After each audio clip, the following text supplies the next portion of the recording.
विज्ञान का भला आपस में क्या लेना देना है? इन दोनों में आपस में क्या रिश्ता है? भारत में कभी धर्म और विज्ञान का सामंजस्य रहा ही नहीं है, यह भी कहने वाले लोग हैं।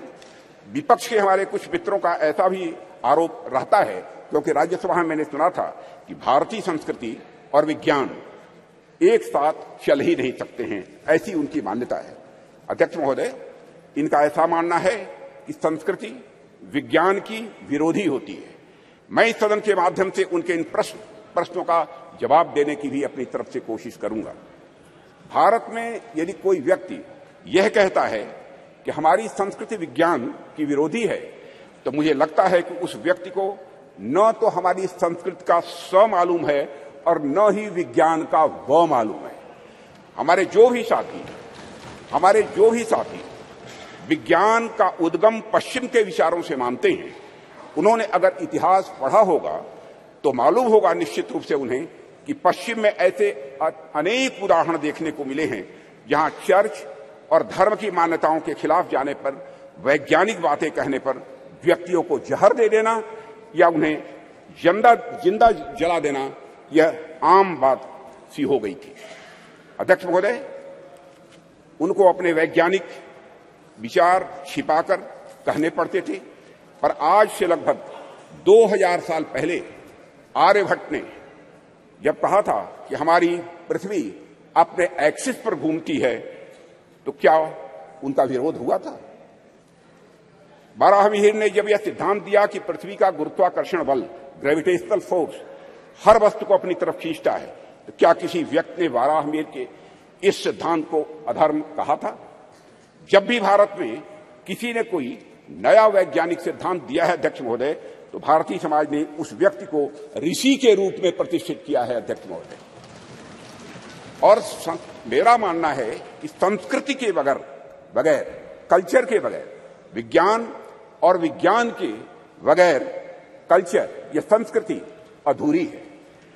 संस्कृति और विज्ञान दोनों एक दूसरे से जुड़ने के बाद ही अध्यक्ष महोदय वह पूर्णता को प्राप्त करते हैं। दोनों को एक दूसरे का पूरक कहा जा सकता है, क्योंकि दोनों ही मनुष्यता के लिए भी यह आवश्यक है।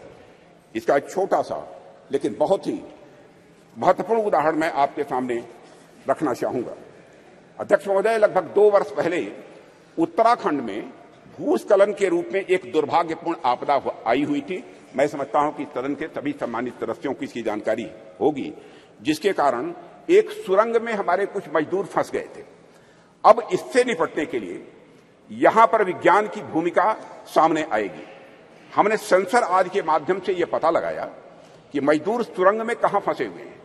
उसके बाद हमने हेलीकॉप्टर से उन लोगों को वहां से निकालने में भी कामयाबी हासिल की। लेकिन अध्यक्ष महोदय, जैसे ही सुरंग से पहले मजदूर को बाहर निकाला गया, अन्यथा कोई न ले, जैसे ही मजदूर को सुरंग से बाहर निकाला गया, बाहर निकलते ही इसने दोनों हाथ ऊपर करके बड़ी तेजी के साथ जय घोष किया, बद्री विशाल की जय। अध्यक्ष महोदय, इस वाकये ने सारी दुनिया को बताया कि धर्म और विज्ञान किस तरह से यह आपस में जुड़े हुए हैं। एक दूसरे से अलग नहीं है धर्म और विज्ञान, बल्कि यह एक दूसरे से जुड़े हुए हैं। निश्चित रूप से विज्ञान ने उस मजदूर को सुरंग से बाहर निकालने में अध्यक्ष महोदय बहुत बड़ी भूमिका निभाई है, इसमें कहीं दो मत नहीं है। लेकिन उन मजदूर बंधुओं को सुरंग के भीतर जिसने जिजीविषा की शक्ति प्रदान की, जिसने साहस प्रदान किया, जिसने मनोबल प्रदान किया, जिसने आखिरी समय तक प्रयास करते रहने की शक्ति प्रदान की, वह और कुछ नहीं, हमारा सांस्कृतिक विश्वास ही था अध्यक्ष महोदय, जिसने कि यह संबल उन्हें प्रदान किया। अध्यक्ष महोदय, वह हमारी कल्चर, वह हमारी संस्कृति ही थी जिसने सुरंग में फंसे उस मजदूर को यह भरोसा दिलाया कि वह इस संकट से बचकर निकल जाएगा, उसके ईश्वर इस संकट से उसे निकाल लेंगे, यह उसका विश्वास था, भरोसा था। अध्यक्ष महोदय, हमारी आस्था, हमारी संस्कृति इनक्लूसिव नेचर की है, समावेशी या स्वभाव की है। हमारा सांस्कृतिक राष्ट्रवाद हमें अखिल मानवता के बंधुत्व का पाठ पढ़ाता है। हम सबने देखा कि जियो पॉलिटिकल दृष्टि से काफी कठिन जो वैश्विक परिस्थितियों के बावजूद हम G20 समिट का हमारे प्रधानमंत्री नरेंद्र मोदी जी के नेतृत्व में हम सफल आयोजन कर सके एवं न्यू दिल्ली डिक्लेरेशन पर भी हम कंसेंसस जुटाने में पूरी तरह से कामयाब रहे। अध्यक्ष महोदय, इसके पीछे हमारे प्रधानमंत्री द्वारा हमारी प्राचीन ज्ञान परंपरा से दिया गया संदेश है, जिसमें पूरी मानवता को एक सूत्र में बांध दिया है। प्रधानमंत्री जी ने ही कहा था, one world, one family, one future. Bharat का यही विश्वास, भारत का यही बंधुत्व का भाव प्रधानमंत्री जी ने G20 की सफलता पर भी मुखरित किया, जब उन्होंने यह कहा था कि यह केवल भारत की सफलता नहीं है, बल्कि पूरे विश्व की यह सफलता है। अध्यक्ष महोदय, विज्ञान तो वैल्यू न्यूट्रल होता है। ये वैल्यू न्यूट्रल क्या है, मैं आगे इसको विस्तार में बताने की कोशिश करूंगा। चंद्रयान जैसे अंतरिक्षयान हो, या परमाणु के भीतर छिपी शक्ति हो, या फिर डीएनए एडिटिंग की टेक्नोलॉजी हो, विज्ञान हमेशा यह मूल्य निरपेक्ष होता है, यानी वैल्यू न्यूट्रल होता है। विज्ञान हमें परमाणु शक्ति का ज्ञान दे सकता है अध्यक्ष महोदय, लेकिन वह संस्कृति ही है, वह कल्चर ही है जो हमें मार्ग दिखलाएगी उस परमाणु शक्ति का उपयोग हम ऊर्जा के रूप में स्वयं के विकास में करते हैं, या फिर हथियार के रूप में अन्य का विनाश करने में हम करते हैं। कहते हैं, with great power comes great responsibility. इसलिए जैसे जैसे हमारी शक्ति बढ़ती जाती है अध्यक्ष महोदय, वैसे वैसे हमारे संस्कारों का महत्व भी स्वाभाविक रूप से यह बढ़ता जाता है। प्रारंभ में मानव के पास बहुत सारे विकसित हथियार नहीं थे। ऐसे में यदि उससे कुछ नुकसान भी होता था तो बहुत बड़े पैमाने पर नहीं होता था। पर अध्यक्ष महोदय, आज जब मानव के पास परमाणु शक्ति आ गई है और मानव ने चंद्रमा तक पहुंचने के भी रास्ते खोज लिए हैं, तब ऐसी शक्तियों का दुरुपयोग भी उसी पैमाने पर संभव है। इस संभावना को भी नकारा नहीं जा सकता है। इसे मैं एक उदाहरण के माध्यम से इस सदन के समक्ष रखना चाहूंगा। अध्यक्ष महोदय, जब मैं जर्मन फिलासफर नीत्शे ने गॉड इज डेड कहकर अपने महामानव को सामाजिक नैतिकता से मुक्त किया, तो उसका नतीजा जर्मनी में नाजीवाद के कहर के रूप में प्रकट हुआ था। जर्मनी में हुए नरसंहार में मानवता को खत्म करने के लिए जो अपरेटस, जो उपकरण प्रयोग में लाए गए थे, जिन हथियारों या फिर जिन केमिकल्स का प्रयोग हुआ था, निश्चित रूप से वे सभी विज्ञान की ही देन थे अध्यक्ष महोदय। लेकिन नैतिकता और मानवीयता के गुणों के अभाव में उन सभी वैज्ञानिक खोजों का किस प्रकार दुरुपयोग हुआ, इसे हम सभी अच्छी तरह जानते हैं। सेकेंड वर्ल्ड वॉर में हिरोशिमा और नागासाकी पर जो बम गिराए गए थे, वह निश्चित ही विज्ञान की ही देन थे अध्यक्ष महोदय। वह विज्ञान की चाया जा सकता था अध्यक्ष महोदय। इसलिए विज्ञान कितनी भी प्रगति कर ले अध्यक्ष महोदय, विज्ञान चाहे कितनी भी प्रगति कर ले, वह संस्कृति और संस्कारों के बिना सदैव अधूरा रहेगा, ऐसी हमारी मान्यता है।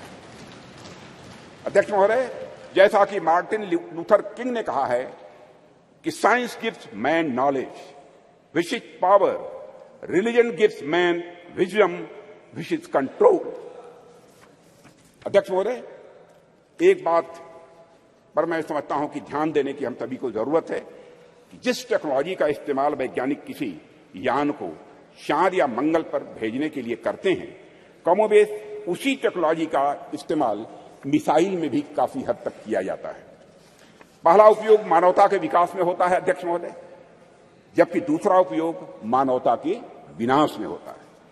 पर अपना अपना सबका इंटरेस्ट है, सबकी अपनी अपनी रुचि है कि कुछ राष्ट्रों का ध्यान पहले वाले उपयोग पर अधिक होता है और कुछ राष्ट्रों का ध्यान दूसरे वाले उपयोग पर अधिक होता है। अध्यक्ष महोदय, कई बार कुछ लोगों का यह भी आरोप रहता है, अब देश में ऑलरेडी जमीनी विकास के इतने कार्य करने के लिए पड़े हैं जिसमें रिसोर्सेज की जरूरत होती है, संसाधनों की जरूरत होती है, तो ऐसे में चंद्रयान जैसे मिशन भेजने की क्या आवश्यकता है। अध्यक्ष महोदय, इन प्रश्नों का भी जवाब मैं आपकी अनुमति से इस सदन के समक्ष रखना चाहूंगा। जब हम इस प्रकार के मिशन भेजते हैं या फिर हम किसी प्रकार की वैज्ञानिक प्रगति हम करते हैं तो इसका जमीनी विकास से किसी भी प्रकार का विरोधाभास नहीं होता है। हम यदि स्पेस रिलेटेड कोई भी मिशन भेजते हैं तो बाहरी तौर पर दिखने में सिर्फ स्पेस से रिलेटेड यह लग सकता है हम सबको, लेकिन वास्तव में उसका प्रभाव आम जनमानस पर भी पड़ता है। इस सच्चाई को भी नकारा नहीं जा सकता है। अध्यक्ष महोदय, हमारे यह स्पेस प्रोग्राम्स भारत का तो नाम रोशन करते ही हैं, लेकिन साथ ही साथ इन मिशन का जो बहुआयामी उपयोग होता है उसका प्रभाव आम जनता के ऊपर भी बहुत ज्यादा पड़ता है। स्पेस मिशन हमें अनेक प्रकार से सहायता प्रदान करते हैं, जैसे यदि हम इसके माध्यम से रेनफॉल पैटर्न यानी वर्षा होने का जो पैटर्न है इसका बेहतर प्रेडिक्शन यदि कर रहे हैं तो हमारे किसान बंधु बांधवों के लिए फायदेमंद आज हो रहा है। यदि हम इसके माध्यम से चक्रवात साइक्लोन को यदि हम प्रेडिक्ट करते हैं तो हमारे कोस्टल एरियाज में रह रहे लोगों के लिए भी अध्यक्ष महोदय यह लाभदायक होगा। इस प्रकार के प्रेडिक्शंस हमारे मछुआरों के लिए लाभदायक सिद्ध होंगे। यह तो मैंने एक दो उदाहरण केवल दिए हैं अध्यक्ष महोदय। बाकी स्पेस एप्लीकेशन से डेवलपमेंट में जो मदद मिलती है उससे भी मैं समझता हूं सदन के अधिकांश सदस्य अच्छी तरह परिचित होंगे। इन सबसे भी महत्वपूर्ण बात यह होती है कि जब भी हम इस प्रकार के मिशन स्पेस में या फिर चंद्रमा और सूर्य की ओर भेजते हैं तो सुदूर गांव में बैठे किसी बच्चे के मन में साइंटिफिक टेम्परामेंट स्वाभाविक रूप से जगता है और उसके भीतर भी इस बात की अलख जगती है अध्यक्ष महोदय कि वह भी आगे चलकर कुछ ऐसे ही करेगा। उसके अंदर यह प्रेरणा आती है कि एक दिन वह भी वैज्ञानिक बनकर भारत का नाम दुनिया में रोशन करेगा। और यही कुछ करने की तमन्ना ही अध्यक्ष महोदय राष्ट्र को स्वाभाविक रूप से आगे ले जाने का काम करती है। चंद्रयान 3 की सफलता से कितने रामानुजन, कितने भाभा या साराभाई अपने लक्ष्य की ओर आगे बढ़े होंगे यह हमें आज नहीं कुछ वर्षों के बाद यह पता लगेगा।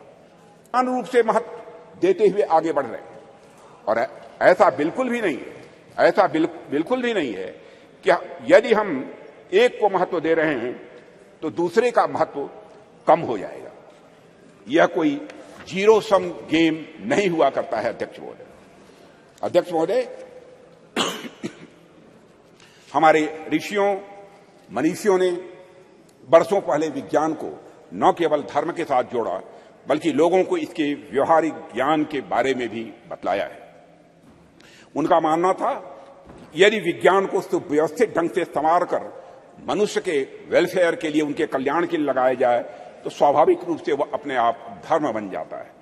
यही वजह है कि हमारे वेद, उपनिषद, दर्शन आदि जितने भी धर्म ग्रंथ हैं उनमें विज्ञान स्वाभाविक रूप से यह पिरोया हुआ हम पाते हैं। उदाहरण के तौर पर वैदिक रिचुअल्स में, 16 सूत्रों में ज्योमेट्री का सिद्धांत ये निहित पाए जाते हैं।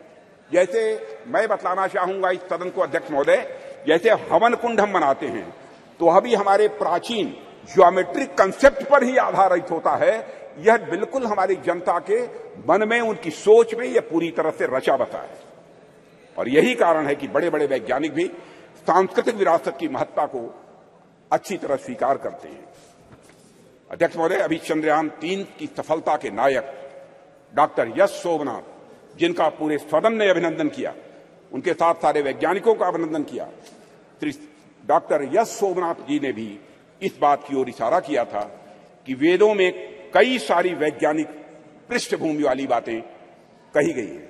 भारत के प्रसिद्ध गणितज्ञ श्रीनिवास रामानुजन का तो संस्कृत के प्रति इतना गहरा विश्वास था कि वे अपने गणित के क्षेत्र में किए गए किसी भी कार्य को स्पिरिचुअलिज्म, अध्यात्म का ही वह अंग मानते थे। और अध्यक्ष महोदय, इसीलिए जो लोग यह कहते हैं कि हमें अपनी संस्कृति से विरक्त होकर विज्ञान को अपनाना चाहिए, दरअसल उन लोगों का यह समझना पड़ेगा उन्हें कि संस्कृत और विज्ञान एक दूसरे के विरोधी नहीं है, बल्कि संस्कृत और विज्ञान एक दूसरे के पूरक है। अध्यक्ष महोदय, मैं देश का रक्षा मंत्री हूं, रक्षा मंत्रालय का दायित्व तो मेरे ऊपर है और देश की सुरक्षा का कार्यभार देख रहा हूं। जब मैं यहां आ रहा था तो मैं रास्ते मैंने सोचा कि चंद्रयान-3 की सफलता को देश के रक्षा मंत्री होने के नाते मैं किस नजरिए से देखता हूं, इस पर भी मैंने अपनी कुछ बातें आपके सामने में रखना चाहूंगा।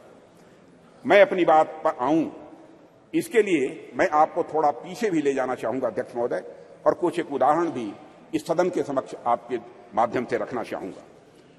आप सभी सदन के लोग अच्छी तरह अवगत हैं कि कुछ ही समय पहले हमारे प्रधानमंत्री मोदी जी ने के प्रयासों से काशी तमिल संगमम का भव्य और सफल आयोजन किया गया था। उसके कुछ समय बाद ही सौराष्ट्र तमिल संगमम का भी आयोजन उनके द्वारा किया गया था।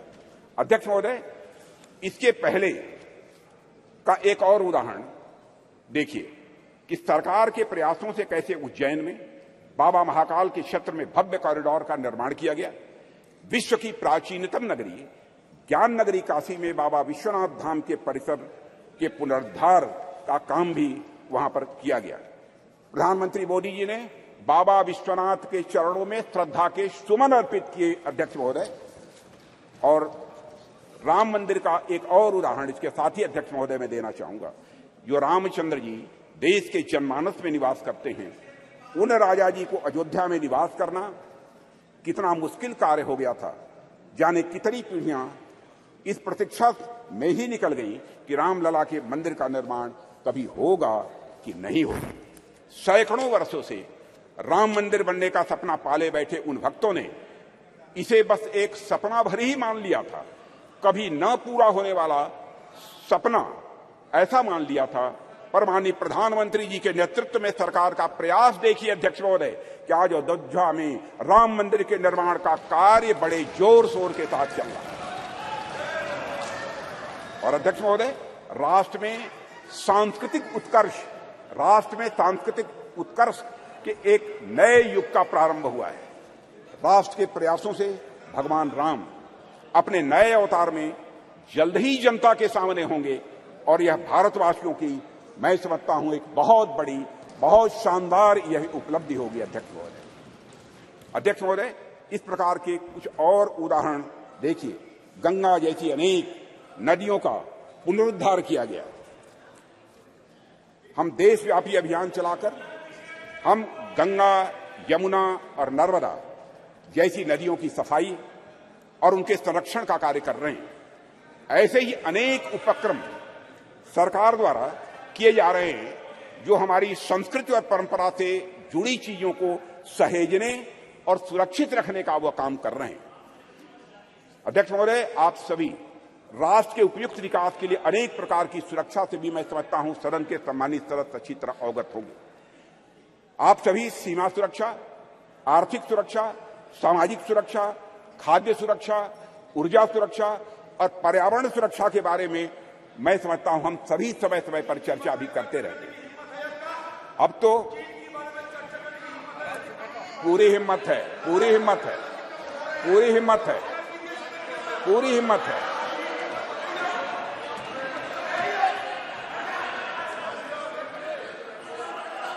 पूरी हिम्मत है, पूरी हिम्मत है। मत इतिहास में मत ले जाओ अधीर रंजन जी, इतिहास में मत ले जाइए। माननीय सदस्य प्लीज।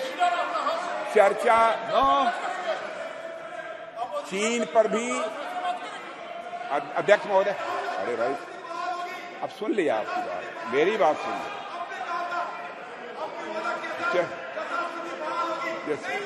माननीय सदस्य आपको मौका देंगे जब आप बोलना सबको पर्याप्त समय पर्याप्त अवसर मिलेगा। और मैं बतलाना चाहता हूं अध्यक्ष महोदय, मैं बीच में कहीं पर अपने को डिबेट नहीं करना चाहता हूं। मैं चर्चा करने को तैयार हूं और सीना चौड़ा करके मैं चर्चा करने की कोशिश कर रहा हूं। अध्यक्ष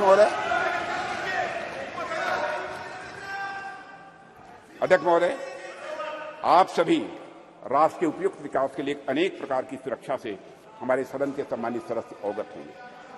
आप सभी सीमा सुरक्षा, आर्थिक सुरक्षा से अवगत होंगे। आप सभी सीमा सुरक्षा, आर्थिक सुरक्षा, सामाजिक सुरक्षा और खाद्य सुरक्षा, ऊर्जा सुरक्षा और पर्यावरण सुरक्षा की बारे में भी अवगत होंगे। अब तो स्पेस और साइबर सुरक्षा, स्पेस और साइबर सिक्योरिटी जैसे नए नए डायमेंशन इसमें जुड़ गए हैं अध्यक्ष महोदय। पर इनके साथ ही अध्यक्ष महोदय सिक्योरिटी का एक और भी आयाम है जिसमें सुरक्षा उतनी ही आवश्यक है जितनी बाकी सब में है, और वह डायमेंशन है हमारी संस्कृति का, हमारी कल्चर का। और इसे मुझे कोई नाम देना हो तो उसे मैं सांस्कृतिक सुरक्षा और कल्चरल सिक्योरिटी का नाम यहां देना चाहूंगा। और अध्यक्ष महोदय, जब मैं यहां कल्चर अथवा संस्कृति के बारे में कुछ कह रहा हूं तो उससे मेरा मतलब हमारी जीवन पद्धति से, हमारे लाइफ सिस्टम से। संस्कृत से मेरा मतलब हमारे खान पान, वेशभूषा, रीति रिवाज, रहन सहन और हमारे विचारों से है। अध्यक्ष महोदय, मैं किसी राष्ट्र की अस्मिता को अक्षुण्ण रखने के लिए जिस तरह से वहां की सीमाई सुरक्षा और बाकी अन्य चीजों की सुरक्षा आवश्यक होती है, उसी प्रकार उसकी अस्मिता को बनाए रखने के लिए वहां की संस्कृति की सुरक्षा भी उतनी ही आवश्यक होती है। और अध्यक्ष महोदय, और इन उदाहरणों से मैंने यह स्पष्ट करने का प्रयास किया है कि हमारी सरकार भारतीय सांस्कृतिक विरासत को तवज्जो देते हुए सांस्कृतिक सुरक्षा के प्रति भी उतनी ही गंभीर है जितनी अन्य बाकी सुरक्षा के प्रति हमारी सरकार गंभीर है। अध्यक्ष महोदय, आज जब यहां पर चंद्रयान की चर्चा हो रही है, तो मैं सांस्कृतिक पुनर्जागरण के इन उदाहरणों को आपके सामने क्यों रख रहा हूं? अध्यक्ष महोदय, वैसे तो ये दोनों निश्चित रूप से अलग अलग विषय हैं, इसमें कहीं दो मत नहीं है, पर ध्यान से देखेंगे तो यह सदन के सभी सम्मानित सदस्य यह पाएंगे कि इनके भीतर एक गहरा संबंध है, इन दोनों के बीच एक गहरा रिश्ता है। अध्यक्ष महोदय, विश्व का इतिहास उठाकर कोई देखे तो आप पाएंगे कोई भी ऐसा राष्ट्र नहीं है, कोई भी ऐसा समाज नहीं है जिसने सांस्कृतिक पुनर्जागरण के बिना आर्थिक, सामाजिक, राजनीतिक और वैज्ञानिक प्रगति की हो। दुनिया में कोई देश नहीं मिलेगा।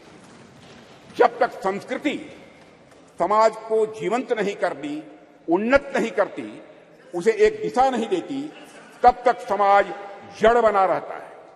और अध्यक्ष महोदय, अगर हम और आप अपनी गरिमा, अपनी आगामी पीढ़ी को यही बताएंगे कि अब तक हमारा जितना वैज्ञानिक विकास हुआ है वह केवल बाहर देशों के ज्ञान की नकल पर ही हुआ है, तो क्या हम अपने बच्चों को इस क्षेत्र में किसी भी सूरत में आगे बढ़ा पाएंगे? धीरे हमारे अंग्रेजों ने अगर हमें अब तक यही पढ़ाया हो कि हमारा सारा का सारा ज्ञान दूसरे देशों की कॉपी भर है, उनकी नकल भर है, तो क्या श्री डॉक्टर सोमनाथ एवं इसरो के अन्य वैज्ञानिक भारतीय ज्ञान के बल पर अध्यक्ष महोदय कभी चांद तक पहुंचने का सपना शायद वह कभी न देख पाते? अगर उन्हें इस बात का विश्वास हुआ, अगर उनके मन में संकल्प जगा, तो इसलिए कि उन्हें मालूम था कि उनके पूर्वज आर्यभट्ट थे, उनके पूर्वज वराहमिहिर थे, उन्हें मालूम था कि उनके पूर्वज भास्कराचार्य थे, उनके पूर्वज ब्रह्मगुप्त थे और उनके पूर्वज सवाई जय सिंह थे। अध्यक्ष महोदय, इसलिए उनको यह प्रेरणा प्राप्त हुई। अध्यक्ष महोदय, हम सोचे कि एक बच्चा है जिसे समाज की प्रगति में केवल विदेशी नाम पढ़ाए जा रहे हैं, दूसरा बच्चा है जिसे ऐसे नाम पढ़ाए जा रहे हैं जो उसके अपने समाज से रहे। ऐसे में किस बच्चे से आप अधिक कॉन्फिडेंस और मनोबल की उम्मीद करेंगे? यह स्वाभाविक है अध्यक्ष महोदय कि वैसे तो मुझे बाहरी नामों से कोई इतराज नहीं है अध्यक्ष महोदय, ज्ञान विज्ञान में उनका भी महत्वपूर्ण योगदान है, यह भी मैं स्पष्ट करना चाहूंगा। पर हमारे बच्चों के मन मस्तिष्क में केवल और केवल बाहरी नाम यदि छाए रहे तो ऐसी स्थिति में बच्चा अपने बल पर समाज के विकास के सपने को जीवन में कभी नहीं देख सकता है। उसमें सपने भी आएंगे तो बाहर के समाज के विकास के ही सपने आएंगे। इसलिए अध्यक्ष महोदय, जब हम महिलाओं और छोटी बच्चों को इंस्पायर करने की बात करते हैं तो हमें यह प्रयास करते हैं कि उनके सामने विमेन आइकन का उदाहरण रखें। तो जब हम भारतीय बच्चों को इंस्पायर करने के लिए, प्रेरित करने का हम प्रयास करते हैं, तो क्या हम हमारा यह कर्तव्य नहीं होना चाहिए कि हम उनके सामने भारतीय आइकन्स का भी उदाहरण प्रस्तुत करें? इसलिए अगर हमें अपने समाज, अपने राष्ट्र को आगे ले जाना है अध्यक्ष महोदय, हम अपने समाज और संस्कृति से सीखें, हमारे अपने आइकन्स को अपने बात व्यवहार में प्रतिष्ठित करें और उनका अनुकरण करें। यही हम सभी के लिए श्रेयस्कर होगा। अध्यक्ष महोदय, एक बात और मैं यहां कहना चाहूंगा और वह यह है कि चंद्रयान 3 की सफलता में देश की नारी की शक्ति की योगदान की मैं यहां चर्चा करूंगा। पूरा सदन अच्छी तरह जानता है कि इस मिशन में महिला साइंटिस्ट का भी बहुत बड़ा महत्वपूर्ण योगदान है। यह मिशन अगर इतना सफल हो पाया है तो इसके पीछे हमारे देश की नारी शक्ति का समर्पण, उनका त्याग और राष्ट्र को नई पहचान देने की उनकी तमन्ना रही है अध्यक्ष महोदय। और संसद का यह विशेष सत्र नारी शक्ति वंदन विधेयक को समर्पित सत्र है, इसलिए इसकी मैं चर्चा कर रहा हूं। और ऐसे में मैं नारी शक्ति वंदन विधेयक को इसरो की महिला साइंटिस्ट सफलता कोई एक्सेप्शन नहीं है या कोई अपवाद नहीं है। यह सहस्राब्दियों से चली आ रही हमारी सामाजिक, हमारी सांस्कृतिक और वैज्ञानिक धारा का एक स्वाभाविक और सहज रूप से एक विकास है अध्यक्ष महोदय। इस सफलता के सूत्र हमारे अतीत में ही छिपे हैं। ऐसा अतीत जहां वैज्ञानिकता एक स्वभाव के रूप में विद्यमान थी हमारे यहां, जहां विज्ञान और आस्था के बीच एक पूर्ण सामंजस्य था। हालांकि विदेशी आक्रांताओं के चलते कुछ समय के लिए थोड़ा पिछड़ापन आ गया था, पर हम एक बार फिर से हुंकार भरते हुए पहले से भी अधिक ताकत के साथ उठ खड़े हुए हैं और सूरज, चांद, तारे अब हम छूने के लिए तैयार हैं और वहां पहुंच रहे हैं। अध्यक्ष महोदय, जिस देश में बुद्ध के देवता श्री गणेश प्रथम पूज्य हों, ओम श्री गणेशाय बोलकर ही हम कोई काम प्रारंभ करते हैं, एवं विद्या की देवी सरस्वती प्रथम आराध्या हों, वह देश तो स्वाभाविक रूप से साइंटिफिक टेम्परामेंट को आत्मसात करते हुए सदैव एक नॉलेज सोसाइटी रहा है। हमारे यहां कहा गया है तेजस्विनावधीतमस्तु, यानी may what we study be represented, कि प्रार्थना करने वाले भारतीयों को सिर्फ चंद्रयान तक ही नहीं रुकना है अध्यक्ष महोदय, बल्कि उसके आगे जाना है। अभी अंतरिक्ष में अनेक लक्ष्य हमारा इंतजार कर रहे हैं। अभी हम भारतीयों को कई मानदंड यहां स्थापित करने हैं अध्यक्ष महोदय, मैं अपने वैज्ञानिकों की कामयाबी की एक दो और चर्चा करके अपनी बात यहां समाप्त करना चाहूंगा। अध्यक्ष महोदय, भारत द्वारा हमारे वैज्ञानिकों का करिश्मा देखिए। भारत द्वारा अब तक लॉन्च किए गए 424 विदेशी उपग्रह, इनमें से 389, 424 में से 389 आउट ऑफ 424 जितने भी हमारे विदेशी उपग्रह हैं, उसमें 389 प्रधानमंत्री श्री नरेंद्र मोदी के नेतृत्व वाली सरकार के पिछले 9 वर्षों में लॉन्च किए गए हैं अध्यक्ष महोदय। और विदेशी उपग्रहों के सफल प्रक्षेपण के साथ भारत का अंतरिक्ष क्षेत्र दुनिया में बहुत तेजी से एक प्रमुख स्थान हासिल कर रहा है। भारत द्वारा अब तक लॉन्च किए गए 424 विदेशी उपग्रहों में से 389 प्रधानमंत्री श्री नरेंद्र मोदी की नेतृत्व वाली सरकार के पिछले 9 वर्ष में लॉन्च किए गए थे। इसके अलावा अध्यक्ष महोदय 174 मिलियन अमेरिकी डॉलर में से 157 मिलियन की कमाई पिछले 9 वर्षों में हुई और इसी तरह अब तक की अर्जित 256 मिलियन यूरो में से 223 मिलियन मोदी शासन के 9 वर्षों के दौरान आए हैं अध्यक्ष महोदय। यह भी मैं सदन की जानकारी में यहां लाना चाहता हूं।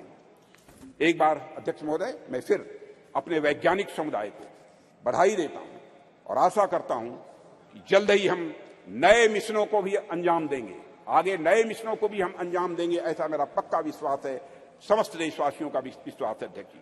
अभी तो यह शुरुआत ही है, आने वाले समय में हमारा हाथ मंगल और शनि तक भी पहुंचेंगे और हमारा देश वहां भी अपना परचम लहराएगा अध्यक्ष महोदय, जहां अब तक कोई नहीं पहुंच पाया है। इन्हीं शब्दों के साथ मैं अपनी वाणी को विराम देता हूं। और सदन की ओर से राष्ट्र के वैज्ञानिकों को नमन करता हूं। अध्यक्ष महोदय। श्री शशि थरूर जी। Thank you very much, Honourable Speaker. I'm honoured, really, to stand before this House and to speak on behalf of my party on a matter of great pride for Indians everywhere in the world, the success of our lunar mission, Chandrayaan-3, and according to the topic you've given us in the revised list of business, success of Chandrayaan-3 mission and other achievements of our nation in the space sector. I think my respected friend, Sri Rajnath Singh, treated us to a lecture on a slightly different subject. But on August 23rd, Mr. Speaker, we scripted history as our unmanned moon mission's lander module made a flawless soft landing, making us only the 4th country to achieve this feat and the first to reach the uncharted south pole of Earth's only natural satellite, the moon. It is fitting, sir, that as you proposed, we observe August 23rd as National Space Day in future. How far we have come since the late 1950s, when a classic photograph by Henri Cartier-Bresson showed Indian rocket parts being transported on a bullock cart. Let me take you back, sir, nonetheless, to when our nation's scientists, led by Dr. Vikram Sarabhai, began to develop the contours of India's nation space program in the early 1960s. Back then, the coastal village of Thumba, in the outskirts of Thiruvananthapuram, was identified as an ideal location, given its latitude and natural geological features, to allow for rocket launches and allied research.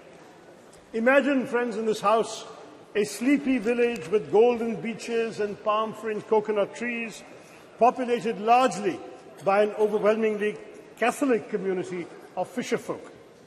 The catch, however, was that the community of scientists had identified a piece of an area of land, which housed in Thumba the St. Mary Magdalene Church and the residence of the bishop himself, Peter Bernard Pereira, his own official residence. Now, in any other community or any other part of the world, even, the matter might have been put to rest right there. After all, the idea, the thought of displacing an active spiritual establishment would certainly have evoked outrage and fury, especially in today's India. But in this relatively obscure part of India near Thiruvananthapuram, where a decision of national importance and scientific progress presented itself, the community chose to make a remarkably patriotic choice, a choice for development and progress. When initial conversations with politicians and bureaucrats made little headway, something special happened. One day, when Bishop Pereira was sitting in his little office in the church, he heard a knock on the door. He said, "Who is this?" And a man in a white suit came and said, "I am Dr. Vikram Sarabhai." Dr. Sarabhai explained the importance of this area to India's scientific research in space. The bishop understood the proposed mission of the scientists, and he told Dr. Sarabhai, "Come to my church on the following Sunday." So during the Sunday service, Dr. Sarabhai was there, and Bishop Pereira presented a proposition before the congregation.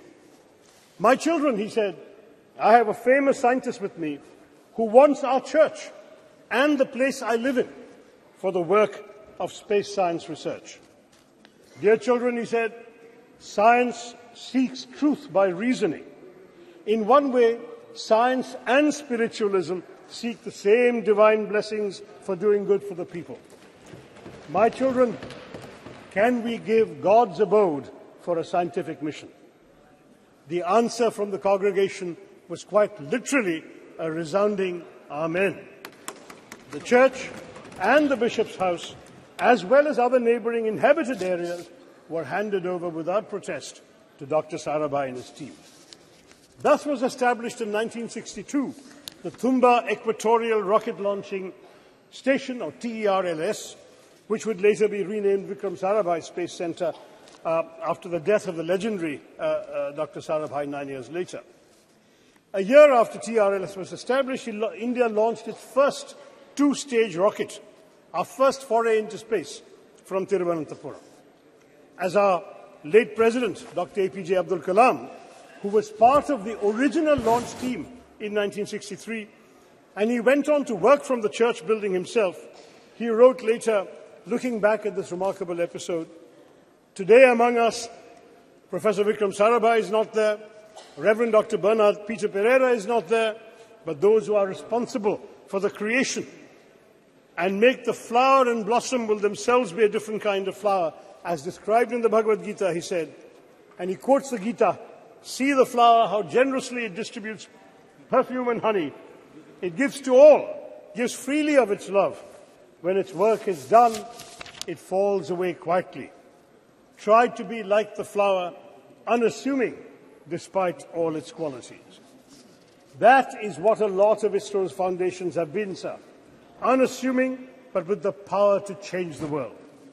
One of the world's oldest and most ambitious, it arose from the physical research laboratory established in Ahmedabad in 1947, the year of our independence and the brutal partition with Pakistan. Our visionary first Prime Minister, Jawaharlal Nehru, then created the Indian National Committee for Space Research, or INCOSPA, marking our country's official entry into space exploration. This committee was set up on the recommendation of the Scientific Advisory Committee to the Cabinet for the promotion and exploration of space and its utilization for peaceful purposes, a committee led by the legendary Homi Bhabha. Then, in 1962, as we've seen, TRLS was established. On 15th August 1969, our 22nd Independence Day, under the trusted guidance of Vikram Sarabhai, INCOSPAR and TRLS became the Indian Space Research Organization, ISRO giving Indian space a developmental boost.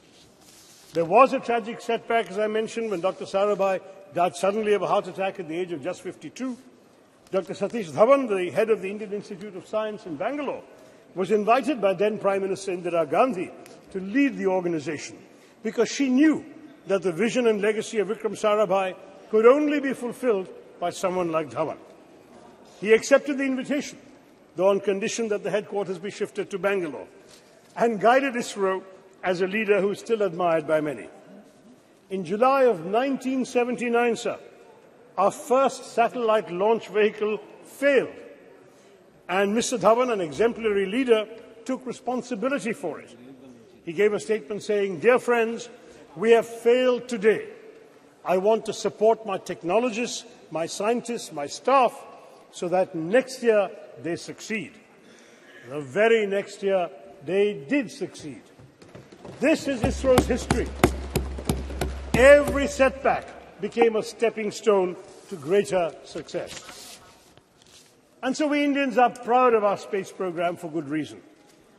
Since then, ISRO has undertaken missions to the Moon, Chandrayaan 1, 2 and 3, and the failure of 2 became a stepping stone to the success of 3, to Mars, the Mangalyaan Mars Orbiter mission, and we have created our own launch vehicles and satellites.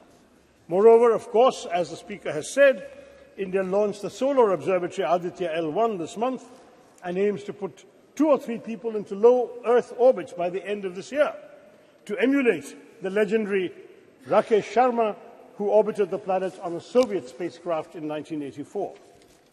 Notably, Indian space research is the only program which has been a civilian program from the very beginning. We are focused on the development angle, like the use of space for rural development, weather forecasting and communication, in addition to high-end research. And this, sir, is just the beginning. India's space program is set literally to skyrocket. Experts predict that India could account for at least 10% of the global space economy in the next decade, up sharply from 2% currently. India's space program bolsters our development, having made important contributions even in seemingly unrelated areas such as disaster management, education, healthcare, agriculture, fisheries and urban planning. Moreover, it serves India's global diplomacy as well, sir, enhancing our credibility and influence. Those who once scoffed at the idea that a poor developing country aspired to send rockets into space must concede that India is now a technological force to be reckoned with in the world. To my mind, there is yet another sterling triumph within India's Chandrayaan moment. It has become a good occasion to recognize the alumni of unsung engineering colleges everywhere in India. Indians are rightly and justifiably obsessed with the IITs, but Chandrayaan-3's landing, especially 4 years after the failure of Chandrayaan-2, was attributable to many, many scientists from far less glamorous educational backgrounds. While the ISRO chairman, S. Somnath, is a product of TKM College of Engineering in Kollam, represented by my friend Premachandran, at least 8 of his other colleagues graduated from the College of Engineering, CET, Thiruvananthapuram. Somnath Institution was founded in 1956 by a successful Muslim cashew merchant, Tangal Kunju Musliar, abbreviated soon enough to TKM, and has gone on to establish a stellar local reputation, while CET in my constituency, established in 1939 as the first engineering college in then Travancore state, retains its record and repute as the premier engineering college in the state of Kerala. Yes, at least 7 more engineers from CET were involved in the Chandrayaan-3 success, and there were others, alumni from small engineering colleges in Tamil Nadu, in small towns throughout India. We've had graduates of these small colleges contributing to ISRO because, let's face it, we must, yes indeed, it was in the very first launch, Dr. Abdul Kalam. We must proudly salute these alumni of unsung engineering colleges because they serve the public sector with dedication and are the backbone of national enterprises like ISRO. As I wrote on social media at that time, if IITians went to Silicon Valley, CETians took us to the moon.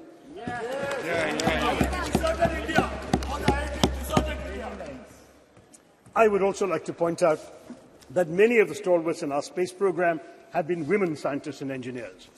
Some 20% of ISRO's key personnel are women. And as women increasingly excel in science and technology studies, this number may only go up. And unlike in our parliament or legislative assemblies, they won't even need reservations either, sir. I can tell you from my experience of addressing many convocations, I'm in favor. But I have been giving away prizes at many convocations of science and technology and engineering colleges. And even when the women students are a small minority, maybe 20–30% of the student body, they are 90% of the medal winners, prize winners, and honours winners. This is becoming increasingly a woman's field, and we'll all be the better for it, sir. Now, the only thing that disappoints me today is that some in the government seek to make this their moment to bask in glory and polarize the country by speaking as if all space endeavours only began in 2014. First in the ancient years of the Vedas, and then in 2014. I mean, that's what we're hearing today. Now, the truth is, sir, that our space successes are a consequence of continuity in our national governance, and what has been achieved today stands on the shoulders of many past achievements, as I have described to you with my stories earlier. Any mature democracy would recognize that grooming the brilliance of our scientists, developing infrastructure, R&D, and global synergies on technology cannot be achieved unilaterally by any one government. This is the achievement of successive years of making the right governance choices. For example, we've heard so much about Aditya L1 mission. It began in 2006, sir. It took 17 years to be conceived, planned, executed, and finally launched this year. Thus, the Chandrayaan triumph is truly pan-Indian. Across, I hope, the political divide, it does not belong to any one person or any one party. If we all came together yesterday to affirm the solidarity we all feel for women's reservation bill, let us also come together, sir, to recognize the collective contributions of all governments in bringing glory to India's space endeavours. But after all, who can deny India owes its remarkable progress in space exploration in large part to Pandit Nehru's dedication to developing a scientific temper amongst the Indian people, his understanding of technology's role in national development, and his faith in the country's scientists. Though India was indeed beset by poverty, illiteracy, food insecurity, and disease, Nehru knew that it must and could aim for the stars. We did not have much money, and we relied on ourselves. Nehru's doctrine of self-reliance, though he didn't use the word Atmanirbharta, the concept was there. within very tight budgetary constraints, had an enduring influence on India's space program, exemplified by ISRO's decision, even in this Chandrayaan-3, to take a slower, fuel-saving approach to the moon. Both Mangalyaan and Chandrayaan-3 were the least expensive ventures of their kind, costing about a tenth of equivalent NASA, NASA, the American space mission. They cost less even than Hollywood depictions of space. Mangalyaan costs less than the Hollywood film Gravity, and Chandrayaan costs less than Interstellar. The shoestring budget was only 615 crore. Not just, much cheaper than G20, what our government spent on it. But this is not just a small fraction of what the US spent, but not even a third of China's budget for its own moon mission. ISRO's last 40 years spending is equivalent to NASA's 6 months of expenditure. That is the history we have to understand, sir. But they should not be punished for it. I'm looking at my good friend Jitendra Singh there. The Department of Space's budget has shockingly been slashed by 8%, down to 12,553 crore, from the 13,700 crore that we were all presented in the budget estimates, sir. The cuts are highest in space technology, including the Human Spaceflight Center, as well as developmental and operational projects involving satellite launch vehicles. And space science, including space missions, has been cut by 32%. Why? NASA, sir, has been allocated $25.4 billion in 2023, and ISRO has the equivalent of $1.5 billion. That is the situation, sir. Our government needs to be more generous. Now, I want to stress that ISRO's strengths extend well beyond frugality. For Chandrayaan-3, India has also demonstrated familiarity with the major types of interplanetary spacecraft: orbiters, landers, rovers. The Chandrayaan-3 rover is rudimentary, but it speaks to an important focus area for the Indian space program, the planning and implementation of high-tech scientific missions. The data from Chandrayaan-3's scientific instruments will be crucial, because the mission will be the first to physically, chemically and thermally characterize the soil, subsoil and air near the moon's south pole on location. No other country has done this. India has some measure of technological superiority now compared to most other spacefaring countries, and it should press the advantage by going to more places in the solar system. And of course, we must conduct stellar science.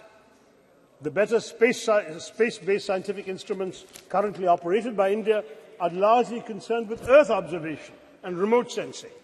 With a focus on indigenous development of technologies and techniques, we have become a premier manufacturer of both launch vehicles and satellites, and a sought-after provider of low-cost launch services to other countries. Our Polar satellite launch vehicle, with 24 successful flights, has a proven track record, and the world record that has been mentioned of the launch of 104 satellites in one go has already been applauded by the Honourable Speaker. So we have all of this to talk about. Chandrayaan-3's success strengthens the confidence with which India faces the world. The country has spent the year, as we all know, presiding over the G20, though, as has been pointed out by my colleagues, we spent much more on it than we did on ISRO or on the Chandrayaan mission. But it is an influential voice for the global south. This adds to our prestige and our clout. We are also playing leading roles in other international bodies. How these relationships and how our global role generally, more broadly, will evolve remains to be seen. We are having unfortunate controversies going on this week with Canada. But nonetheless, the country's achievements in space undoubtedly strengthen our diplomatic hand, not least because of the respect they inspire in other countries. Thank you. I'll just take 2-3 minutes, sir. Among the foreign countries that have used India's space program to launch their own satellites and benefit from space cooperation include France, a space partner since 1964, which has supported India's development of launch vehicle satellites, applications and spaceflight, has also launched several satellites using our PSLV and GSLV. Russia, another long-term collaborator on various aspects of space exploration, including some of these same things, and Russia supplied key components for the crew module of Gaganyaan, and the US, with which India has a strategic partnership in space, covering areas such as Earth observation, satellite navigation, space science, planetary exploration, launch services, and human spaceflight. So France, Russia, and the US are all involved with us. And ISRO tells us that India has pursued bilateral and multilateral relations with space agencies and space-related bodies, with the aim also of strengthening existing ties with these countries, taking up new scientific and technological challenges, refining our space policies, and defining international frameworks for exploitation and utilization of outer space for peaceful purposes. This is the diplomatic strength I'm talking about. So the US, Israel, Singapore, Canada, Germany, Indonesia, Japan, Luxembourg, the Netherlands, South Korea, the UK have all launched their satellites using our Indian PSLV and GSLV. And as a result, the government has earned $174 million from these launches alone. It's all the more a pity that our government has trimmed the budget for space education and research between last year and this one, even though on the whole our expenditure on space has gone up, and I know Jitendra will tell us that. Educating the next generation of Indian space pioneers ought to receive more funding. I'll conclude, sir, by recalling the proud moment when India's lander touched down on the moon and Prime Minister Narendra Modi wisely resisted parochial triumphalism of the kind we've seen later, and he hailed the achievement as a victory for all of humanity. But he also correctly noted that the achievement mirrors the aspirations and capabilities of 1.4 billion Indians. By showcasing its technological prowess, India's space program reminds the world not only of our innovative capabilities, but also of our capacity to help shape solutions to global challenges in other areas, from cyberspace regulation to peacekeeping. Looking up at the sky after Chandrayaan-3, Indians can contemplate a glorious global future. We are showing the world that India can be a standard setter rather than just a follower of rules made by developed countries. New horizons beckon, for the world is now our canvas, or should I even say, the whole universe. Jai Hind, sir. Thank you very much. कुछ आपको कहना है क्या? Okay. It's We are not at my home speech. now. We are Have at some home patience, now. it's Please. not my speech. Okay. So, She's member also. no, I'm just wanting to intervene for a minute. It's just an intervention. Have patience. Have patience. Just something very important. Please. Sir, I want to make an observation, sir. Dr. Shashi Tharoorji, you're a very learned and senior member. It's very enriching to listen to his ideas every time he participates in the debate. So you said a lot of good things, sir. But I didn't want to disrupt him in the middle of his speech, but I hope I heard you correctly. You said something in between which I don't much agree to. So you mentioned, if I heard you correctly, I repeat, that there are lots of women, there are lots of girls who are entering the field of science and technology, and hopefully we would see many of them working under our space programs. So unlike our parliament, they wouldn't need reservation to be a part of the space program. I don't much agree to this, sir. It's not very appropriate. Okay. Please take it in a healthy light, sir. Yesterday, listen to me, sir. Let me complete. Just yesterday, we passed a very historic bill providing reservation to women inside the parliament. So it doesn't sound very appropriate because, women don't just have these here because of their capabilities and and we should never. नहीं ये इस ढंग से debate तो नहीं चल सकती. No please sit down. हाँ जब बस क्विक आप बैठ तो जाइए.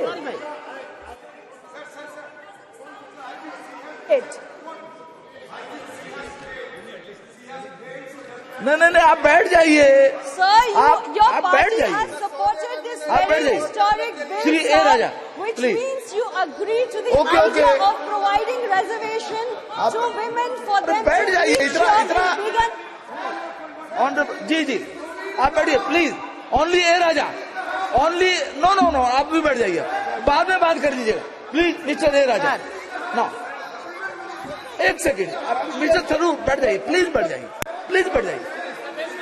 नो भाई अधीर जी आप बैठ जाइए. आप बैठिए तो सही, आप भी बैठ जाइए ma'am, nothing is going on now, okay now please. एक सेकंड क्या कहना चाहते हैं आप?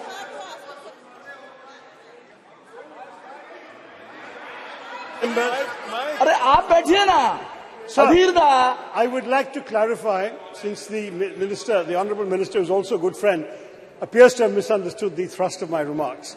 I would like to clarify that I meant no disrespect to either women in general or the very many honourable women in this House who have been elected without any benefit of reservation for all these years. Okay. We have said, sir, that we need reservation because the numbers are not enough. And that is why we passed the Women's Reservation Bill yesterday. I'm saying that in science and technology, we already have 20% in ISRO and the numbers are going up, sir. That's my point. That's it. Thank you. जी sir, हो गया? कुछ कहना आपको क्या? Sir अध्यक्ष महोदय, मुझे लग रहा है we need not carry this further because I'm very sure and I trust my friend Shashi ji has never been anti-woman. Ji Mr. Chairman sir. Okay, ठीक है. Mr. Chairman sir. It should be in good humor always. I must express my gratitude. Please. Mr. Chairman sir, I must express my gratitude to invite me to speak on this important issue. Sir.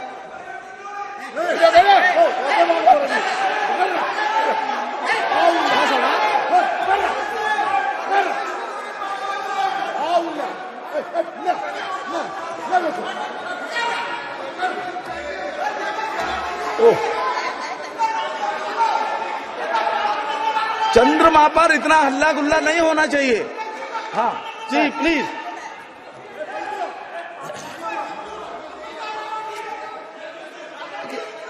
चंद्रमा शांति और शीतलता का प्रतीक है. चंद्रमा शांति और शीतलता का प्रतीक है. इतना हंगामा नहीं होना चाहिए. ना please mister A Raja, only you are going on record only. Please.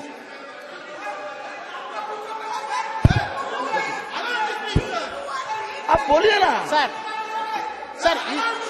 how can you speak, sir? अरे नहीं, you can speak. आप बोलिए. House must come for order. बैठिए, आप बैठ जाइए प्लीज.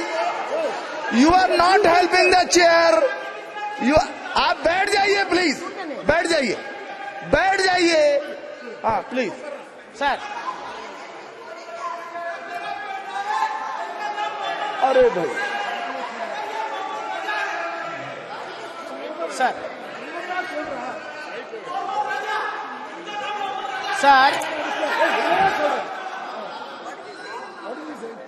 बैठ जाइए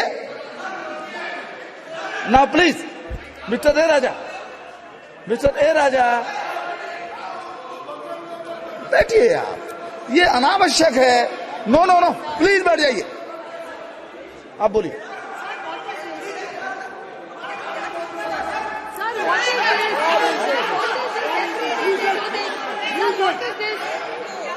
Yesterday also the same thing. Rakesh Singh ji, Rakesh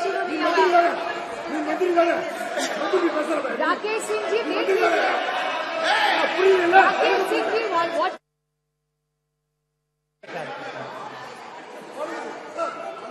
Started speaking.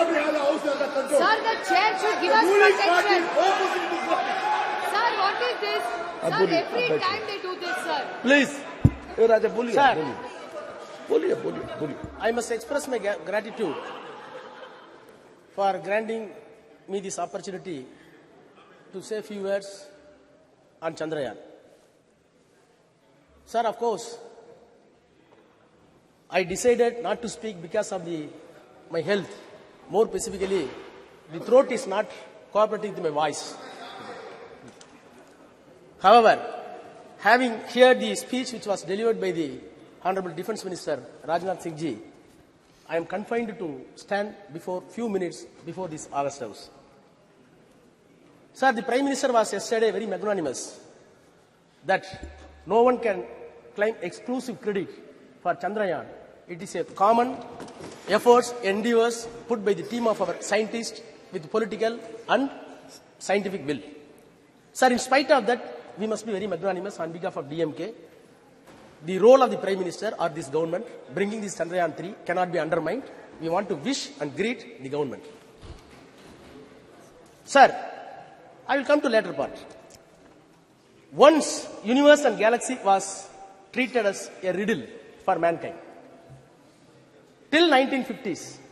In 1950s, various countries, including USA, used to send satellites to the moon and other planets. Thereafter Russia, thereafter China. No doubt, an exact position India has got today because of Chandrayaan that has been launched and smooth landed was effective. Sir, the parity which we claim today along with America and Russia and China will give a message that India is second to none to anybody in the space research hereafter. Sir, between 1957 to 58, when Soviet Union launched Sputnik 1, Sputnik 2, Sputnik 3, and the US launched Alpha, Pandit Jawaharlal Nehru shared with his view in the parliament that this is an age of new age of Sputnik. Sir, I must share this house that Tamil is one of the classical language recognized by the world and this government. Sir, Tamil has deep-rooted scientific measures in the literature. Since the Honorable Defense Minister says the Sanskrit is having such a tremendous potentiality in science, I am not defaming any language. Admittedly, this country is having two cultures based on the Tamil and Sanskrit.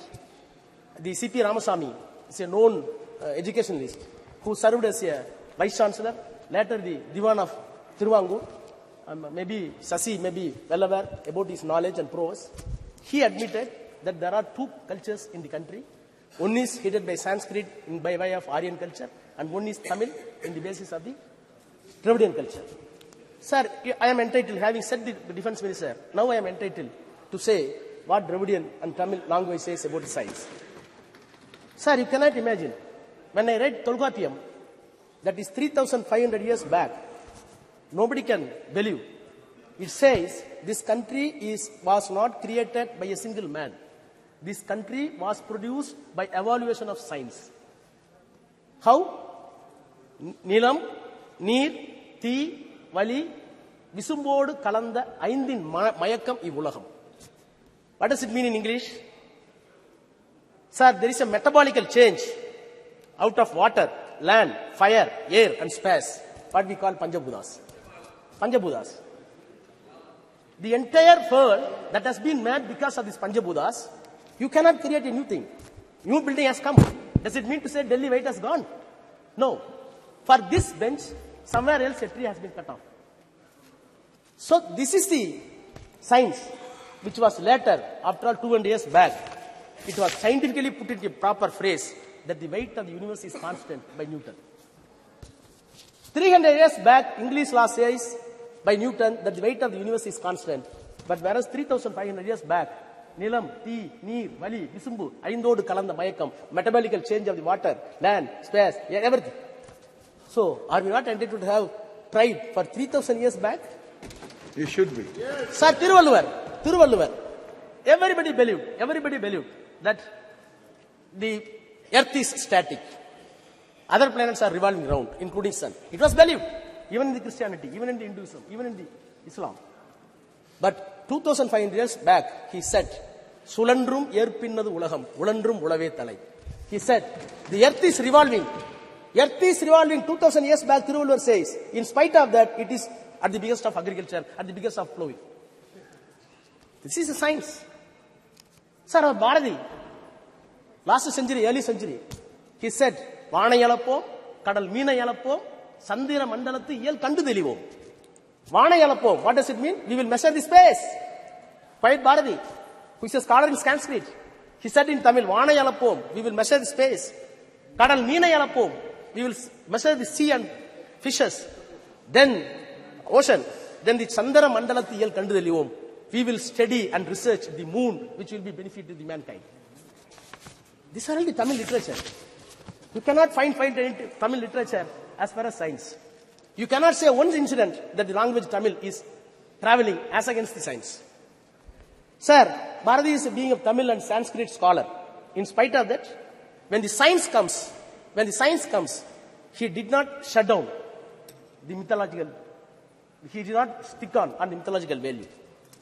Sir, today I am very proud as a student of Dravidian School of Thought, which was designed by Periyar EVR, and it was articulated by Dr. Annadurai, and it came to power after Kalaignar, respected our leader Dr. Kalaignar Karunanidhi. Along with them, today, the number one Chief Minister of Tamil Nadu, Honorable M.K. Muthuvel Karunanidhi Stalin, we welcome the measures that has been taken by the government to put the Chandrayaan in the correct orbit. By putting the Chandrayaan in the correct orbit, the mythological illusion that has been removed, that is a success of the Dravidian story, Dravidian concept. Sir, by this time, I must extend my congratulations to the all scientists, those who involved in the scientific team, in the space, more specifically the contribution of Tamilian. In Chandrayaan 1, Mailsami Annadurai. In Chandrayaan 2, Sivam. In Chandrayaan 3, Veera Muthuvel. Sir, these people are very proud. These people are not even went to private schools, private colleges. They belong to OBC.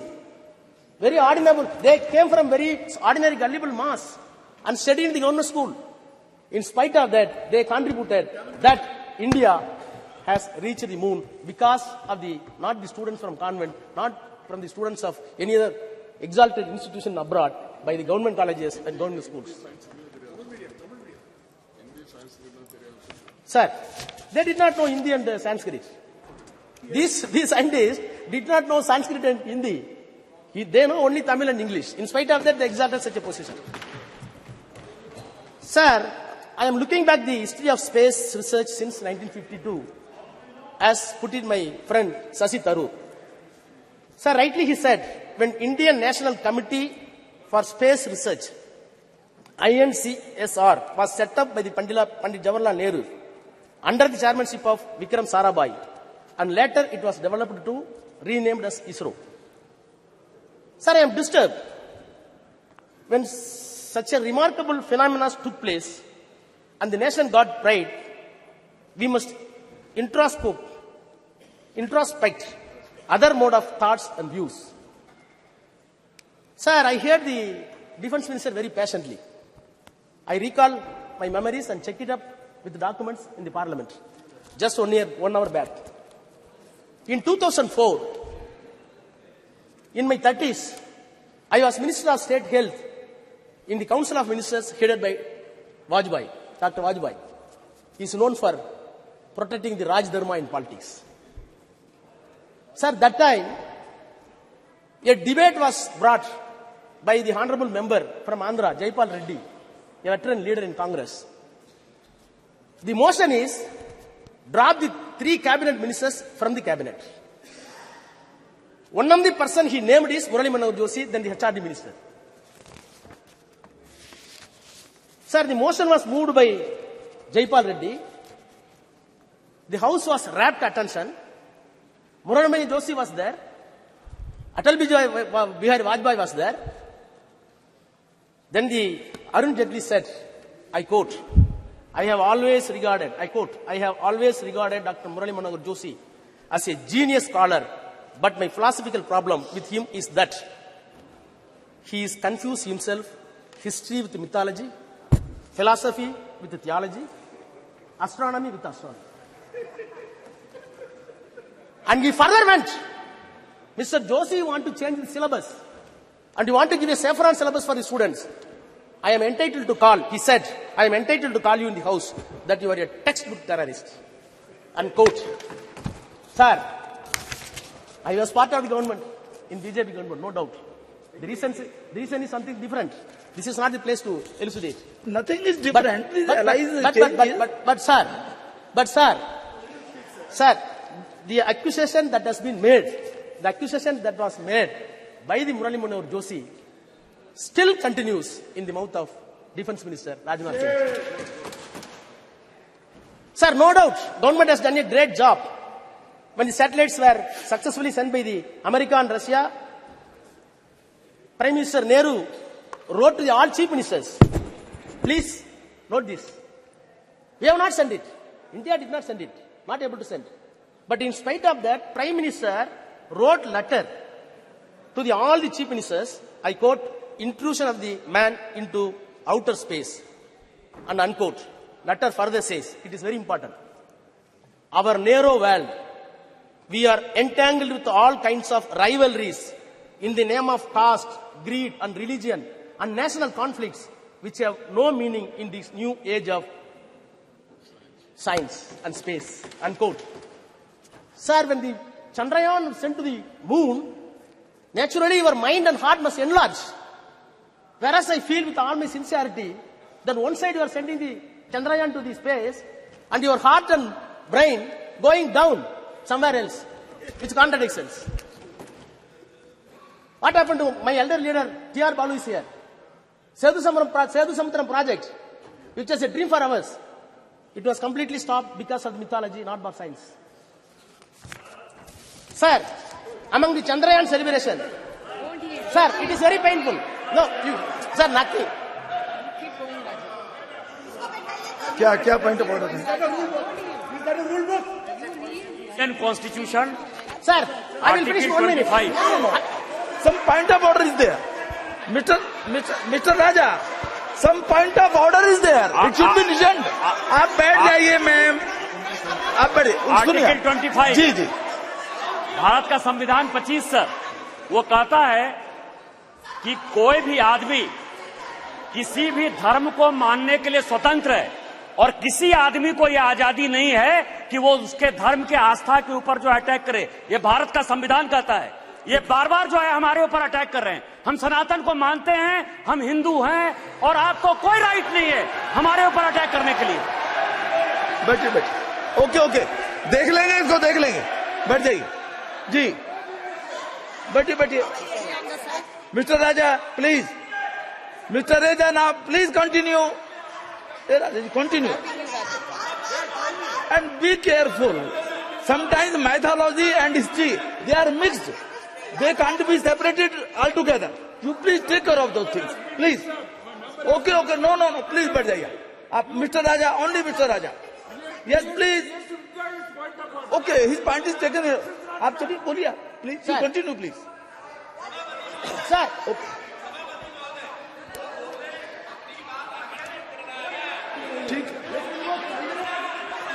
ठीक है बैठिए. बोलिए. Sir. जी. बोलिए. Sir. We should be careful. Sir. I am repeating the words. Sometimes mythology and history are mixed. Yes, sir. I am not doing it. Sir, I am not. In our nation, in our country. No. Sir. It is a tradition Sir. to tell the history through mythology. It is also a tradition Sir. there. Please now.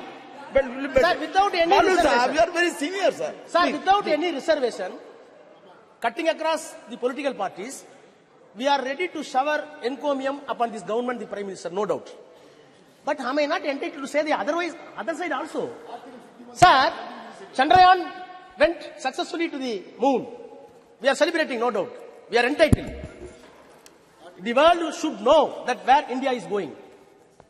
As a superpower of 4th place. After USA, after Russia, after China, no doubt. I am also Indian.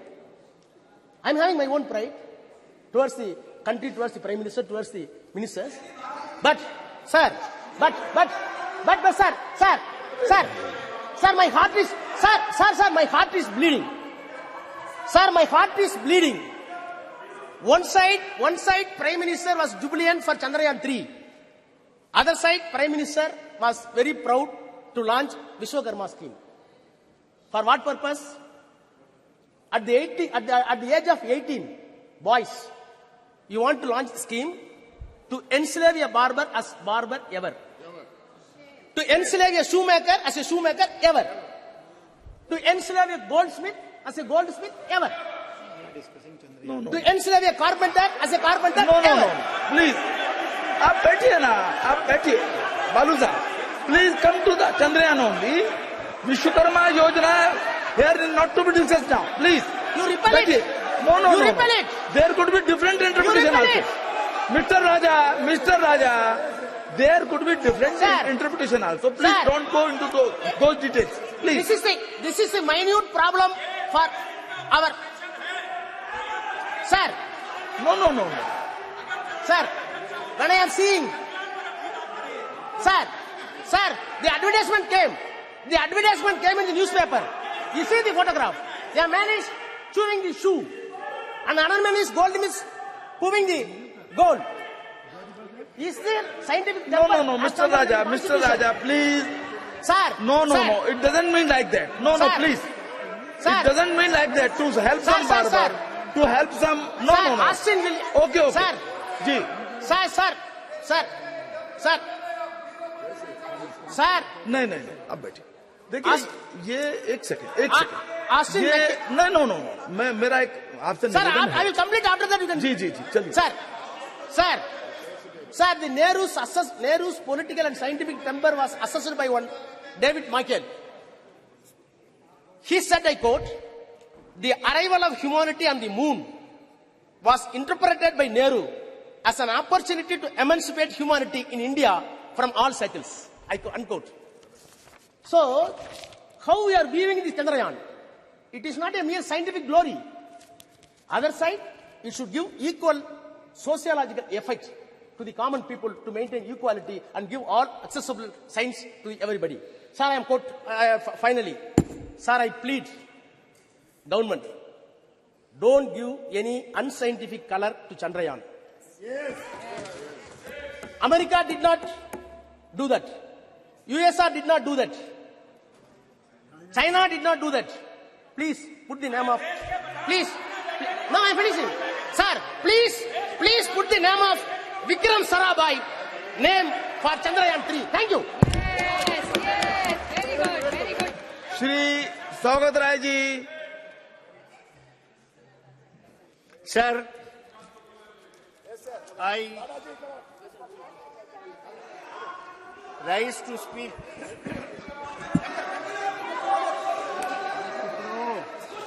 on the... पिछले बार क्या बोले थे याद है फिर बोले क्या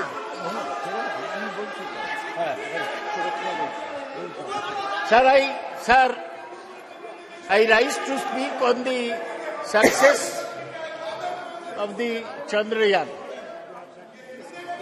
I congratulate S. Somnath and all the scientists of ISRO.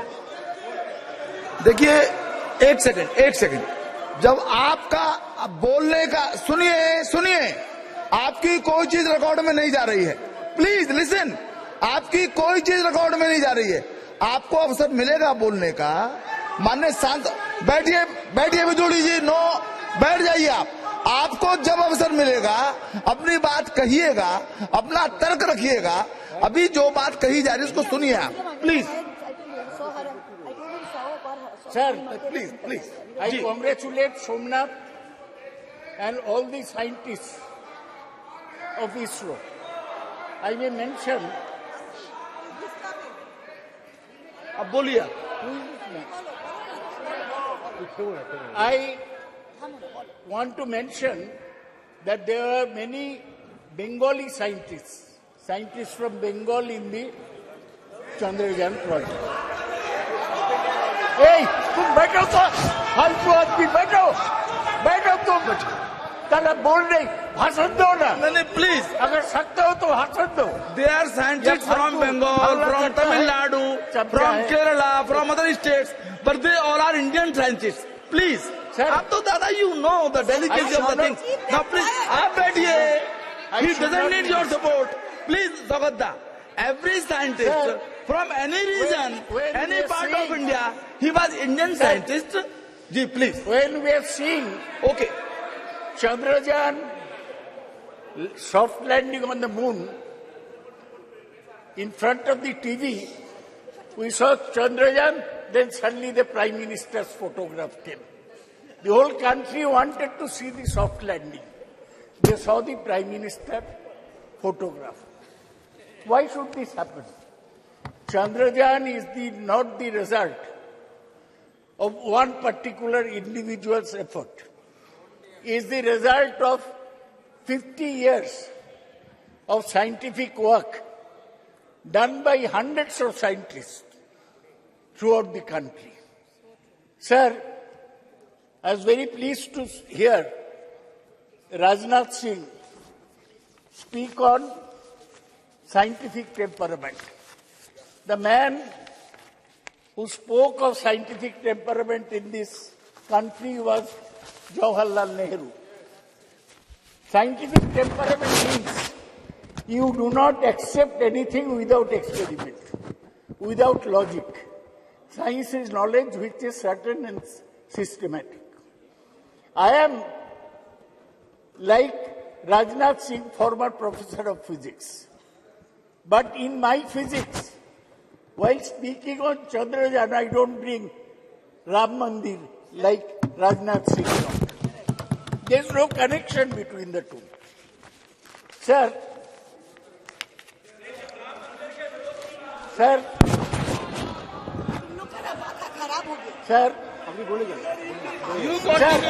I want to say, I am not Indian. Sir, I want to say, when somebody in top position says that Ganesh had plastic surgery in the ancient days, I do not accept this. When somebody says that Kauravas were born due to in vitro fertilization, I do not accept this. When somebody says that in Ramayana, the Pushpak Rath was a discovery by the ancient Indians, I do not accept this. I accept only that which is proved by science. Let me make it very clear.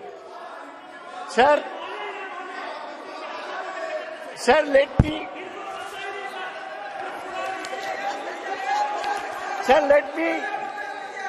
give a background. Sir, the background is this. In 1957,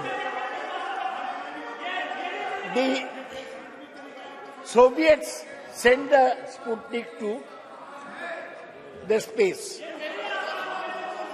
In 1961, Yuri Gagarin became the first person in space. In 1963, Valentina Tereshkova became the first woman in space. It was at this time that Jawaharlal Nehru felt that we must go into space science. In 1962, he set up the INCOSPAR, Indian National Committee for Space Research, headed by Dr. Vikram Sarabhai, a cosmic ray physicist. Nehru died in 1964. In 1969, when Indira Gandhi was Prime Minister, the ISRO was set up. And in 1972, when Indira Gandhi was still Prime Minister, the Department of Space was set up. So whatever is happening today is continuation of what Dr. Vikram Sarabhai started in 1962. His legacy. He unfortunately died in 1971 in Thumba, the space which he liked so much. So now, India has... Arey, chup karo. Sir, chup karo. Sir, India got the first success in Aryabhatta, which was completely designed and fabricated in India and launched by a Soviet Cosmotos 3M rocket from Kapustin Yar on 19th April 1975. ISRO has successfully launched almost 150 satellites since 1975. Sir, ISRO has established major space systems for communication, television broadcasting, meteorological services, resources monitoring and management, space-based navigation services. ISRO has its headquarters in Bengaluru. Its facility spreads across various centers. Launch vehicles are built at Vikram Sarabhai Space Center, Thiruvananthapuram. Satellites are designed and developed at U.R. Rao Satellite Center, Bengaluru. Integration of launching of satellites and launch vehicles are carried out from Satish Dhawan Space Center in Sriharikota, Andhra Pradesh. Development of liquid stages, including cryogenic state, very cold state, is done in Liquid Propulsion Laboratory at Bengaluru. ISRO has carried out 125 spacecraft missions and planned several missions, including Gaganayan, an interplanetary mission, such as Chandrayaan, Lupex, Shukrayan, and Mangalayan, MOM-2. Sir, ISRO, our own organization, it has surpassed NASA in efficiency, resourcefulness, and cost effectiveness. In 2005, NASA launched the solar mission that cost $550 billion. Now ISRO is planning to launch the similar solar mission, Aditya L1, at a cost of $55 million only. That is 1/10 of the cost of NASA. There are 4 types of satellites sent by ISRO. One is communication satellites, which helps our communication system. 2 is Earth observation satellite, which take the pictures of the Earth. 3 is navigational satellite, and 4 is astronomical satellite. These works are going on. What is great about Chandrayaan, that so far we are using rockets to send satellites around the Earth.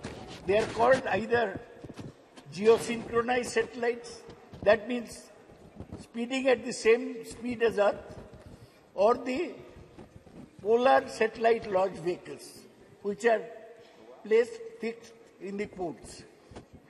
Now, for the first time, sir, we have gone that from a satellite, our rocket has taken a lander mission, lander and a rover, onto the surface of the moon.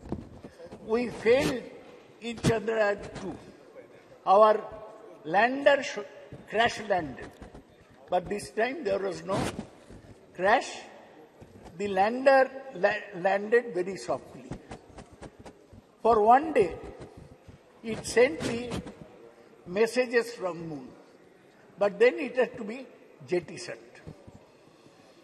We are very happy, all of us, that India has achieved this. But we must have things in perspective. We are talking of a moon, not a moon landing, sending a lander in moon. There is a propulsion module and there is a landing module. Propulsion module takes it from the Earth orbit into the moon. Then landing module goes to the moon surface. Sir, I must remind you, आपको याद दिलाने चाहता हूं कि 57 में मैं बोला Soviet Sputnik भेजा, हम अभी मून में एक तो सॉफ्ट लैंडर भेजा 1969 में. आज से 54 साल पहले Neil Armstrong stepped on the moon as a man. Stepped on the moon. He said, it's a small step for me, but a giant step for mankind. Giant leap for the mankind. So, हम लोग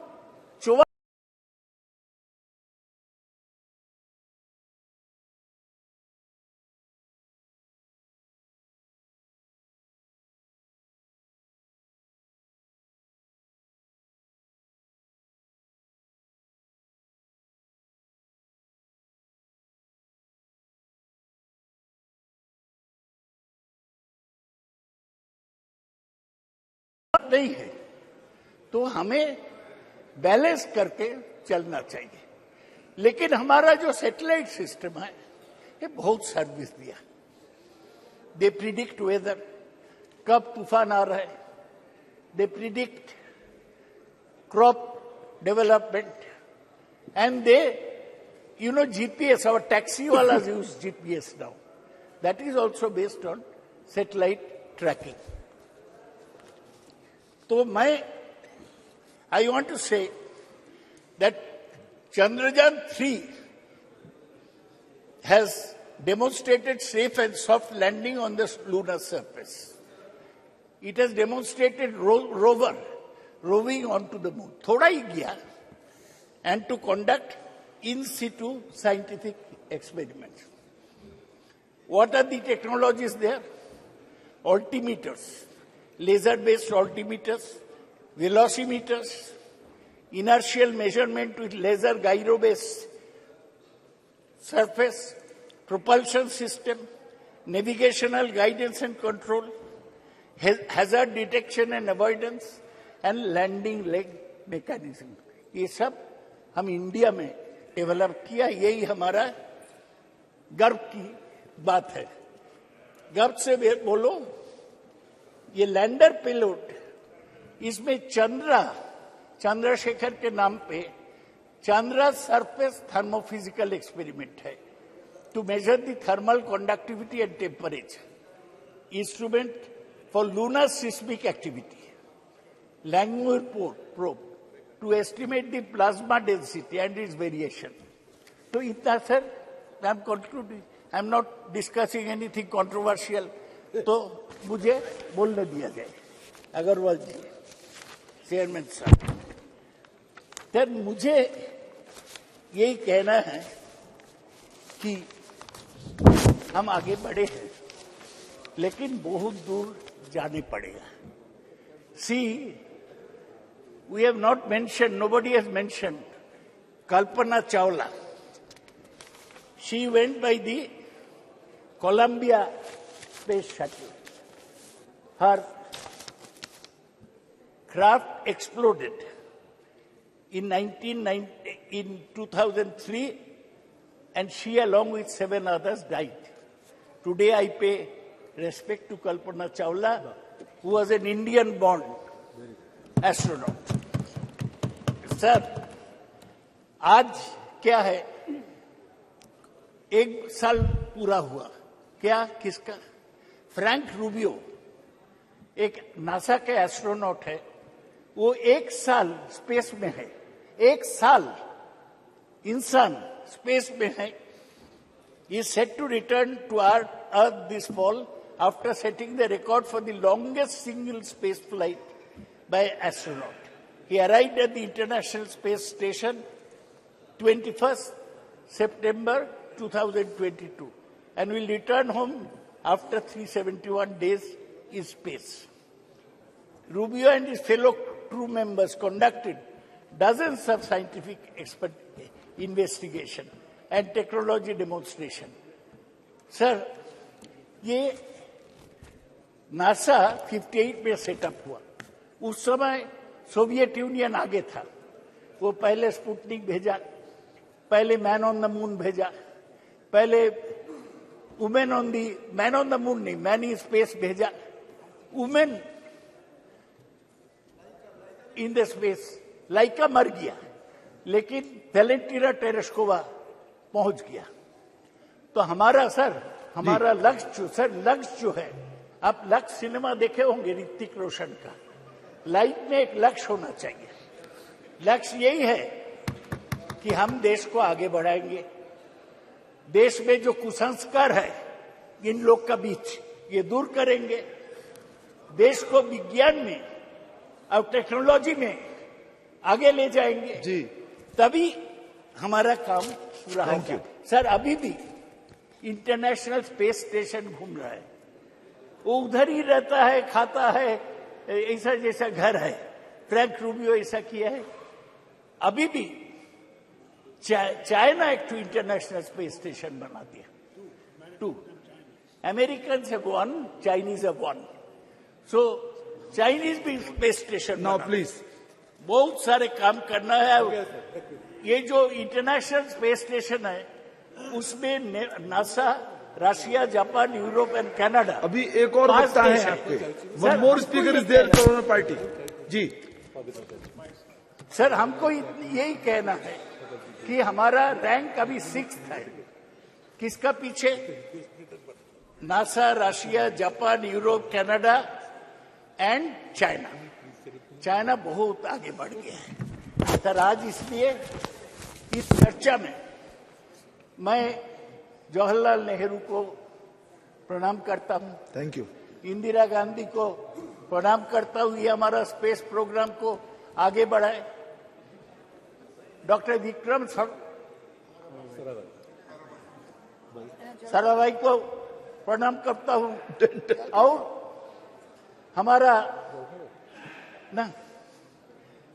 हमारा सतीश धवन और यूआर राव, इन लोगों को प्रणाम करता हूं। ये सब लोग मिलके हमारा स्पेस प्रोग्राम आगे बढ़ाया। ये बीजेपी का कोई कंट्रीब्यूशन नहीं है, ये साइंटिस्ट का कंट्रीब्यूशन है। Thank you, thank you. लक्ष्य में Shri लाबू Shri Krishna ji.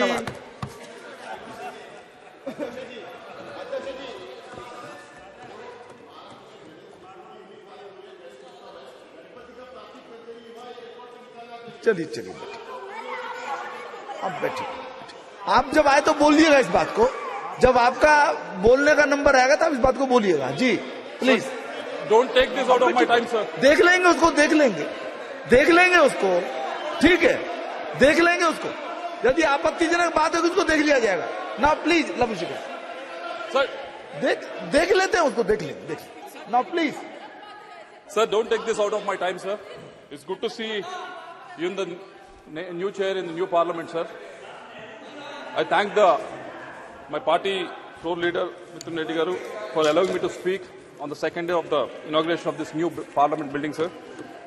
From YSR Congress and also from all the members of Lok Sabha and Rajya Sabha, we thank the achievements of ISRO. We congratulate the achievements of ISRO. We are indebted to all the scientific achievements they have done in the last 70 or so years, sir. When I was asked to speak on this subject, the first quote that came to my mind was of Isaac Newton, sir, when he said, I was able to see further because I was standing on the shoulders of the giants, sir. We were able to achieve Chandrayaan mission because there were so many people that have contributed to it. Just now, Professor Dada has mentioned about Vikram Sarabhai, Satish Dhawan, UR Rao, Madhavan Nair, Kastur Rangan. Because of what they've achieved in the last 65 to 70 years, Shivan, all these people have achieved and contributed to the frontiers of the space exploration, sir. Because of them, we were able to achieve Chandrayaan mission to the moon, sir. And I also congratulate Somnath and his team, who was able to place a lander on the far side of the moon, sir. When I was watching it as a tech geek, like all of us, I was so happy for 3 different reasons, sir. The first one was, it was launched from Sriharikota, Andhra Pradesh. It's my Telugu land, sir.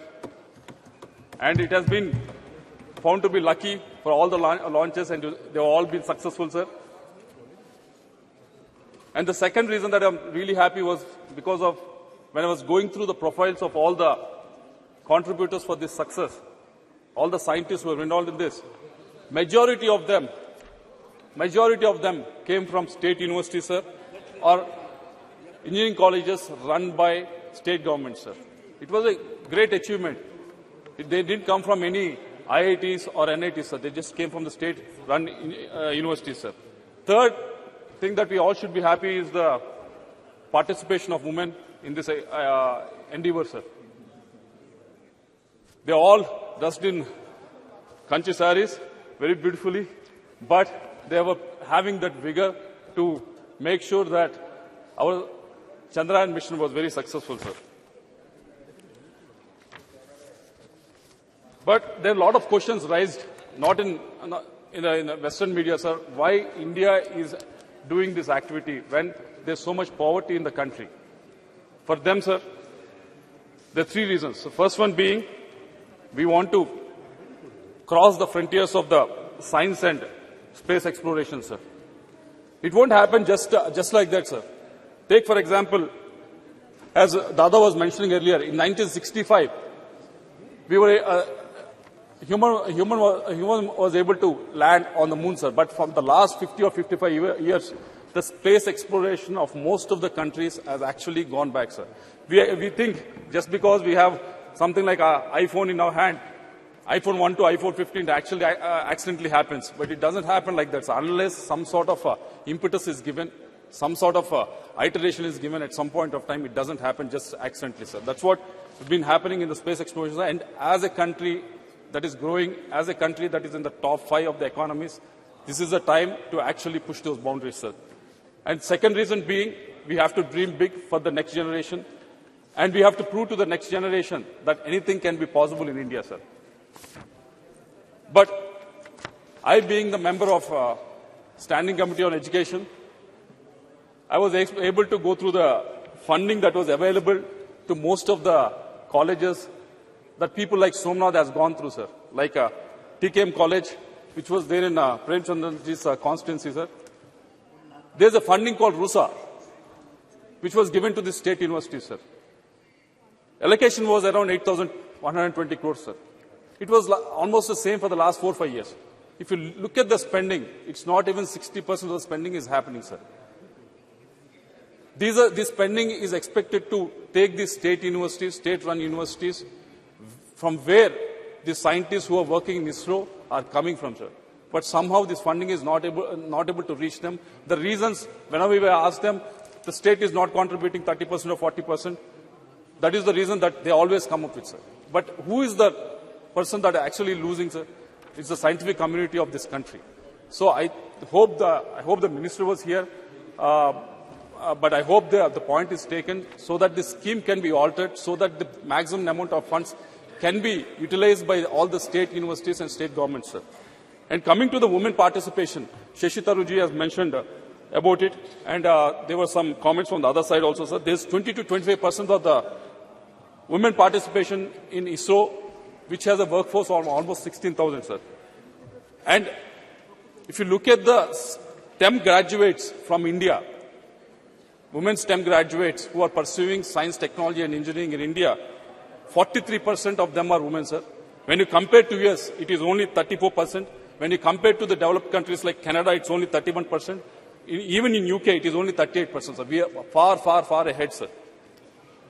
And also 30% of the research papers across 186 fields, this information I got it from Scopus, sir, are being published by women, sir. But only 14%, even though there's 43% of them are STEM graduates, of them are women, only 14% of the women are participating in STEM-related jobs, sir. Yesterday we were very proud that we have passed the women reservation bill, sir, but these people are putting the effort for almost 15 to 16 years to graduate, coming out with these degrees, but not able to participate in this workforce, sir. Unless we come up with new schemes to encourage them, unless we place the money where we talk, this situation is not going to increase, sir. And third, Minister Jitendra Singh ji is also here, sir. It is regarding National Research Foundation, sir. I wish somehow every Friday the House gets adjourned, sir, and he always gets the time. We always get the time to ask him the question only on the Friday, but somehow it gets adjourned and we never get to ask the question.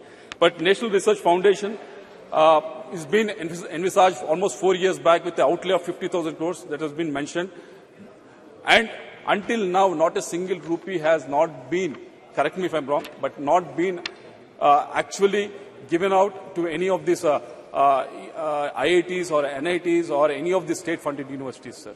For the last 4 years, all these institutes have been actually waiting for it, sir. Mike, please. We can't hear. Yeah. Mike, sir, Mike. Because it's still being structured. So when my turn comes to speak, I'll elaborate on that. Yes, sir. I'll also elaborate on, because out of these 50,000 crores, we thought it's all coming from the state government, sir, but we have been told that 36,000 crores are supposed to be mopped up from the private. Yes. If you can give us the modalities of how you're going to raise it. I don't want to interrupt you, no. So I'll elaborate when my turn comes. Yes, because you're right. Almost 36,000 will be from non-government sources. That's the difference now. Because yes. Dada, please. Dada, Baidi, please. Because we are actually at one of the lowest globally, sir, with respect to the spending on the research. Only 0.7% of the GDP is spent on the research, sir. So that's why I expect the minister to answer it when elaborate it when you're speaking of it, sir. And the other point being, I've been speaking to a lot of the startups who are in the space exploration, sir, and most of them have come up with a request.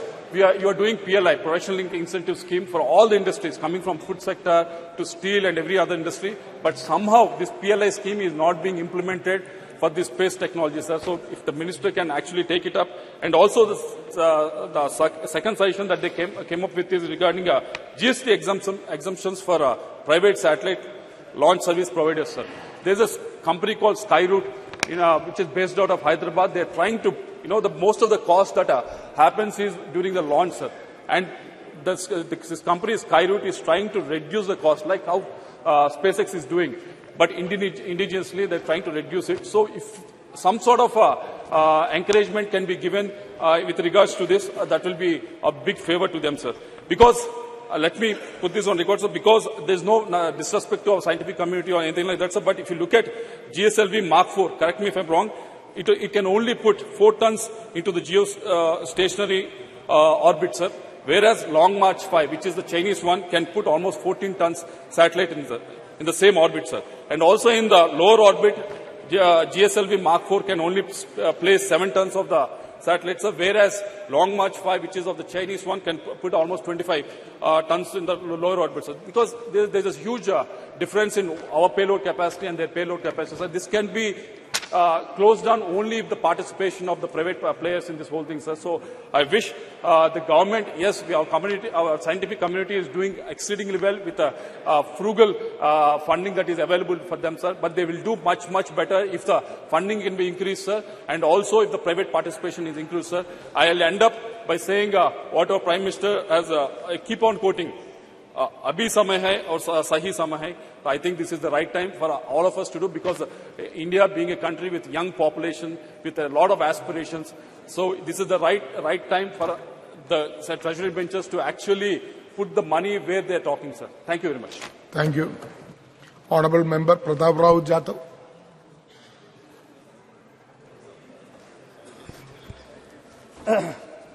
धन्यवाद अध्यक्ष जी। आज यहाँ पर जो हो रही है चंद्रयान 3 की चर्चा पर मुझे बोलने का अवसर दिया। अध्यक्ष जी, भारतीय अंतरिक्ष अनुसंधान संगठन का गठन 15 अगस्त 1969 में ग्रहों की खोज और अंतरिक्ष विज्ञान अनुसंधान को आगे बढ़ाने के राष्ट्रीय विकास में अंतरिक्ष प्रौद्योगिकी विकसित करने में और उपयोग करने के दृष्टि से किया गया था। मेरे पहले बहुत सारे सदस्यों ने यहाँ पर बहुत सारे बातें यहाँ पर कही, मैं उसको दोहराऊंगा नहीं। लेकिन अध्यक्ष जी, आजादी के बाद से अब तक भारत ने अंतरिक्ष का सफर शानदार तरीके से तय किया है। साइकिल व बैलगाड़ी से शुरू हुई हमारी अंतरिक्ष की यात्रा मंगल और चांद तक पहुंच गई है और सूरज के तरफ भी हम निकल चुके हैं। आज भारत मानव को अंतरिक्ष में भेजने की तैयारी भी कर रहा है। अध्यक्ष महोदय,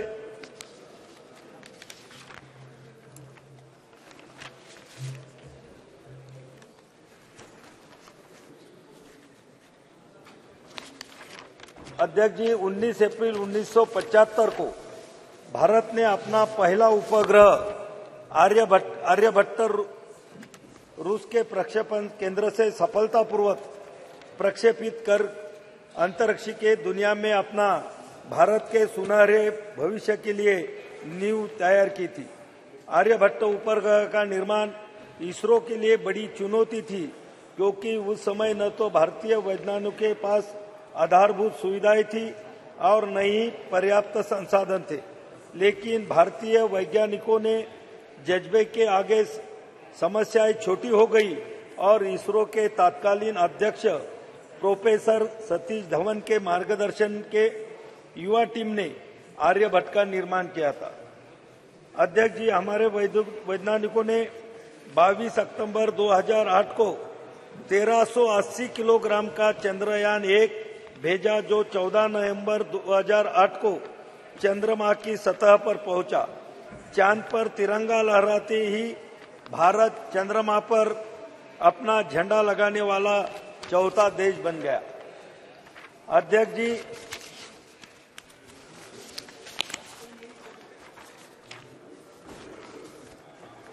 यह सिलसिला यहां नहीं रुका। 22 जुलाई 2019 को भारत ने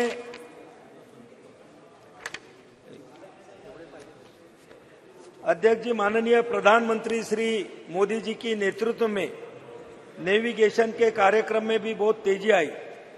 अध्यक्ष जी, कारगिल युद्ध में के दौरान अमेरिका ने अपना नेविगेशन सिस्टम भारत को देने से मना कर दिया था, जिससे हमारी सेना को कारगिल की पहाड़ियों पर दुश्मन के छुपे ठिकानों का पता लगाना मुश्किल हो गया था।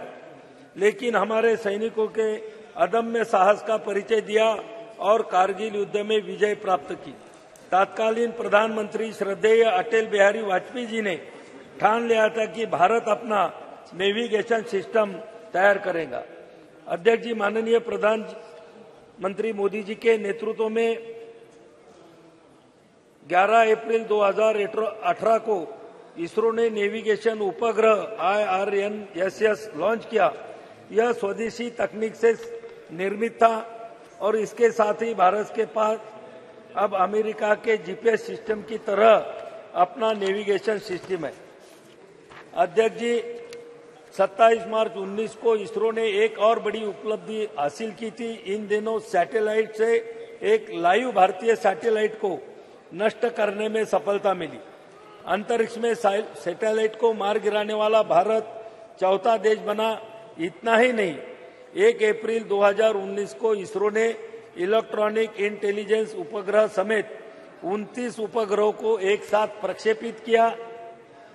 इसमें 28 विदेशी उपग्रह शामिल थे। पहली बार इसरो ने एक ही मशीन से 3 अलग अलग कक्षाओं में उपग्रहों को स्थापित किया। अध्यक्ष जी, इसरो के समक्ष बहुत चुनौतियां थी, जैसे कि अंतरिक्ष यात्रियों की प्रशिक्षित करने और मानव अंतरिक्ष उड़ाने के लिए लॉन्च व्हीकल की उन्नत तकनीक भी कमी थी। श्रीहरिकोटा स्थित सतीश धवन अंतरिक्ष केंद्र में तकनीकी दक्षता का अभाव, निजी क्षेत्र की सीमित भूमिका, परियोजना का धीमा कार्यान्वयन, सरकार द्वारा पर्याप्त समर्थन नहीं होना, बजट की कमी। लेकिन जब केंद्र में माननीय श्री मोदी जी के नेतृत्व में NDA की सरकार आई, परियोजनाओं के क्रियान्वयन में तेजी आई और बजट की कमी भी दूर हुई। अध्यक्ष जी, चंद्रयान 2 से मिली सीख और राष्ट्रीय स्तर के विशेषज्ञों द्वारा दिए गए सुझावों के आधार पर चंद्रयान 3 पर भी काम किया और सफल प्रक्षेपण किया। अंतरिक्ष विज्ञान के क्षेत्र में मिली लंबी छलांग लगाई।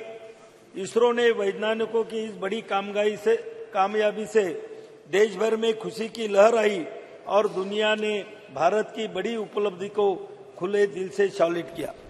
अध्यक्ष महोदय, मुझे यहाँ बताने में बहुत गर्व महसूस हो रहा है कि जिस लोकसभा क्षेत्र बुल्ढाना से मैं आता हूँ, वहाँ से चंद्रयान मिशन में जो सिल्वर स्टर्लिंग ट्यूब्स लगी है, वह मेरे लोकसभा क्षेत्र बुल्ढाना के खामगांव तहसील से बनाई गई थी और महाराष्ट्र के हिंगोली भूमि में एक शुष्क हिस्सा दुनिया के सबसे महत्वाकांक्षी विज्ञान कार्यक्रमों में से एक गुरुत्वाकर्षण तरंगों का अध्ययन करने के लिए LIGO वेधशाला का स्थल बनने जा रहा है।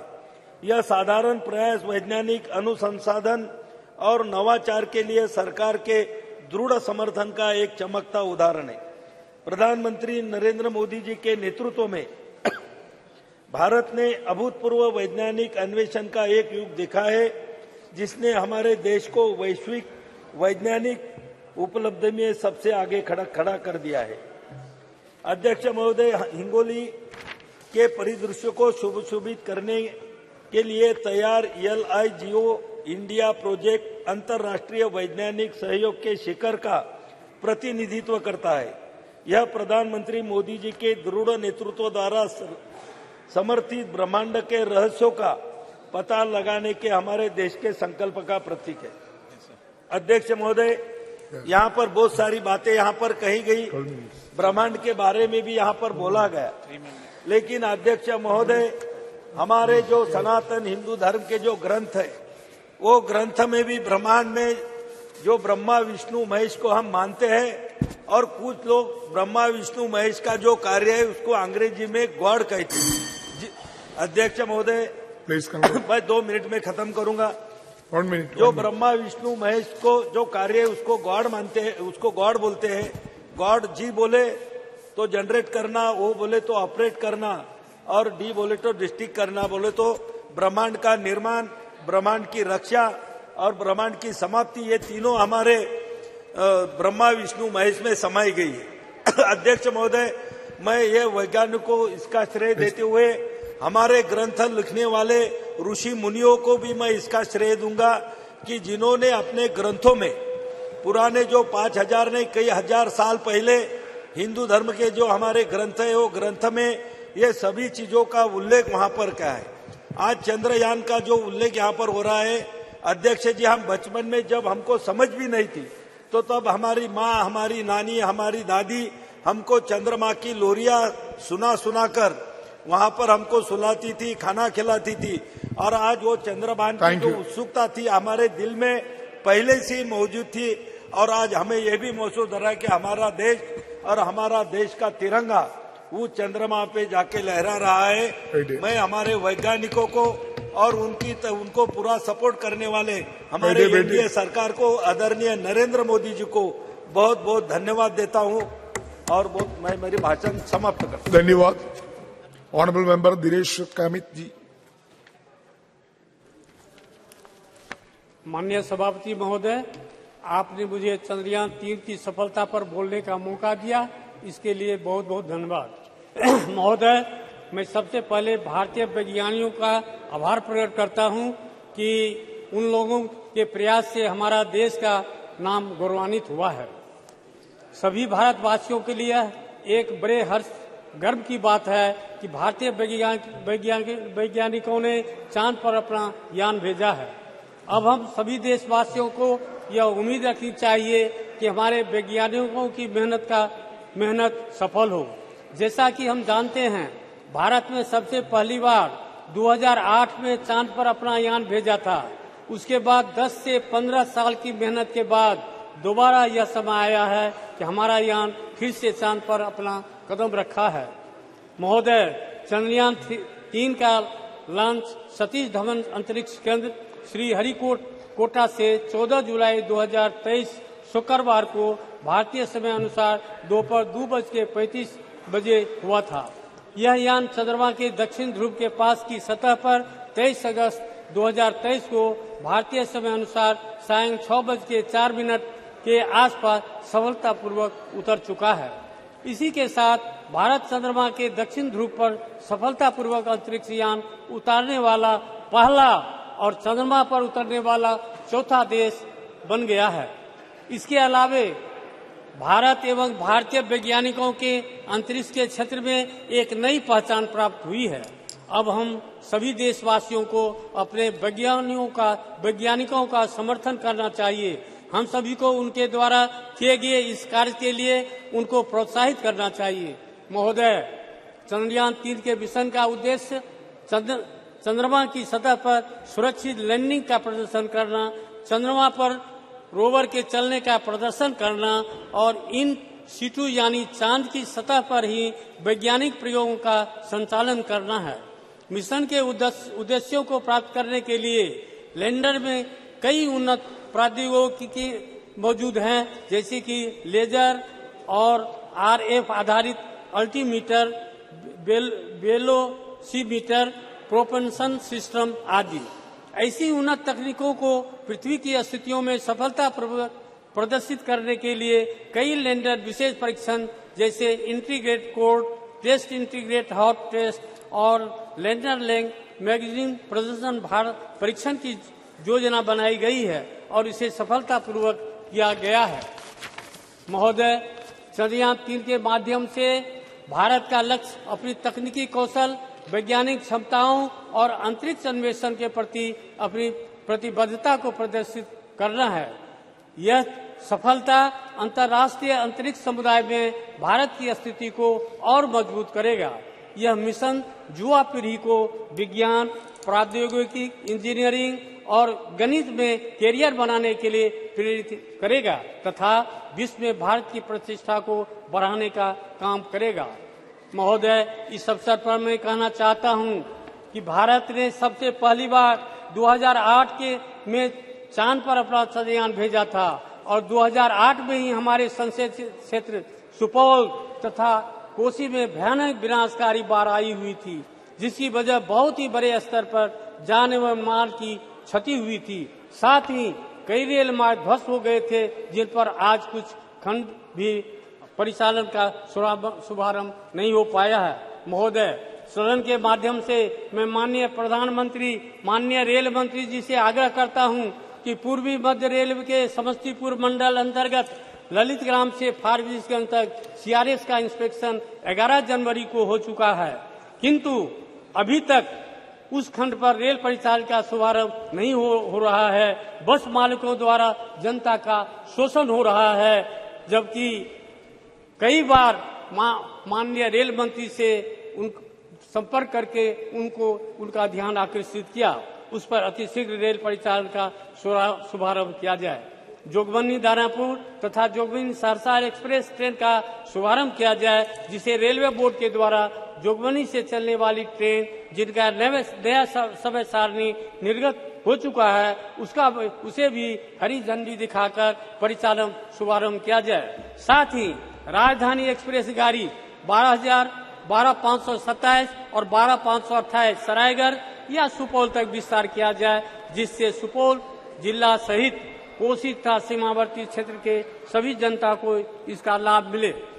महोदय, इसी के साथ पुनः मैं अपने पूरे संसदीय क्षेत्र की जनता की तरफ से हार्दिक धन्यवाद एवं बधाई देता हूं और ईश्वर से यह प्रार्थना करता हूं कि आप सभी वैज्ञानिकों को उनके कार्य क्षेत्र में सूर्य की तरह तेज प्रकाश बना रहे और इसी तरह देश को सर्वोच्च सम्मान मिलता रहे। इन्हीं शब्दों के साथ बहुत बहुत धन्यवाद। Thank you. धन्यवाद। Honourable member Shri Achyutananda Samanta ji. I would like to thank Honorable Chair to grant me this wonderful opportunity to participate in the discussions regarding success of Chandrayaan-3 mission and other achievements of our nation in the space sector. It's my first address in this new house that has brought with the historic passage of Nari Shakti Bandhan Adhiniyam, and today we are to discuss the other momentous milestone of soft landing of Chandrayaan-3 near the south pole of the moon, making Bharat the fourth country to achieve a soft landing on the moon after the US, Soviet Union and also China. 23rd August, all of us were glued to the screen and were keeping updates of what was happening second by second. Whole of India watched it through group live streams with finger crossed, becoming a part of this majestic lunar mission by heart. And when it landed, there was celebration and joy all over. It was the victory of each of 140 crore Indians. Really, it was the day when we saw the best of the poetic and literary references of Chand in relation with the space achievement. Chand pe ghar, Chanda mama ke paas, Chand dilaunga, etc., etc., and so on. In this regard, Russia's president acknowledged the impressive progress made by India in science and technology. South Africa President celebrated the moment as a significant achievement for the BRICS coalition, while Nepal's Prime Minister termed it historic. The European Space Agency was thoroughly impressed, and the United States praised the success for its inspirational and historic significance. In this regard, we acknowledge and celebrate the significant contribution of Indian scientists who made this possible. It is their efforts and perseverance that paid off. They are shining examples of knowledge, dedication, and expertise. The exceptional analytical abilities of our scientists, their steadfast commitment to exploration, and relentless drive to overcome challenges consistently places India at the forefront of global scientific achievements. Their quest for excellence and curiosity not only solidify our global reputation, but also inspire others to dream big and contribute to the world's knowledge. The involvement of large number of women scientists have contributed to the success of Chandrayaan-3 and India's space program in general, motivates aspiring women scientists like no one else. In this regard, I am happy that several scientists from our state, Odisha, played very significant roles in ISRO Chandrayaan-3 lunar exploration mission. Devashish Mahapatra, Sarath Kumar Das, Atal Krishna Khotua, and Naga Raju, and so many Odias have contributed in this mission. I have to congratulate Honorable Prime Minister Shri Narendra Modi ji, his visionary and exemplary leadership to inspire India's space program for human welfare and scientific progress. He has always encouraged science and innovation.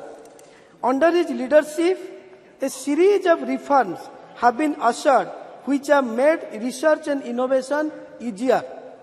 The celebration of 23rd August as the National Space Day is an example of his love, respect and belief in Indian space program. Chandrayaan-3 triumph serves as a remarkable affirmation of Prime Minister Narendra Modi's resounding message, Jai Vigyan, Jai Anusandhan. I have to express my thanks for his leadership of including common man, everyone in the process, whether it is sports or space launch or G20. Thanks for Jan Bhagidari. Similarly, it has huge impact. It has opened up web of opportunity for several sectors that could boost India's economic growth. It has opened up a new horizon of opportunity for several startups and companies involved in sectors such as space technology, aerospace, defense and R&D. It will also boost private investment in allied sectors. Coupled with higher budgetary allocation, it will ultimately contribute to economic growth. It also paves the way for an increased scientific temper amongst the youth of India, an accelerated pathway for self-reliance in emerging sectors and technology, and instilling the confidence to be amongst the top 3 economy of the world, solidifying the Made in India image. Lastly, the future of the Indian space sector is vibrant with several major initiatives and projects in progress, continuing government funding and private sector collaboration.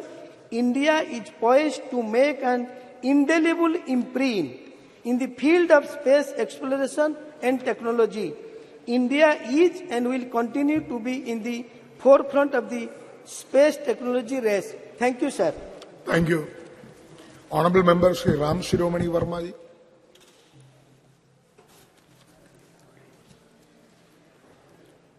अध्यक्ष महोदय, आपने मुझे महत्वपूर्ण विषय चंद्रयान की सफलता पर अपने विचार रखने का मौका दिया। हम आपका हृदय से धन्यवाद देते हैं। मुझे गर्व है कि इस नए सदन में अपनी पार्टी की तरफ से बोलने का पहली बार मौका मिला है। इसके लिए हम अपनी पार्टी की राष्ट्रीय अध्यक्ष बहन कुमारी मायावती जी का दिल से आभार व्यक्त करते हैं। महोदय, चंद्रयान 3 की सफल प्रक्षेपण में अपना पूरा देश गर्वान्वित महसूस कर रहा है। अब हम वैश्विक मानचित्र पर अपना स्थान रॉकेट प्रक्षेपण के संदर्भ में अंकित हो चुके हैं।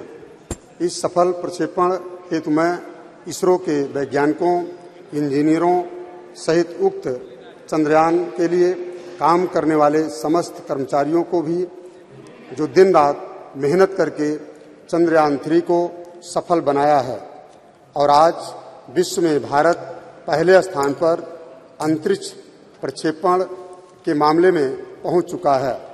मैं और मेरी बहुजन समाज पार्टी और देश के सभी सम्मानित नागरिकों की तरफ से इसरो के सभी वैज्ञानिकों को दिल से धन्यवाद देते हैं और विश्वास करते हैं कि समय समय पर देश की जनता की मांग को देखते हुए नित्य प्रतिदिन हमारे वैज्ञानिक अपनी लगन, परिश्रम और मेहनत से सफल अंतरिक्ष प्रक्षेपण करते रहेंगे।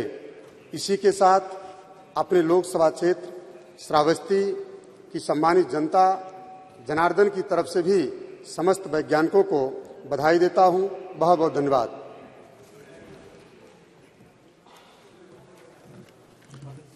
Thank you. Honourable member Shri Kota Prabhakar Reddy ji.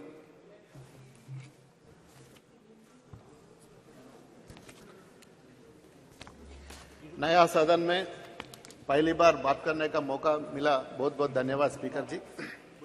I extend my heartfelt congratulations to all of us on the notable achievement of the Chandrayaan 3. Today, as I stand here, I want to reflect on the ISRO's history, which started from teeny outwise in the great scientist Sarabhaji ji and becoming the powerful counterpart of the elite the international space agencies of the world as we know.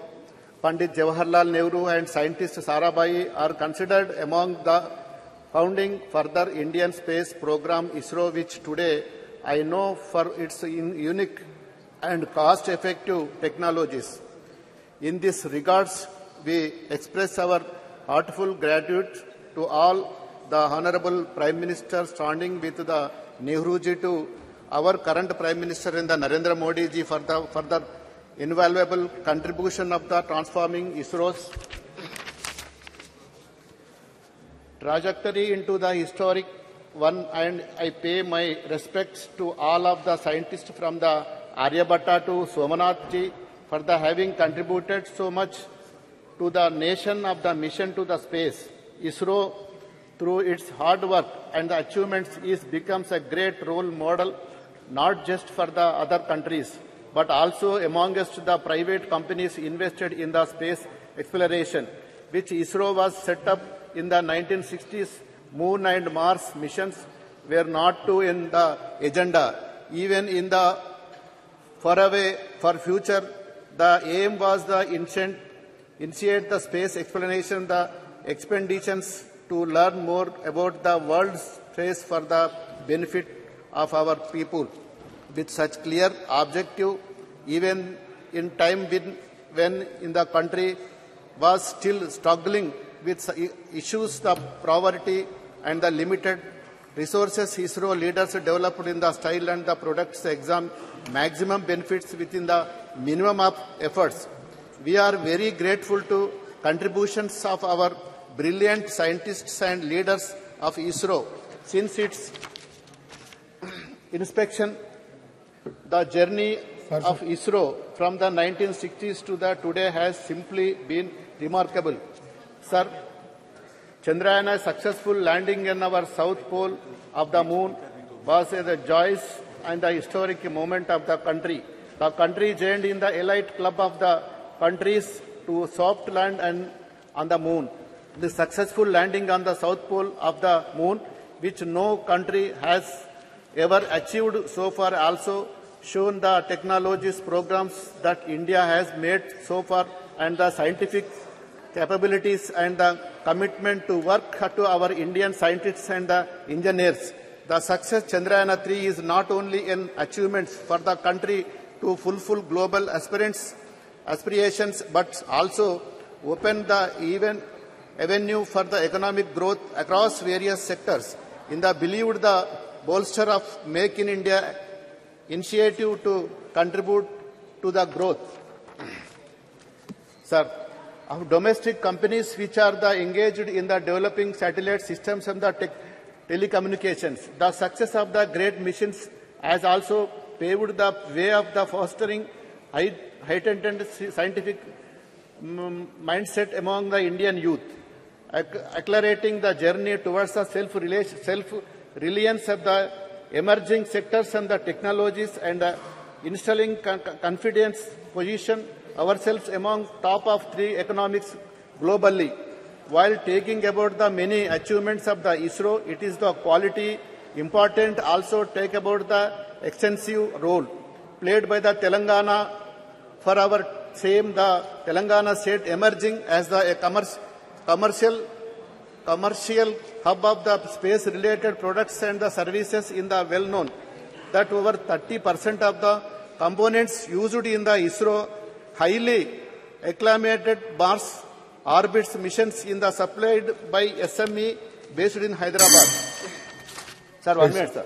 I can proudly to say that I am the first state that effectively take about the mate waivers and most receptive state of encourage youth and relay space of the behind this was is the dream that turned out of the true overturn. There was no vision of the mission of the Chief Minister of Chandrasekhar Rao and our IT Minister of the KT Rama Rao, which is the launch of the space technology framework in the April 23. Telangana government under the leadership of Chandrasekhar Rao unvalued, and this is the aim of the blustering private industry involvement in the space technology sector. This framework has been the magic position establishment, the state of the globally recognized the one-stop designations in the technology. And we are the emerging closer to the dream. My launching is the space tech framework and the implementing of the plan initiated to the Telangana state is the intents of the further achievements realize vision the promoting the domestic products and the launch of the vehicle satellite systems and their companies ground the equipment manufacturing and the various other facilities within the state of Telangana.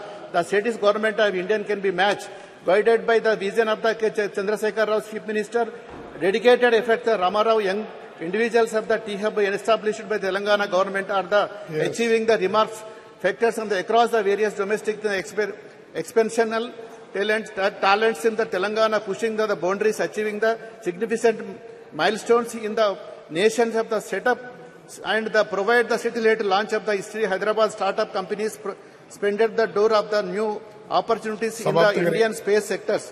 1 minute, sir. One notable achievements in the economy, Skyroof Aerospace Private Limited, which has successfully pioneered Indian the made in private rocket launches in the Vikram. Yes, setting the remarkable presented. This is the epitome of the Telangana government. Involving the support of the young individuals who are the showing of the talented world and the transforming their brilliant ideas in the reliability through their startups. Further coming up the latest national achievements of the Chandrayaan-3, there is the doubt about the mission if the displayed the fact of the Indian will be soon emerge prominent player as the cost of the effective satellite launcher. It is expected that is a will urgent argument of the Indian contribution of the global space of the economy by 8.10%. Honourable member, please sum up. Moreover, expected the believement the Chandrayaan-3 is the ending time the influences Indian domestic market as is the expected and the foreign investors prepare respectively on the Indian grow in the space of the research. Yes. Thank you, sir. Okay. Honourable member, Srimati Supriya Sule. Thank you, sir. Is there a cabinet minister present in the house? Please raise your hand. Cabinet minister, cabinet. Cabinet, not for MOS, cabinet minister. Sir, such an important debate going on. There is not one cabinet minister, sir. We can expect ministers. Sir, please, you must put it, sir. It's such how serious they are about Chandrayaan 3, sir. Yes. It's such a, we are so proud of what has happened. Sir, you must give a ruling. There has to be one cabinet minister here, sir. Message will convey it to ministers. Sir, please put it on record. Start. There is not one cabinet minister for such an important debate, sir. Your point is noted. It will convey it to ministers. Please do, sir. Please give us. You can start now. Aap ruling kijiye, sir. They don't have any right Not to a single like cabinet this, minister. That's really Yes. shameful, sir. Sir, I'd like to take this opportunity to congratulate the success of Chandrayaan 2. Every scientist and technocrat that has contributed in this 60-year journey. So I would like to congratulate everybody who has contributed in their way. Success of Chandrayaan is about competencies, capabilities, and capacities of people who have contributed in 60 years. Sir, I was very fortunate enough to grow in a city of Mumbai, which had Nehru Science Center and Nehru Planetarium. And I was brought up completely with a scientific temper. I see this whole debate actually with absolute respect to Rajnath Singh ji, who we always look up to. So today in his speech, I had a slight disappointment in his speech because I was expecting him to give us the vision of tomorrow, Chandrayaan 4, 5, 6, Aditya, L1 further. But that really lacked, so I was a little disillusioned today. And I am very strong about tradition, about values, about culture and heritage. These are all the things we are all brought up with. But today as a proud Indian, I felt from the treasury benches that completely lacked in the speeches that came from me. I will not repeat the points about Dr. Tharoor and Dr. Roy said, but I would definitely put it on record that it was like Pandit Jawaharlal Nehru and Dr. Sarabhai, who we grew up learning and reading about. It was Dr. E.V. Chitnis also, who substantially contributed in the growth story of ISRO. And it was, of course, Professor Dhawan, Dr. Brahman Prakash, who was one of the best metallurgists India has ever had. U.R. Rao, Dr. Nair, Dr. Kasturanga, Dr. Krishna, Dr. Shivam, and now Dr. Somnathan, who have contributed to the growth of ISRO where we are today. Sir, the Honorable Prime Minister always talks about indigenous growth of India. I would like to put it on record that I was very fortunate enough to get elected from a constituency called Baramati in Pune district in Maharashtra, sir. I'm very proudly happy to share with you, sir, there is an industry over 100 years started by Walchand Hirachand.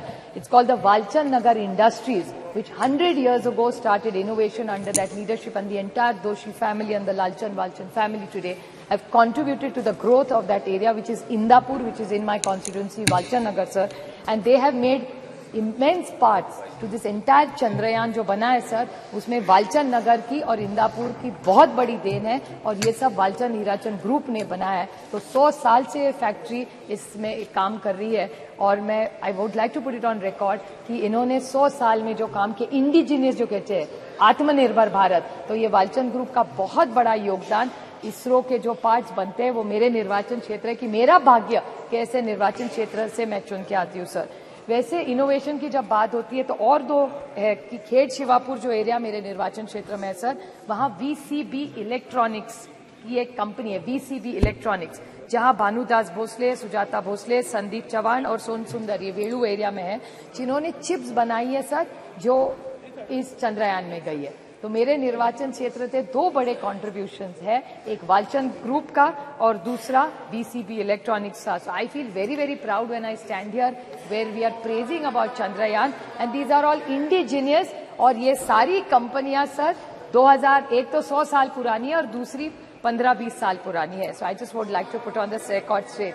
And there are other companies which are doing wonderful work in my constituency, like the hydrogen technology, sir, software, be it Wipro, be it KPIT, Tata's, Mahindras, they've all contributed to all these works that are going on, sir, in the new development of the new India. Sir, the whole thing which Dr. Tharoor also mentioned and Professor Roy also said was the spirit of inquiry and the spirit of questioning, sir. The entire debate today, somewhere I felt that we are very proud of our glorious tradition, sir.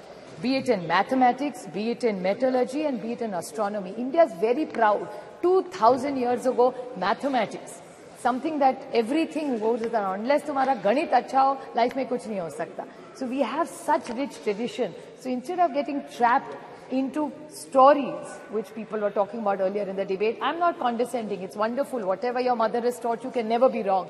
But we must not forget the rich tradition of mathematics, metallurgy and astronomy, which India is so proud of.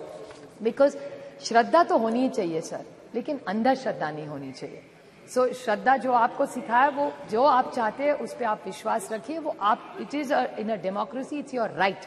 But the problem is I get worried when people in position of power and who are sitting on that side of parliament today talk about issues which actually surprise me when we are talking about the scientific temper.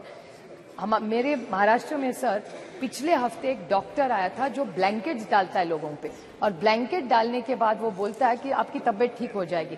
Sir आप सोचिए, एक तरफ हम लोग चंद्रयान 3 की बात करें और दूसरे जगह एक भारतीय जनता पार्टी का एमएलए बोल रहा है कि ब्लैंकेट डालिए आपकी तबीयत ठीक हो जाएगी. ये कैसे चलेगा? तो श्रद्धा जरूर होनी चाहिए, लेकिन अंदर श्रद्धा नहीं होनी चाहिए. आपको याद होगा सर, बीएड Sri Dabolkar, Sri Gauri Lankesh, Govind Pansare and Kalburgi ji.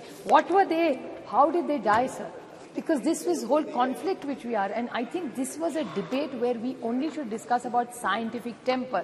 तो श्रद्धा होनी चाहिए, लेकिन अंधश्रद्धा श्रद्धा के खिलाफ महाराष्ट्र में भी बहुत बड़ा दाभोलकर जी ने बहुत मूवमेंट चलाया था. हमारे यहाँ बिल भी है कि अंधश्रद्धा के खिलाफ सबने एक्शन लेना चाहिए. और जहां पार्लियामेंट में अंधश्रद्धा के बारे में कहा जाता है, so somebody like me who believes in questioning and wants the next generation, तो इन चंद्रयान बैठ के हमारे बच्चों को हम अंधश्रद्धा सिखाएंगे तो देश आगे कैसे जाएगा sir? So we have to have a scientific temper, and I would like to quote doctor APJ Abdul Kalam ji when he said, dreams are not those which come while you are sleeping.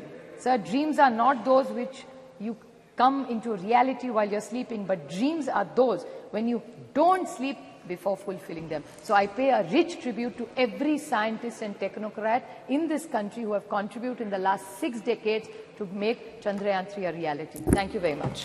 Thank you very much. Shri Prince Raj ji. धन्यवाद अध्यक्ष महोदय जी. आज आपने मुझे चंद्रयान 3 की सफलता और space sector में भारत की उपलब्धियों पे बोलने का मौका दिया. मैं अपने और अपने पार्टी की तरफ से आपका धन्यवाद व्यक्त करता हूं. सर, आज इस नए सदन में प्रथम भाषण देते हुए काफी खुशी और काफी गर्व महसूस हो रहा है. आज का विषय कोई पॉलिटिकल विषय तो नहीं है सर, और ना इस पे पॉलिटिक्स करनी चाहिए, लेकिन कल जैसे राज्यसभा में इस पे डिस्कशन हो रहा था और आज लोकसभा में हो रहा है. कई माननीय सदस्यों को हमने सुना, जैसे कल लोकसभा में महिला बिल पर चर्चा हो रहा था और आज चंद्रयान 3 पे हो रहा है, तो कुछ माननीय सदस्य के भाषण से लगा कि ये क्रेडिट टेकिंग मूवमेंट बन गया है, कि जब बिल लाया गया तो उसमें कहा गया ये बिल हम पहले लेके आए. जब चंद्रयान 3 पे बात हो रही है तो कहा जा रहा है कि इसरो की स्थापना हमने की. तो हमें लगता है इस तरीके की पॉलिटिक्स आज नहीं होनी चाहिए, और आज मुक्तः हमें अपने विषय पर रहना चाहिए. आज इस मंच के माध्यम से अध्यक्ष महोदय जी, हम अपने वैज्ञानिकों का, इंजीनियर्स का, रिसर्चर्स का और उन सभी कर्मचारियों को हम बधाई देते हैं और उनका धन्यवाद करते हैं कि उन्होंने भारत देश का नाम पूरे दुनिया में रोशन किया. और आदित्य 1 L1 की जो सफल लॉन्चिंग हुई है उसके लिए भी हम उन्हें बहुत बहुत शुभकामनाएं देते हैं. सर, यह स्पेस मिशन सिर्फ एक स्पेस मिशन नहीं है, ये आत्मनिर्भर भारत की ओर एक बहुत बड़ा कदम है. हमने सभी को धन्यवाद दिया, लेकिन हम चाहेंगे कि हम अपने उन महिलाएं साइंटिस्ट को विशेषकर धन्यवाद दें जिन्होंने अपना योगदान इस सफल स्पेस मिशन में दिया है. हम उन्हें धन्यवाद देना चाहेंगे कि किस तरीके से उन्होंने अपने योगदान के बदौलत एक पिक्चर बदला है, एक इमेज बदली है चाहे कल हम लोग यहाँ पे जैसे डिस्कशन कर रहे थे महिला आरक्षण बिल के ऊपर, उसकी जरूरत क्यों पड़ी? उसकी जरूरत इसलिए पड़ी क्योंकि सभी सेक्टर्स में हमारी माताएं बहनों ने अपना अपना स्थान बना लिया, चाहे वो डॉक्टर्स हो, नर्स हो, इंजीनियर्स हो, डिजाइनर्स हो, या एडवोकेट्स हो, जज हो, पायलट्स हो, लेकिन कहीं ना कहीं सदन में, विधानसभा में उनकी कमी हमेशा रही और कल के बिल के पास होने से हमें लगता है ये भी कमी पूरी हो जाएगी। जिस तरीके से हमने महिला साइंटिस्ट को विशेषकर धन्यवाद दिया क्योंकि उन्होंने सोच बदली है। पहले कहा जाता था कि हिंदुस्तान की महिलाएं, उनका काम सिर्फ चूल्हा तक है, खाना बनाने तक है, लेकिन वो सिर्फ यहां तक सीमित नहीं है। एक और सच्चाई है जिसे बहुत लोग देख नहीं पाते हैं, समझ नहीं पाते हैं, कि जो हाउसवाइफ होती हैं सर, जो घर की महिलाएं होती हैं, वो सिर्फ खाना बनाने तक नहीं है सर। वो महिला उस घर की होम मिनिस्टर होती है, वो महिला उस घर की फाइनेंस मिनिस्टर होती है, वो महिला उस घर की हेल्थ मिनिस्टर होती है, वो महिला उस घर की एक सपोर्टिव सिस्टम होती है, एक फूड मिनिस्टर होती है सर। उस घर के निर्माण में उस महिला का बहुत बड़ा योगदान रहता है सर। सर, ये बात दुनिया समझ नहीं पाती है कि किस तरीके से हिंदुस्तान में एक तरफ हमारी माताएं आ रहे और यहाँ मंत्री जी भी है उपस्थित। सर, ये दुनिया समझ नहीं पाती है कि हिंदुस्तान में, भारत में किस तरीके से एक तरफ हमारी माताएं बहनें चंदा चांद को अपने करवा चौथ वाले दिन पूछती है और दूसरे तरफ हमारी माताएं बहनें उसी चांद पर दोनों मंत्री है और आ रहे हैं लैंडिंग करती है। कृपया शांत रहिए। ये हमारी संस्कृति है, ये हमारी शिक्षा है, इसको दर्शाती है। हम माननीय प्रधानमंत्री जी ने जो कहा, बिल्कुल सही कहा, चंदा मामा अब दूर नहीं है। सर, विश्व के अन्य देशों के मुकाबले हम लोगों का जो बजट है, जो स्पेस मिशन का बजट है, वो बहुत कम है और बहुत कम बजट में भी हम लोगों ने काफी उपलब्धियां प्राप्त की। अगर हम देखें, अन्य देशों ने भी प्रयास किया, लेकिन भारत ही एक प्रथम ऐसा देश है जो कि दक्षिण ध्रुव में पहला सफलपूर्वक लैंडिंग उन्होंने किया। तो इसके लिए हम अपने साइंटिस्ट को बहुत बहुत बधाई देते हैं और एक आत्मनिर्भर भारत की ओर बढ़ता एक भारत का पहचान उन्होंने बनाया है। सर, हम अपने प्रधानमंत्री आदरणीय नरेंद्र मोदी जी का भी धन्यवाद और करेंगे कि जिस तरीके से बुरे परिस्थिति में उन्होंने अपने साइंटिस्ट का साथ दिया, उनका हौसला बढ़ाया, उनको हिम्मत दी, उनका नेतृत्व किया, उसी का परिणाम है सर कि आज हम लोगों ने एक सफल मिशन, स्पेस मिशन हम लोगों ने पूरा किया। हमें पूर्ण विश्वास है सर कि उनके कौशल नेतृत्व में जिस तरीके से कोरोना काल में हम लोगों ने देखा कि देश ने एक स्वदेशी वैक्सीन का निर्माण किया, जिस तरीके से आज देश डिफेंस सेक्टर में सर इक्विपमेंट्स बना रहा है, इसको एक्सपोर्ट कर रहा है, हम लोग देख रहे हैं। हम लोग वहां गए थे, देखे भी थे। और जिस तरीके से ये नया संसद भवन भव्य भवन बनकर तैयार है और चंद्रयान 3 की लैंडिंग हो या आदित्य L1 की सक्सेसफुल लॉन्चिंग हो, सर इससे यह दर्शाता है कि किस तरीके से भारत आत्मनिर्भर बनता जा रहा है। और सर वो दिन दूर नहीं है जब आदरणीय प्रधानमंत्री की सोच 2047 में एक विकसित भारत अपने पूरे देश की सूची में अपना नाम दर्ज कराएगा। वो दिन दूर नहीं है सर। सर, ज्यादा समय नहीं लेते हुए सर, आप एक बार पुनः हम अपने सभी साइंटिस्ट, सभी अपने महिला साइंटिस्टों का, सभी इंजीनियर्स का, सभी रिसर्चर्स का, सभी उन कर्मचारियों का और जितने भी लोग इस कार्यक्रम से जुड़े हुए थे, मिशन से जुड़े हुए थे, हम उन्हें पुनः नमन करते हैं, उन्हें धन्यवाद देते हैं, उन्हें बधाई देते हैं। बहुत बहुत धन्यवाद। बहुत बहुत धन्यवाद। श्री जयंत सिन्हा जी। बहुत बहुत धन्यवाद सभापति महोदय।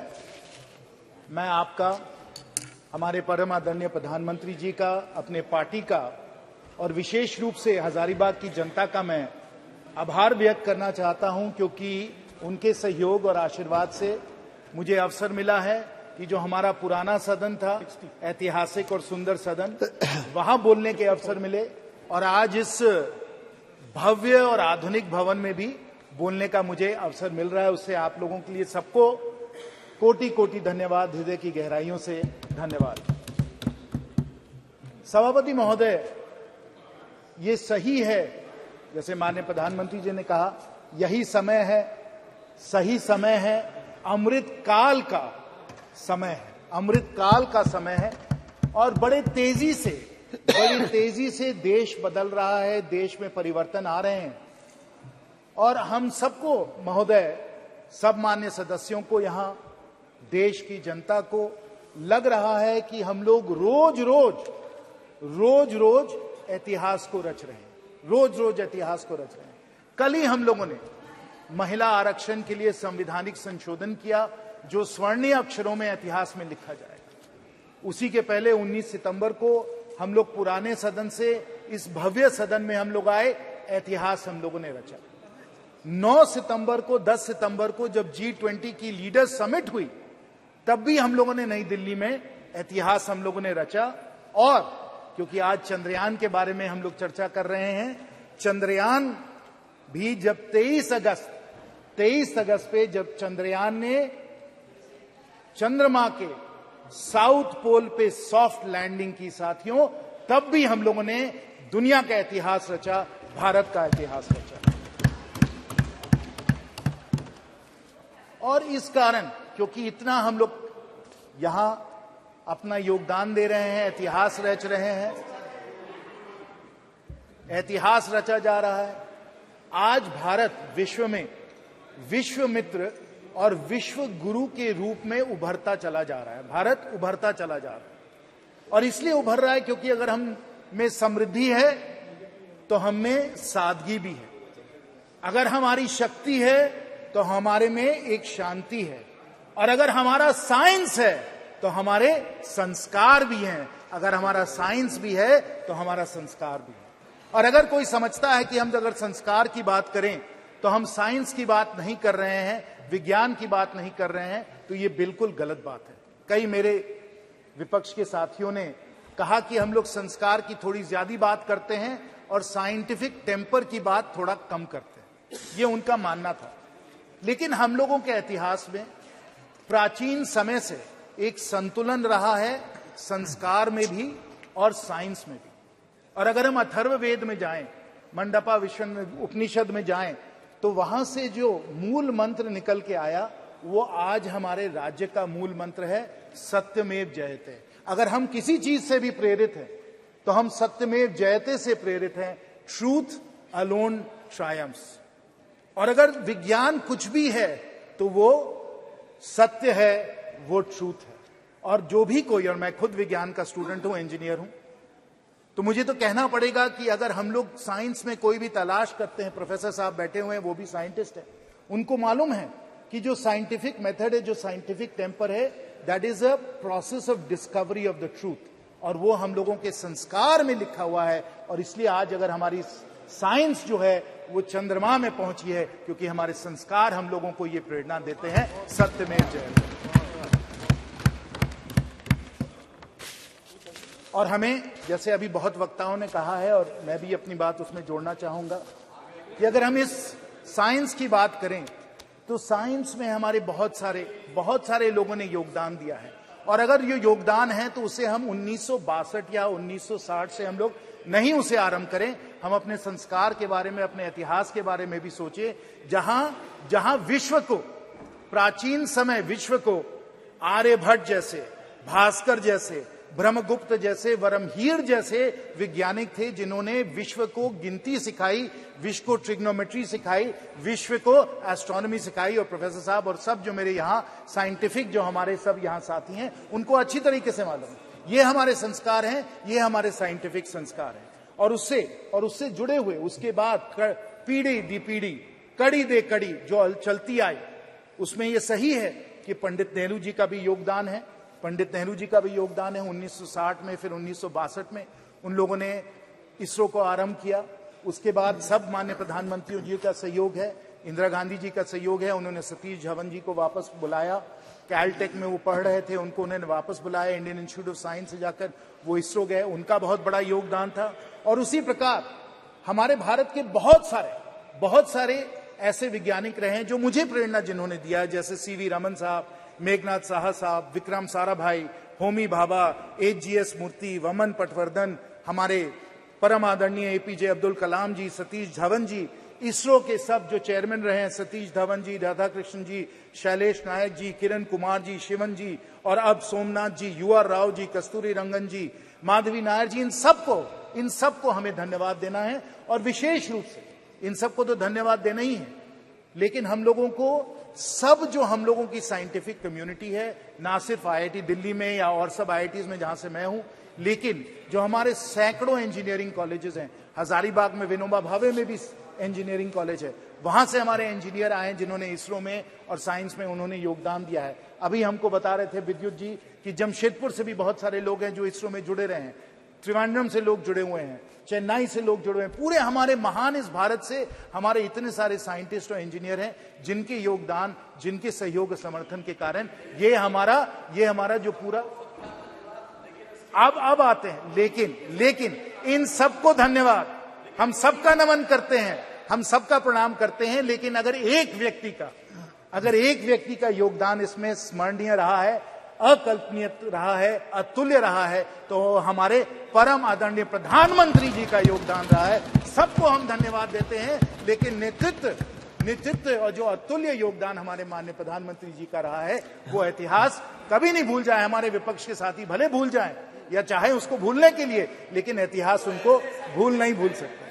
और अगर सत्य में जयते, अगर आप साइंटिस्ट है, अगर आपको फैक्ट से अगर आपको कोई ताल्लुक है, तो इसको आप ना भूले। और मैं इसको सिर्फ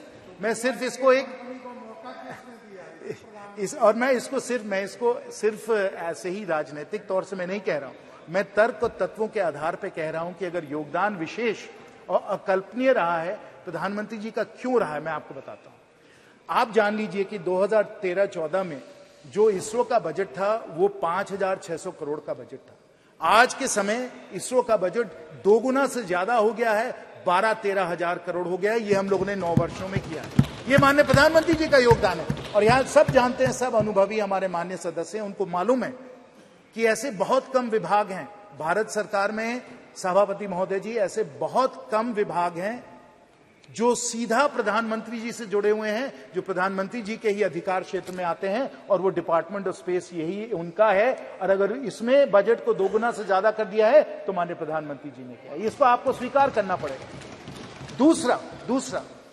दूसरा आप ये भी जान लीजिए, और सुप्रिया जी ने कहा, मैं बिल्कुल उनका समर्थन करता हूं उसमें, कि हमारे प्राइवेट सेक्टर का भी इसमें बहुत बड़ा योगदान रहा है, चाहे वालचंद का हो, चाहे वो हम एलएनटी की बात करें, और विशेष क्योंकि मेरे सब झारखंड के यहां साथी बैठे हैं, मैं एचईसी रांची का भी इसमें सहयोग जो उन्होंने दिया है, जो क्रायोजेनिक इंजन बना है वो एचईसी रांची में ही बनाया गया है, तो प्राइवेट सेक्टर का योगदान रहा है। लेकिन 2020 में माननीय प्रधानमंत्री जी का निर्णय था कि जो स्पेस का जो सेक्टर है, इसको हम लोग प्राइवेट सेक्टर के लिए इसको खोल दें, इसको लिबरलाइज कर दें। और इसके कारण, क्योंकि हम लोगों ने प्राइवेट सेक्टर को इतना प्रोत्साहन दिया है, इतना सहयोग दिया है, कि आज स्पेस में 140 स्टार्टअप्स आ चुके हैं, और हम लोगों का स्पेस का इकोसिस्टम बहुत तेजी से बढ़ता चला जा रहा है। यह भी माननीय प्रधानमंत्री जी का निर्णय था। जैसे उन्होंने बजट को 2 गुना किया, वैसे उन्होंने स्पेस को लिबरलाइज करके 140 स्टार्टअप्स को उन्होंने योगदान दिया। और तीसरा कि जब हम लोगों ने इस तरीके से लिबरलाइज किया, तो विश्व में नंबर 1 और सबसे अफोर्डेबल किफायती तरीके से अगर कोई भी सैटेलाइट को जियोसिंक्रोनस ऑर्बिट में डाल सकता है, तो वो इसरो ही डाल सकता है। और पिछले कुछ वर्षों में हम लोगों ने कुल मिलाकर, मैं आपको ये आंकड़े बता दूं, स्पष्ट आंकड़े जो हैं, कि हम लोगों ने करीब लगभग 400 फॉरेन सैटेलाइट्स को हम लोगों ने अर्थ ऑर्बिट में डाला है, जिससे हम लोगों को इसरो में 3300 करोड़ का हम लोगों को इसमें रेवेन्यू हम लोगों को मिला है। वो भी माननीय प्रधानमंत्री जी की सोच थी कि इस तरीके से इसरो को हम लोग पूरी तरीके से ओपन अप करके सैटेलाइट लॉन्चिंग में हम लोग ले आए। और इस तरीके से अगर किसी को भी पूरी तरीके से श्रेय इस सफलता को मिलना चाहिए तो माननीय प्रधानमंत्री जी को मिलना चाहिए, ये हम सब लोग स्वीकार करें।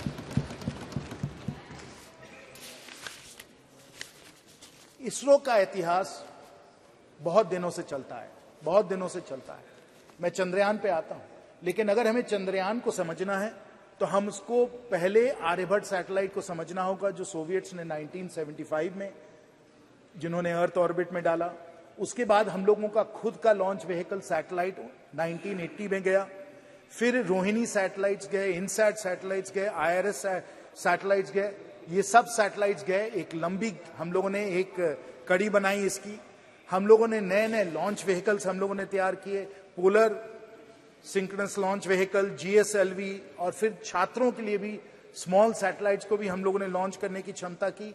और हम लोगों ने मंगलयान को भी हम लोग जाकर, मार्स को भी जाकर हम लोगों ने ऑर्बिट में हम लोगों ने अपना सैटेलाइट भेजा। और आपको याद होगा तब हम लोगों ने सब जगह कहा था कि इतनी किफायती तरीके से हम लोग कर रहे हैं कि बॉलीवुड की पिक्चर के, हॉलीवुड के पिक्चर के बजट से कम तक हम लोग मंगलयान के द्वारा हम लोग मार्स तक पहुंच सकते हैं। ये हमारी क्षमता है।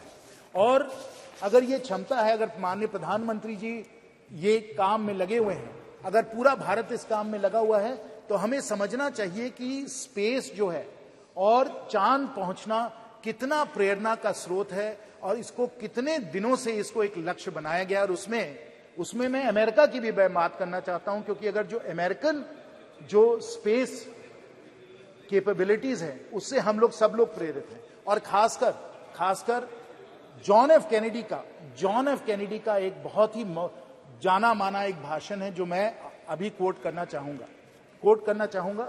और जॉन एफ कैनेडी ने ये कहा था, वो हम लोगों को याद करना चाहिए। जॉन एफ कैनेडी ने 1962 में कहा था, Y some say the moon, why some say the moon, why choose this is our goal. This replies to India. Why choose the moon, why is this our goal? And why they may well ask, why climb the highest mountain? Why climb the highest mountain? Because it is there. New hopes for knowledge and peace are there. We choose to go to the moon this decade and do the other things, not because they are easy. We choose to go to the moon. This applies to India. We choose to go to the moon not because they are easy, but because they are hard. अगर हम बड़े लक्ष्य अगर हम लोग हासिल करने के लिए हम लोग अपनी आकांक्षाओं को बनाते हैं, अगर हम इस भवन का निर्माण 3-4 साल में कर सकते हैं, इसलिए नहीं क्योंकि ये आसान काम है, इसलिए क्योंकि ये मुश्किल काम है। Not because it is easy, because it is hard that we choose to go to the moon. It is not easy to build this parliament building in 3 or 4 years. It's not easy, but because it is hard, we have chosen to do it. It is hard to build all the roads and highways and everything else, but because it is hard, we want to do it, because that's the new India we want to build. It is hard to be able to feed 80 crore people with the Garib Kalyan Yojana, but क्योंकि मुश्किल है इसलिए हम इसको करने के लिए प्रतिबद्ध हैं और हमने करके दिखाया है। It is not because it is easy, but because it is hard. And it is hard. अगर कोई समझता है कि चंद्रयान चांद में पहुंच गया और कोई भी इसे कर सकता है, तो मैं आपको लूना 25 के बारे में बताना चाहता हूं। लूना 25 के बारे में। और आप जानिए कि अगर 1950s में स्पेस रेस चालू हुआ और अगर जॉन एफ कैनेडी ने कहा कि हम लोगों को 1960s में ही हम लोगों को मून पे पहुंचना है, तो क्यों किया उन्होंने? क्योंकि उनके सामने एक चुनौती थी, एक कंपटीशन था। और वो कंपटीशन किसके साथ था?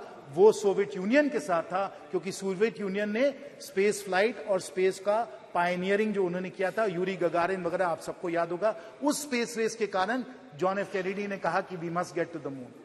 वही सोवियत यूनियन, वही स्पेस प्रोग्राम उसी समय जब चंद्रयान अगस्त में पहुंच रहा था south pole of the moon, उनका लूना 25 जो था वो भी अगस्त में फेल हो गया। Not because it is easy, it is because it is hard that we go to the moon. The Russians who developed, who pioneered space flight, they were the ones who were not able to succeed. They tried a South Pole landing and they failed. And they used a 30 kg robotic launcher, a 1750 kg launch mass, not because it is easy. What did we do? Instead of putting a 1750 kg launch mass, Professor Saab, we put a 4000 kg launch mass and a much larger payload on Chandrayaan 3. We put it into Earth orbit. We moved it out of Earth orbit into the lunar orbit, and then on August the 23rd at 6:04 p.m. and I'm sure everybody here must have been spellbound watching, and I will tell you also that the number of concurrent users on the ISRO channel on YouTube that day was the highest YouTube has ever recorded. पूरा भारत उस ऐतिहासिक क्षण को देख रहा था YouTube के channel पे, और 6 बजे अगस्त 23 को हम लोगों का चंद्रयान वहां चांद पे पहुंचा, साउथ पोल की लैंडिंग हुई, 14 दिन उन लोगों के सब साइंटिफिक एक्सपेरिमेंट चले. Not because it is easy. The Russians were not able to do it. It is because it is hard that we did it, and we accomplished something that the Russians were not able to accomplish. Because it is hard, not because it is easy. That is the India we are building. That is the India that we want to see. That is the India our Prime Minister wants to see. और इसी कारण जो हमें चंद्रयान में सफलता मिली, सब हमारे scientist और इंजीनियर्स की सफलता थी. और मुझे तो खुद निजी तौर पे बहुत खुशी हुई, बहुत मुझे गर्व हुआ. हजारीबाग के भी कई लोग उससे जुड़े हुए थे, मेरी फोन पे भी उनसे बात हुई, और जब आप उनसे बात करें, हर से वो गदगद थे कि इतना बड़ा लक्ष्य हम लोगों ने हासिल किया है. लेकिन ये तो एक और ही कड़ी है. अभी हमें और बहुत दूर जाना है, बहुत दूर जाना है. चांद पे तो हम पहुंच ही गए, फिर आदित्य L1 तो हम लोगों को सूरज तक ले गया, और सूरज पे जो हम लोगों ने एक्सपेरिमेंट्स किए, जो कोरोना पे जो एक्सपेरिमेंट्स हो रहे हैं, जो कोरोना का स्टडी हो रहा है, वो भी बहुत ही ऐतिहासिक है. लेकिन आपको मालूम है कि हम लोगों की सोच ये है कि हम लोग जल्द ही हम लोग गगनयान के द्वारा, और मैं आपको बता दूं कि इसकी ट्रेनिंग हमारे एस्ट्रोनॉट्स वगैरह की हो गई है. हमारे पास वो पेलोड कैपेसिटी है हमारे रॉकेट्स की, लॉन्चेस की, कि हम लोग कुछ लोगों को हम लोग 400 किलोमीटर सैटेलाइट के पार हम लोग स्पेस में ले जाना चाहते हैं. गगनयान के द्वारा मैन्ड स्पेस फ्लाइट भी यहां भी हम लोग जाना चाहते हैं. तो ये लक्ष्य, ये हमारा लक्ष्य है, यहां हम लोग पहुंचना चाहते हैं. और इसके द्वारा जो हम लोगों का स्पेस का इकोसिस्टम बन रहा है, उसे भी हमें समझना चाहिए. ये हमारे माननीय प्रधानमंत्री जी की दूरदर्शी सोच है कि हमें सिर्फ ये मिशंस जो है इसमें हमें सफल नहीं होना है. हमें मिशन से और आगे बढ़कर पूरा स्पेस का एक इंडस्ट्री, पूरा स्पेस का एक इकोसिस्टम भी हम लोगों को बना देना है.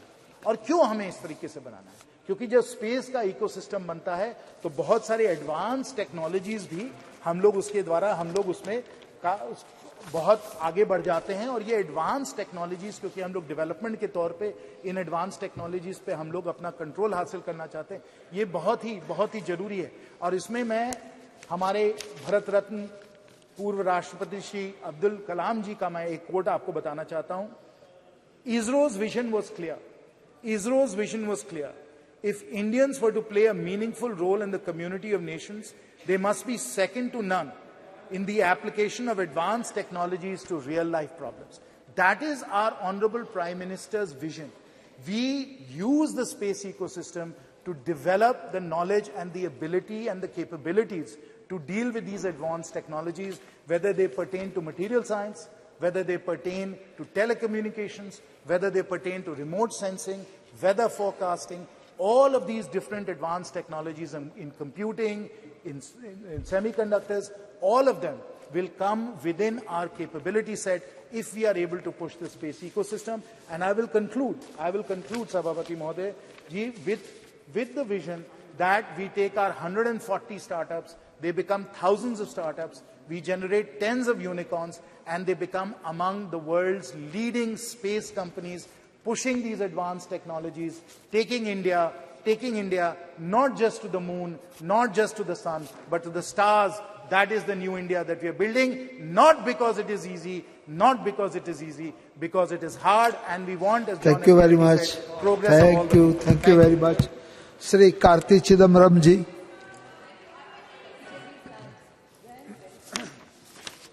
Sir, there are certain events in a nation's history which uplifts the entire national mood. And August 23rd, 2023 was definitely a golden moment in our history when billions in India abatedly watched Chandrayaan successfully land on the uncharted part of the moon. It was really an epoch-making day, and it was a day which lifted up the spirits of entire India. This spirit was lifted up by ISRO, which is manned by people like TK Anuradha, M. Vanita, Latikamba, Kalpana Kalasti, Mangala Mani, Sohan, Subhashish Nayak, and the former director Sivan, and the project director Veeramuthuvel from Vilupur. These are people who come from small towns, who studied mostly in government schools and in in non-private colleges, not very glamorous institutions, who lifted up the spirit of India through ISRO. So this House, I'm sure, and the entire nation pays great tribute to them. Sir, it's not surprising that our Defence Minister, who was a physics lecturer, veered into philosophy, veered into spiritualism, veered into faith. Every physicist, including Oppenheimer, who was the father of the atom bomb, eventually became a philosopher. And I'm sure our Defence Minister has got a philosophical side to it. But sir, the point is, we confuse spiritualism and faith. I agree that science and spiritualism have a very close connection. I agree that philosophy and science has a broad connection. But sometimes we confuse faith to be spiritualism and science. Faith cannot be questioned, because if it is questioned, an Ayatollah will give a fatwa, a clergy will expunge you from the church, or a self-styled godman will tell you that you are a heretic. So faith is not questioned, but spiritualism is questioned and science is questioned. What is questioned is what can be science. What can't be questioned can only be faith. So let's not confuse faith and spiritualism. Sir, I am a believer in God. I have faith in astrology. I have faith in God. I have faith in ritualism. That is my faith.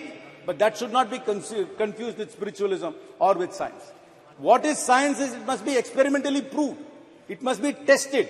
Spiritualism is also tested. Nothing which is permanent can be science, because science is constantly questioned. But faith, we believe, is permanent and can't be questioned. So let us never confuse that. And in today's world, faith, myth, mythology, fable are being used by charlatans in the guise of science. And in today's political environment, this confusion is getting even worse. So it is very, very important that we maintain the scientific temper of India, which has been showcased by ISRO and by the various scientists I listed up. Sir, it is actually baffling. This question of us landing in the moon, people have said we have launched the cheapest moon mission in the world. This moon mission was cheaper than the two Hollywood movies which are produced about space. I completely agree with that. But it also poses some very serious questions to us. As a people, as a nation, I'm not pointing fingers at the government. How can we as a nation, which is able to land in the uncharted part of the moon, still have manual scavenging? How can we not build roads which don't go away in one monsoon? While we have this great scientific capacity, where have we lost this? I completely understand our heritage and our history has been very closely associated with science and with astronomy. In Tamil Nadu, you come to the Brigadishwara temple, you will talk about that building for thousands of years. But I am not sure whether we are going to be talking about this parliament 1,000 years from now. I am not sure whether this building will last 1,000 years from now. Where have we lost that? That is where we really need to focus. I am completely in agreement that we must research, we must test, we must go back to our roots to find out where did we lose this science which we already had. How can we as a people have this contrast? Landing in the moon and having manual scavenging at the same time. How can we be there? We're launching satellites for everybody else, but can't manage a road in a monsoon. Why can't we do that? There is something seriously wrong in our society if we can't leverage on the scientific advancements we've been making. We really need to reach out. There are geniuses in every town, in every village. Then ISRO has been the classic example of little town India. ISRO is not about Ivy League schools. ISRO is not about IITs. ISRO is not about Oxford and Cambridge. ISRO's success is about the genius of India. If you want to call it Bharat as well. And we need to unleash that genius.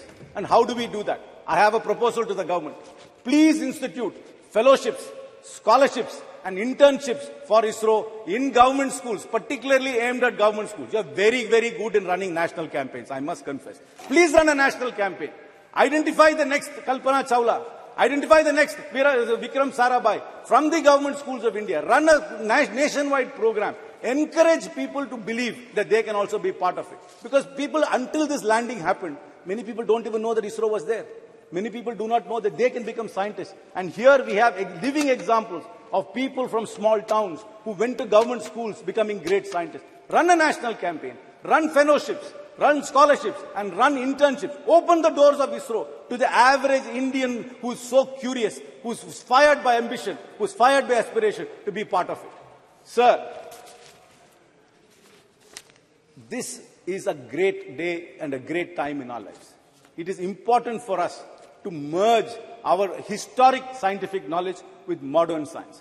But let us never ever confuse ourselves. Let us never ever confuse ourselves with charlatans who confuse faith and who use that as a propaganda. I know many years ago, I am a firm believer in the Lord Ganesha, but they were telling us that Ganesha was drinking milk. But nobody ever explained it was actually capillary effect of a porous body which was actually sucking up a liquid. They tell us that first plastic surgery was on Ganesha without ever explaining how the circumference of an elephant trunk can be fitted on a human body. But sir, faith is different, spiritualism different. Spiritualism is questioned, faith is not questioned. But let us never ever confuse that. I am not disparaging any faith. I am a man of faith. I believe in God. I believe in rituals. I even believe in astrology. But that should never take away the scientific temperament of India. And we must be a scientific nation, build on the foundations and answer these contrasting questions which are being posed to us. I once again salute the unsung heroes of ISRO and hope we unleash the true potential of India. Thank you very much. Thank you very much. Sri K. Subariam ji.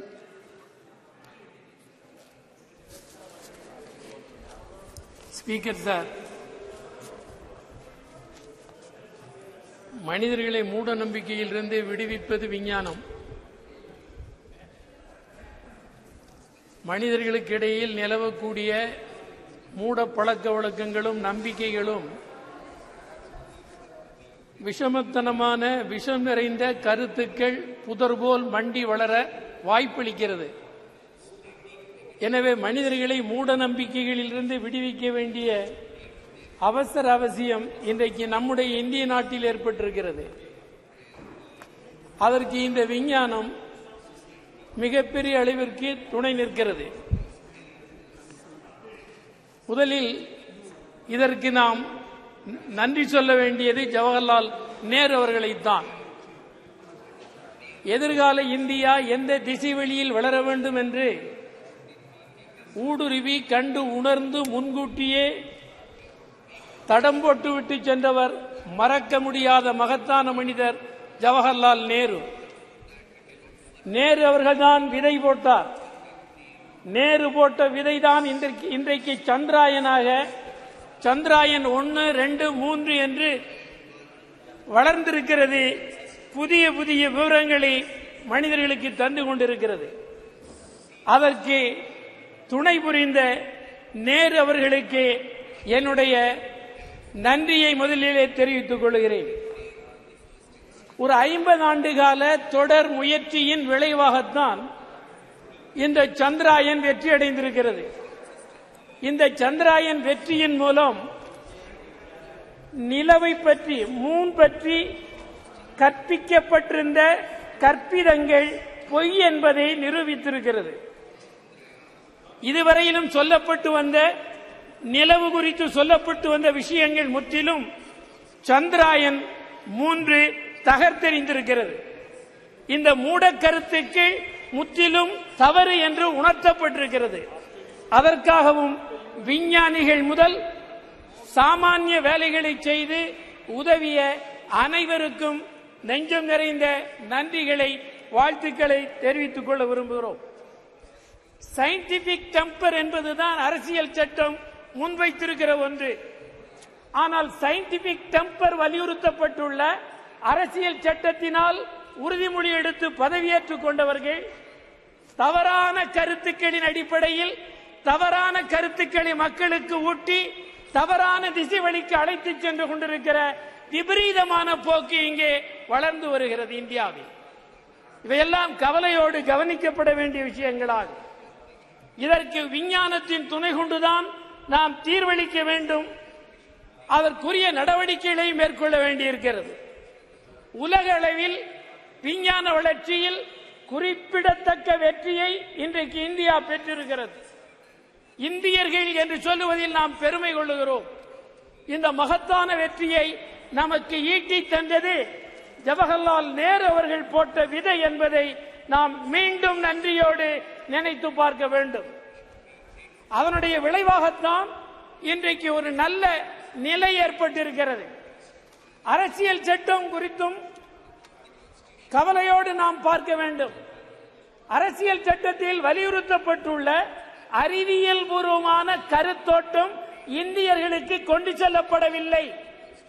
அறிவியல் பூர்வமான கருத்தோட்டம் இந்தியர்களுக்கு கொண்டு செல்லப்படுகிற போதுதான் இந்தியர்கள் மூடக்கருத்துக்களில் இருந்து வெளியிலே வந்து உண்மை என்ன என்பதை புரிந்து தெளிவடைவார்கள். அதற்காக அறிவியல் பூர்வமான வளர்ச்சியை நாம் ஊக்குவிக்க வேண்டிய அவசியம் ஏற்பட்டிருக்கிறது. இந்த சந்திராயன் 1, 2, 3 மூன்றிலேயும் தமிழர்கள் மகத்தான பங்கு வைத்திருக்கிறார்கள். தமிழ்நாட்டு விஞ்ஞானிகள் இந்த 3ஐ படைப்பதிலேயும் அடர்த்தியான பங்களிப்பை செலுத்தி இருக்கிறார்கள். இதன் மூலம் என்ன புலப்படுகிறது என்றால், இந்தியாவுக்கு இந்த 3 சந்திராயன் 3ஐயும் படைத்து அருளியதன் மூலம் தமிழ்நாட்டின் கல்வியின் தரம் இந்தியாவிற்கு உணர்த்தப்பட்டிருக்கிறது. இந்தியாவுக்கு கல்வி எவ்வளவு வளர்ச்சி தமிழ்நாட்டில் பெற்றிருக்கிறது, கல்வி வளர்ச்சியில் தமிழ்நாடு எவ்வளவு கூர்மையாக இருக்கிறது என்பதையும் இது புரிய வைத்திருக்கிறது. எனவே அதற்காக தமிழ்நாட்டை நீங்கள் கவனத்தோடு கவனிக்க வேண்டும் என்பதையும் இந்த சந்திராயன் வெற்றி 1, 2, 3 வெற்றி நிரூபித்திருக்கிறது, துலக்கி காட்டியிருக்கிறது. அதே மாதிரி நான் இந்த நிகழ்ச்சியை ஒட்டிய ஒன்றை யூனியன் அரசுக்கு குறிப்பிட விரும்புவது, கிராமங்கள் உட்பட எல்லா இடங்களிலேயும் அறிவியல் கண்காட்சிகள் நடத்தப்பட வேண்டும். அறிவியல் கருத்தோட்டத்தை மக்களுக்கு கற்பிக்க வேண்டும். அதன் மூலம்தான் அரசியல் சட்டத்திற்கு நாம் நம்பகத்தன்மை உள்ளவர்களாக இருப்போம் என்பதை சொல்லி விடைபெறுகிறேன். வணக்கம்.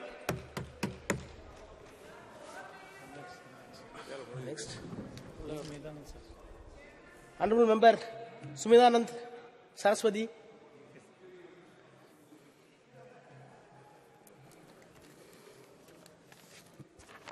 धन्यवाद सभापति जी, आपने मुझे बोलने का मौका दिया है। सबसे पहले मैं माननीय अध्यक्ष जी का बहुत बहुत आभार व्यक्त करना चाहूंगा कि उन्होंने एक बहुत ही महत्वपूर्ण विषय पर चंद्रयान 3 की सफलता के ऊपर ये चर्चा करने का मौका दिया है। इसके साथ ही मैं निवेदन करना चाहूंगा, जहां हमारे देश के साइंटिस्ट ने, वैज्ञानिकों ने एक सफल कार्यक्रम आयोजित किया।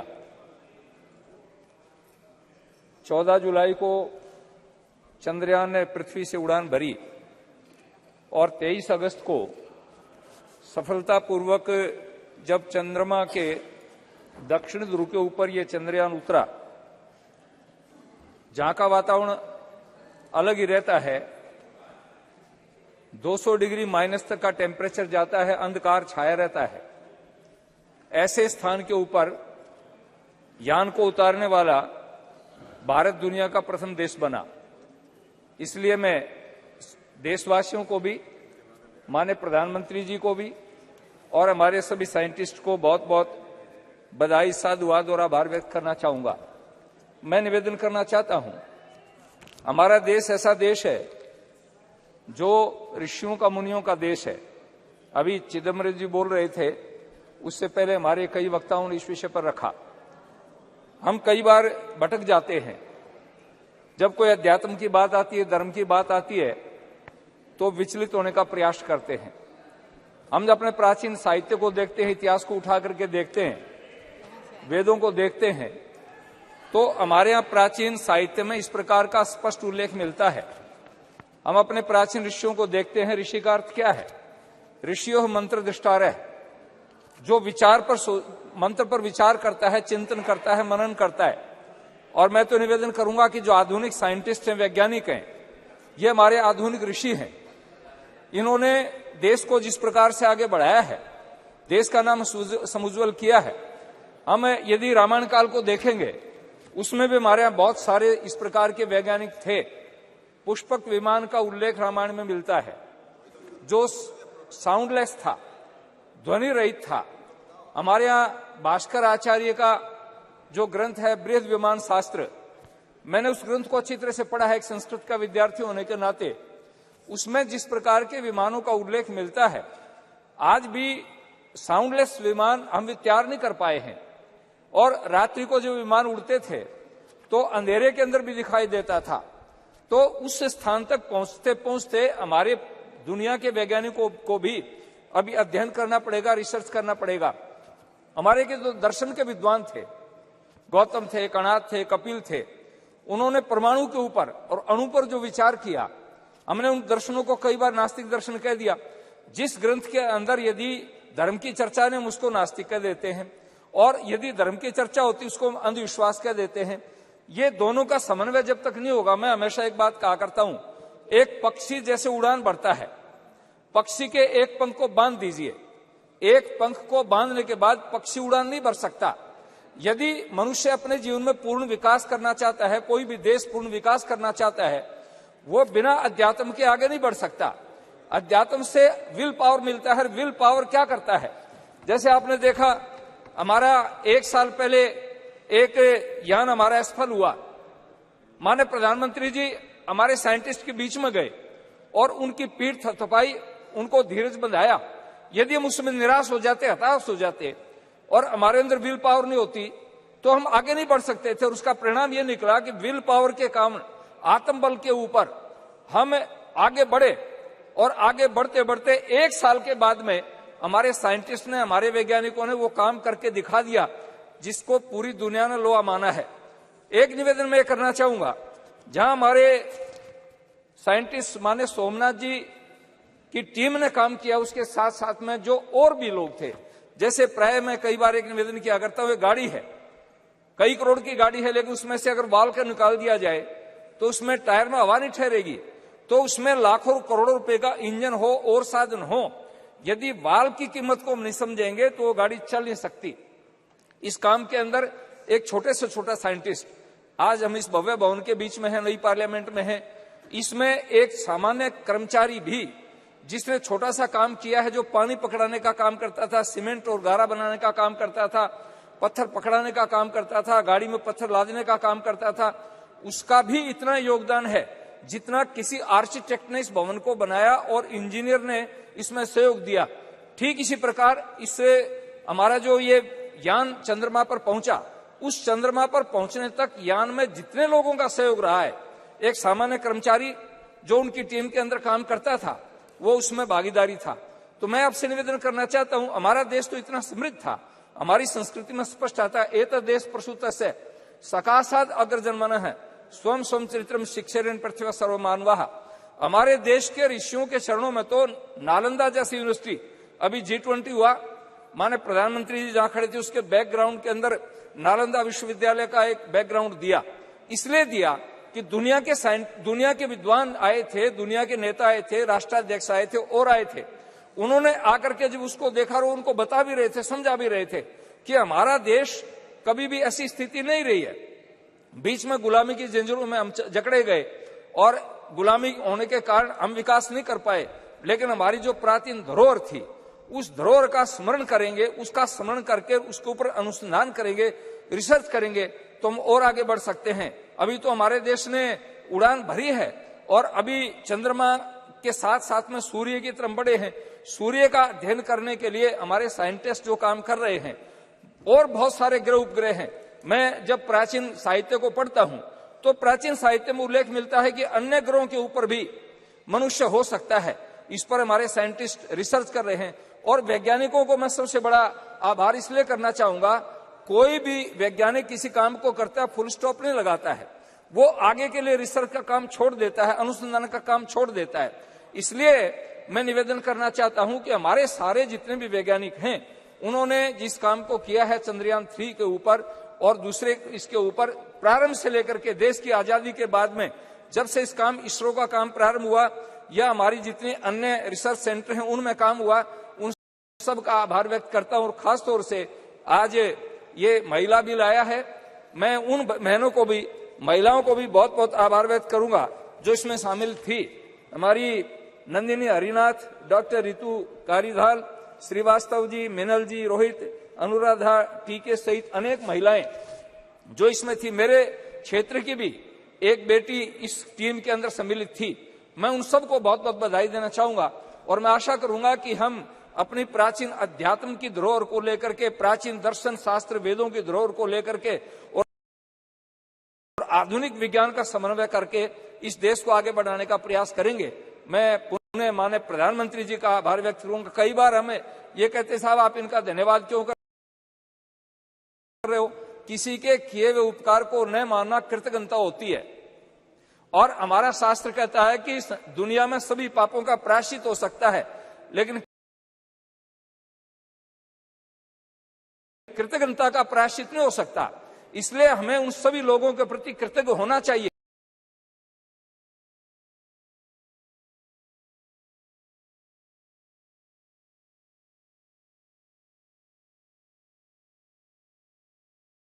जिन्होंने इसमें योगदान दिया है। तो माननीय प्रधानमंत्री जी ने पर्याप्त मात्रा में बजट दे करके, और जिस दिन प्रधानमंत्री जी विदेश की धरती से यहाँ पहुंचे, मैं प्राय सुबह टेलीविजन नहीं खोलता हूं, लेकिन सुबह एक्सरसाइज कर रहा था, मैंने टेलीविजन खोला और प्रधानमंत्री सीधे बेंगलुरु गए और वैज्ञानिकों के सामने जब जाकर के कहा कि मैं आपके दर्शन करने के लिए आया हूं। देश की, दुनिया का एक सबसे बड़ा नेता और हमारे साइंटिस्ट के सामने जाकर के जब उनके सामने कहता है मैं आपके दर्शन करने के लिए आया हूं, आप अनुमान लगा सकते हो कि हमारे साइंटिस्ट का कितना प्रोत्साहन बढ़ा होगा, कितना उत्साह बढ़ा होगा। और उत्साह बढ़ने पर ही आदमी काम करता है। तो मैं पुनः माननीय प्रधानमंत्री जी का और हमारे सभी वैज्ञानिकों का बहुत बहुत आभार व्यक्त करता हूं और आशा करूंगा कि हमारा देश दुनिया की बुलंदियों को नापे और ये देश आगे बढ़ता चला जाए। हमारे प्राचीन ऋषियों के जो भाव थे वो भाव सफल हो। धन्यवाद। जय Bharat. Yadav.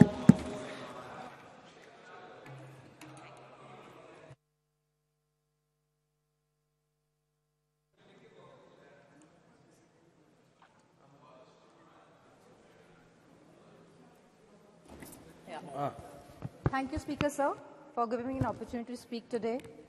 Sir, the moon signifies wisdom, intuition, birth, death, and reincarnation, and a spiritual connection.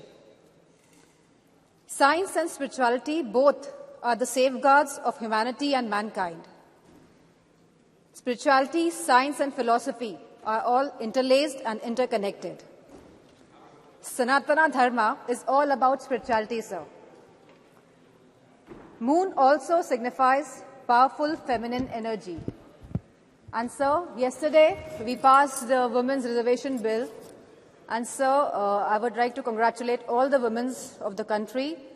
And I would also repeat the demand of the Samajwadi Party that the OBC women should have reservation in the reservations for Women's Bill. Because sir, Bhajpa का जो अस्तित्व है, जो भाजपा सरकार में है, वो OBC vote bank की वजह से ही है। और हम ओबीसी महिलाओं का हक, सम्मान और अधिकार और उनका राजनीतिक, जो उनको राजनीतिक अधिकार मिलना चाहिए सर, उससे हम उनको दूर नहीं रख सकते हैं। Sir, as we know, the Chandrayaan 3 landed successfully on 23rd August 2023 on the moon's south pole. With this great achievement, India has also become a member of Artemis Accord. I would like to congratulate all the scientists of ISRO from its very inception. Vikram Sarabhai ji, Satish Dhawan ji, Homi J. Bhabha ji, APJ Abdul Kalam ji, G. Madhavan Nair ji, Radha Krishnan ji, E.V. Chitnis ji, K. Shivam ji, and the current ISRO chief, S. Somnath ji. and all the supporting technicians and all the supporting staff. This achievement belongs to all the scientists and the community alone. And let us not lower our dignity in taking the credit of our dear scientists of the country. Let us all take pride in it. Such a space program have always been an instrument of inspiration for the country and a tool of developmental aspirations of the country. I would just like to say that it is a movement of great pride for the country, for each and every citizen of this country. And we salute to all the scientists. Jai Hind, sir. Very good. Very nice. Jagat Rakshakan.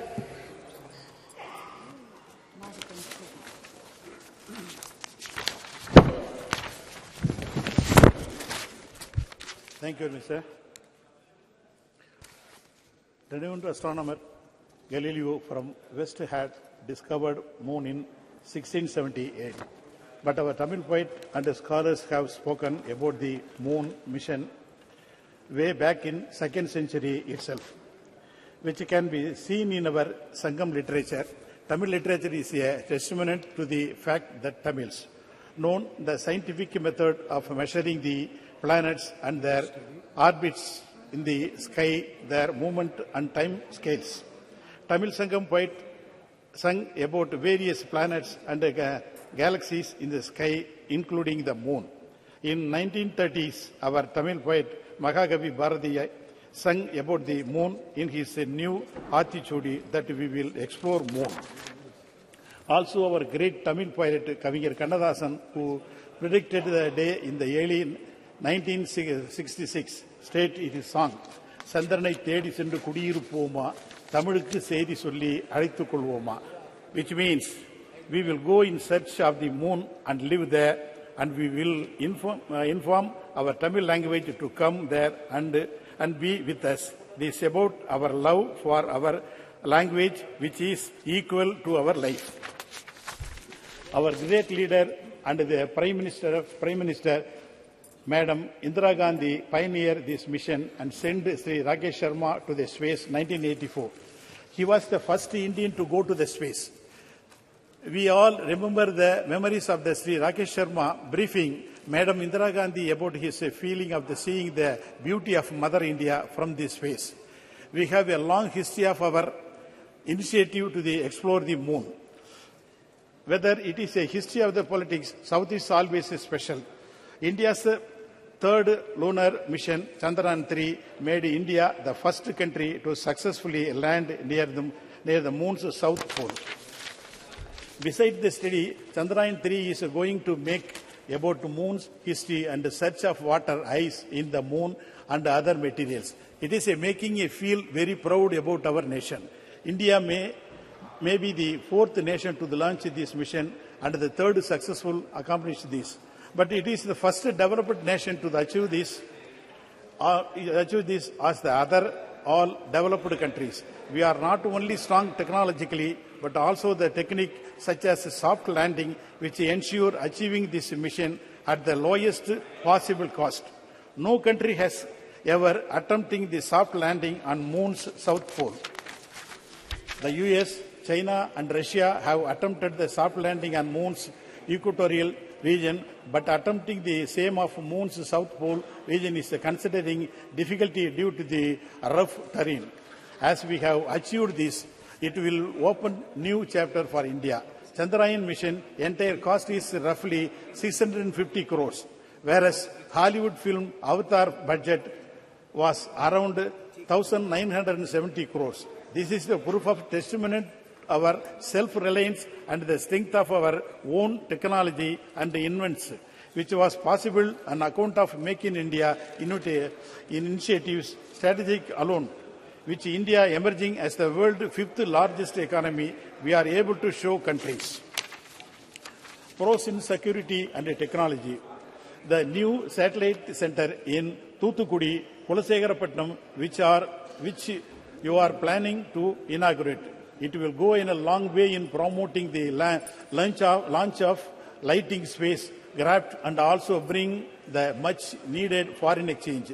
The success of Chandrayaan-3 could contribute significantly Indian space economy projected to be worth 13 billion by 2025. And I wish all the success of our first solar mission, Aditya One.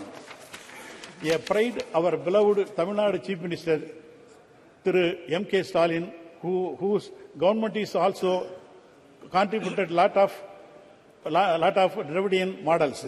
Mission Director Thiru Veeramuthuvelu of Chandrayaan-3 and Mission Director Aditya One, Tirumadi Nisha Sharij. Both of them are from Tamil Nadu and significantly they completed their primary education from Tamil Nadu government schools in their mother language and Tamil, and rose to such a height and brought pride to our Indian and Tamilians. We are thankful to remember of our Tamil scientist APJ Abdul Kalam, Dr. Mailswamy Annadurai, popular known as a moon man of India, and is a proud movement. Dr. Sivan, Dr. Veeramuthuvel and other Tamil scientists. I appreciate them and we are proud to our state being part of such a commendable mission of our country. Thank you very much. Thank you.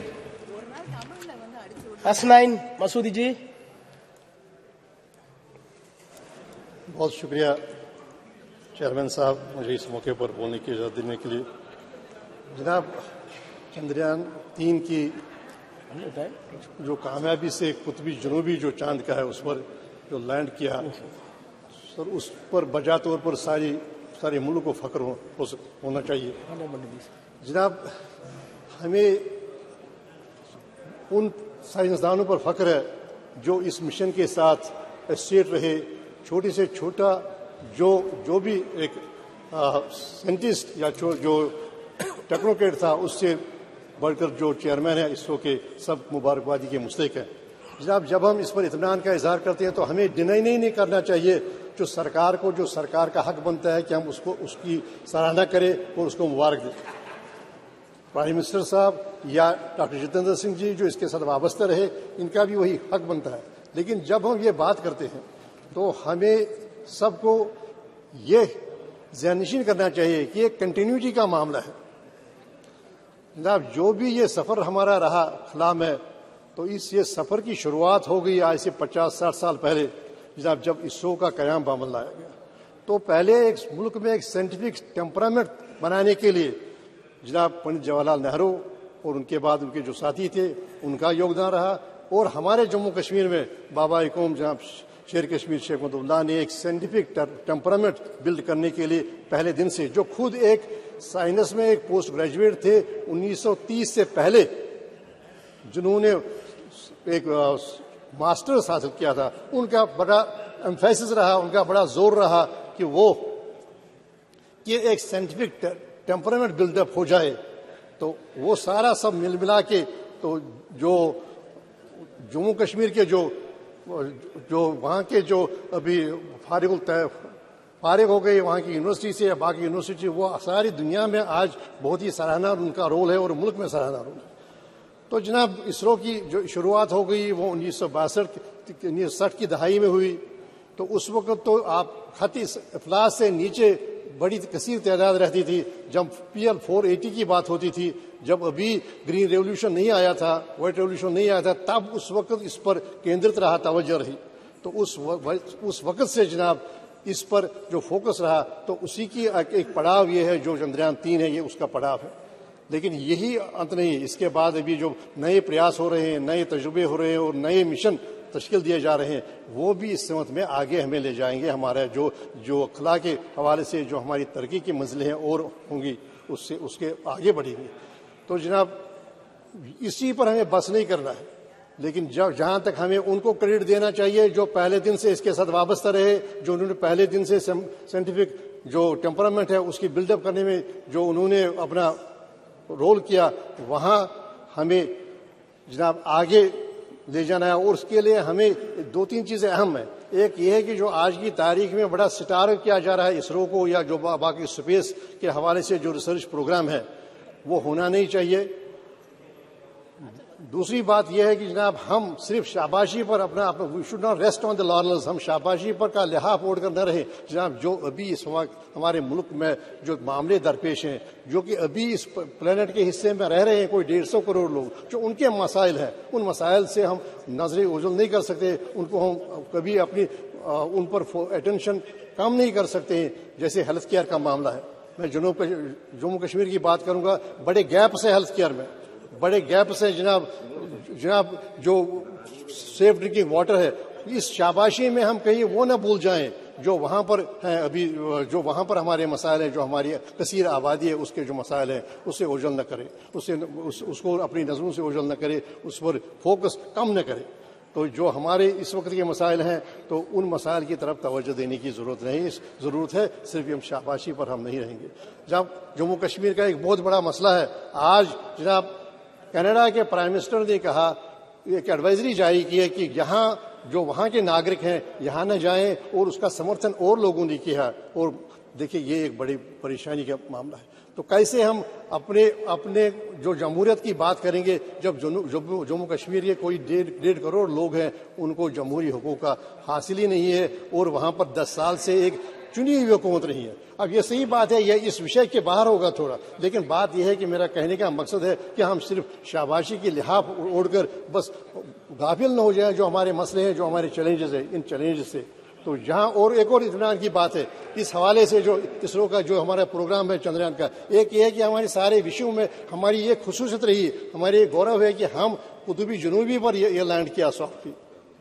और दूसरी बात यह है कि इसके साथ जो वाबस्ते थे सारे साइंटिस्ट, वो खवातीन भी हैं, खवातीन साइंटिस्ट भी हैं, और हर कम्युनिटी से हैं, मुस्लिम से हैं, और बाकी जो भी कम्युनिटीज है उनसे वाबस्ता हैं। और दूसरी बात है सब पढ़कर आए हैं मुल्क से ही, कोई विदेश से पढ़कर नहीं आया। तो इससे हमें एहसास होना चाहिए कि जिन्होंने यहाँ पर ये बड़े जो हमारी यूनिवर्सिटीज हैं, ITS, उनकी उन्होंने दागबिल डाली।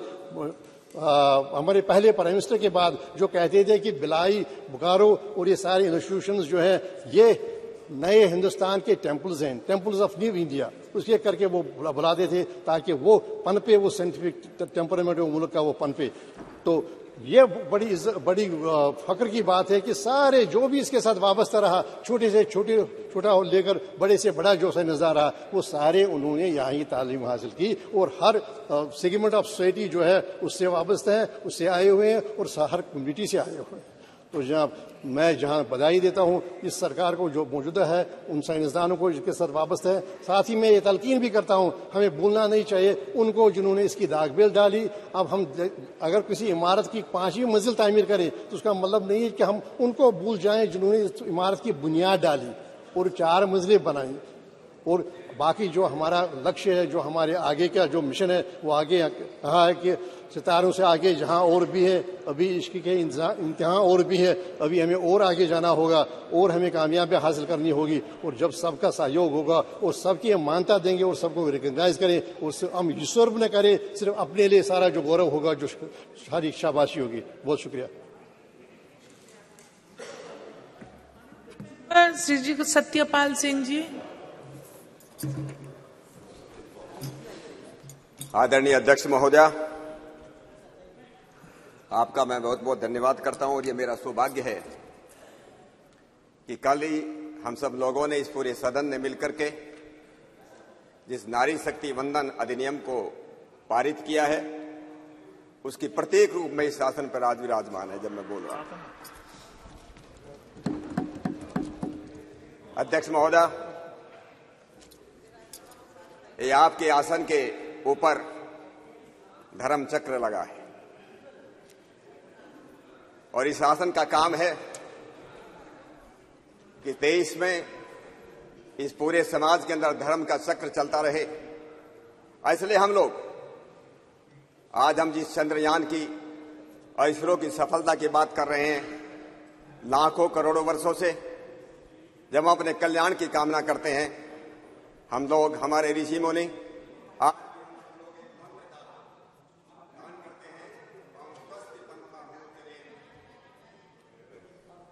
ओम स्वस्ति पंथा मनोचरेम, सूर्य चंद्रमसावी, सूर्य और चंद्रमा की तरह हम कल्याण के मार्ग पर बढ़ते रहें।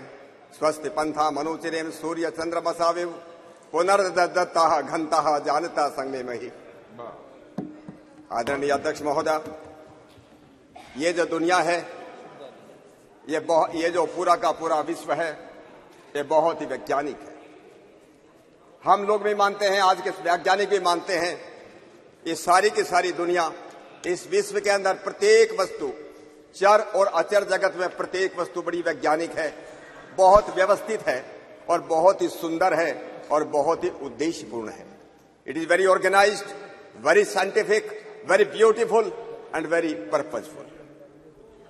और इसका उदाहरण हम देखते हैं, एक शरीर, मानव शरीर की तरफ हम देखते हैं कि मानव शरीर इतना वैज्ञानिक, इतना साइंटिफिक है कि दुनिया के लाखों करोड़ों साइंटिस्ट मिलकर के भी आज तक इस शरीर को सुधारने के लिए कि 2 की जगह 3 आंख होनी चाहिए थी, 2 कान के बजाय 4 कान होना चाहिए था, 5 उंगलियों के बजाय 6 उंगली 4 उंगली होना चाहिए, इस बारे में कुछ सोच नहीं सका। और इसलिए अध्यक्ष महोदय, मैं इससे ये दुनिया जो इतनी साइंटिस्ट, इतनी जो वैज्ञानिक बनी है, उसी के उसमें हम लोग, मैं जो खड़ा हूं आज, ये चंद्रयान और इसरो की अंतरिक्ष की यात्रा हमारी इस देश की जो रही, जो अभूतपूर्व सफलता इस देश को मिली है, इसलिए मैं सबसे पहले अपने सभी इसरो के सभी वर्तमान और पुराने जितने भी वैज्ञानिक हैं, मैं उन सबका बहुत बहुत अभिनंदन करता हूं। मैं इस देश के बहुत ही यशस्वी और बहुत ही दूरदर्शी प्रधानमंत्री आदरणीय नरेंद्र मोदी जी का भी मैं बहुत बहुत अभिनंदन करना चाहता हूं। पिछले 9 वर्षों में उनके आने के बाद जिस प्रकार से साइंस और टेक्नोलॉजी के क्षेत्र में जिस प्रकार से इस देश ने अभूतपूर्व सफलता प्राप्त की है, बहुत लोगों ने बातें की हैं, मैं सब बातों को मैं दोहराना भी नहीं चाहता। चाहे 2018 के गगनयान प्रोग्राम की बात हो, 2017 में जो हम लोगों ने जो एक साथ 104 सैटेलाइट को छोड़ने की बात हो, new space India limited public undertaking बनाने की बात हो, 2020 में प्राइवेट प्लेयर्स को अलाउ करने की बात हो, 2022 में इंडियन स्पेस पॉलिसी लाने की बात हो, या 2023 चंद्रयान की हम बात कर रहे हैं 23 अगस्त को, जिन्होंने चंद्रमा पर हमारा चंद्रयान उतरा, प्रत्येक भारतवासी का सीना जो है गर्व से फूल गया, अभिमान से भर गया। और इस बात के लिए मैं पुनः आदरणीय प्रधानमंत्री जी का बहुत बहुत मैं उनका अभिनंदन करता हूं। बहुत लोग हुए अध्यक्ष महोदय, हमारे इस देश में, दुनिया में बहुत लोग हुए कि जो वक्त के सांचे में ढल गए, बहुत लोग हुए जो वक्त के सांचे में ढल गए, लेकिन मोदी जी उठे कि वक्त का सांचा बदल गई, वक्त का सांचा बदल गई। इसलिए न केवल अंतरिक्ष विज्ञान और टेक्नोलॉजी के क्षेत्र में उन्होंने इंडियन रिसर्च काउंसिल बनाई, उन इनोवेशन पॉलिसी लाए, अटल टिंकरिंग, हजारों स्कूलों के अंदर अटल टिंकरिंग लैब्स उन्होंने खोले, और अभी PM national science research fellowship शुरू की। विज्ञान और टेक्नोलॉजी के जैसे हम सब लोग इस बात को मानते हैं कि अगर हम प्रगति करना चाहते हैं तो विज्ञान और टेक्नोलॉजी के बिना यह संभव नहीं है। देश को अगर पुनः विश्वगुरु बनाना है इस अमृत काल के अंदर 2047 तक, अगर इस दुनिया को विश्वगुरु बनाना है, वो साइंस और टेक्नोलॉजी के बिना ये संभव नहीं है। और इसलिए मैं एक बात और अपने सभी मित्रों को याद दिलाना चाहता हूं, हजारों लाखों साल पहले ये देश दुनिया का विश्वगुरु था। दुनिया का विश्वगुरु था तो किस लिए विश्वगुरु था? मैं जब इस बात पर विचार करता हूं, इसके मूल में केवल 3 कारण थे। इसका सबसे पहला कारण था कि ज्ञान और विज्ञान के अंदर इस देश की कोई सानी नहीं थी, इस देश की कोई बराबरी नहीं थी, न विज्ञान में न ज्ञान में। लेकिन ज्ञान विज्ञान किसी काम का नहीं अगर वो जो है भूखों को जो है खाना न दे सके, अगर वो लोगों को बिना घर के को घर न दे सके, अगर वो लोगों को समृद्धि का रास्ता न दिखा सके, वो ज्ञान विज्ञान किसी के काम का नहीं। इसलिए हमारा प्राचीन भारत वो केवल ज्ञान विज्ञान तो उसके पास था, उससे एक समृद्ध देश था, वो सोने की चिड़िया थी। हजारों लाखों बाहर के लोग इसलिए आते थे कि ये देश इतना समृद्ध है।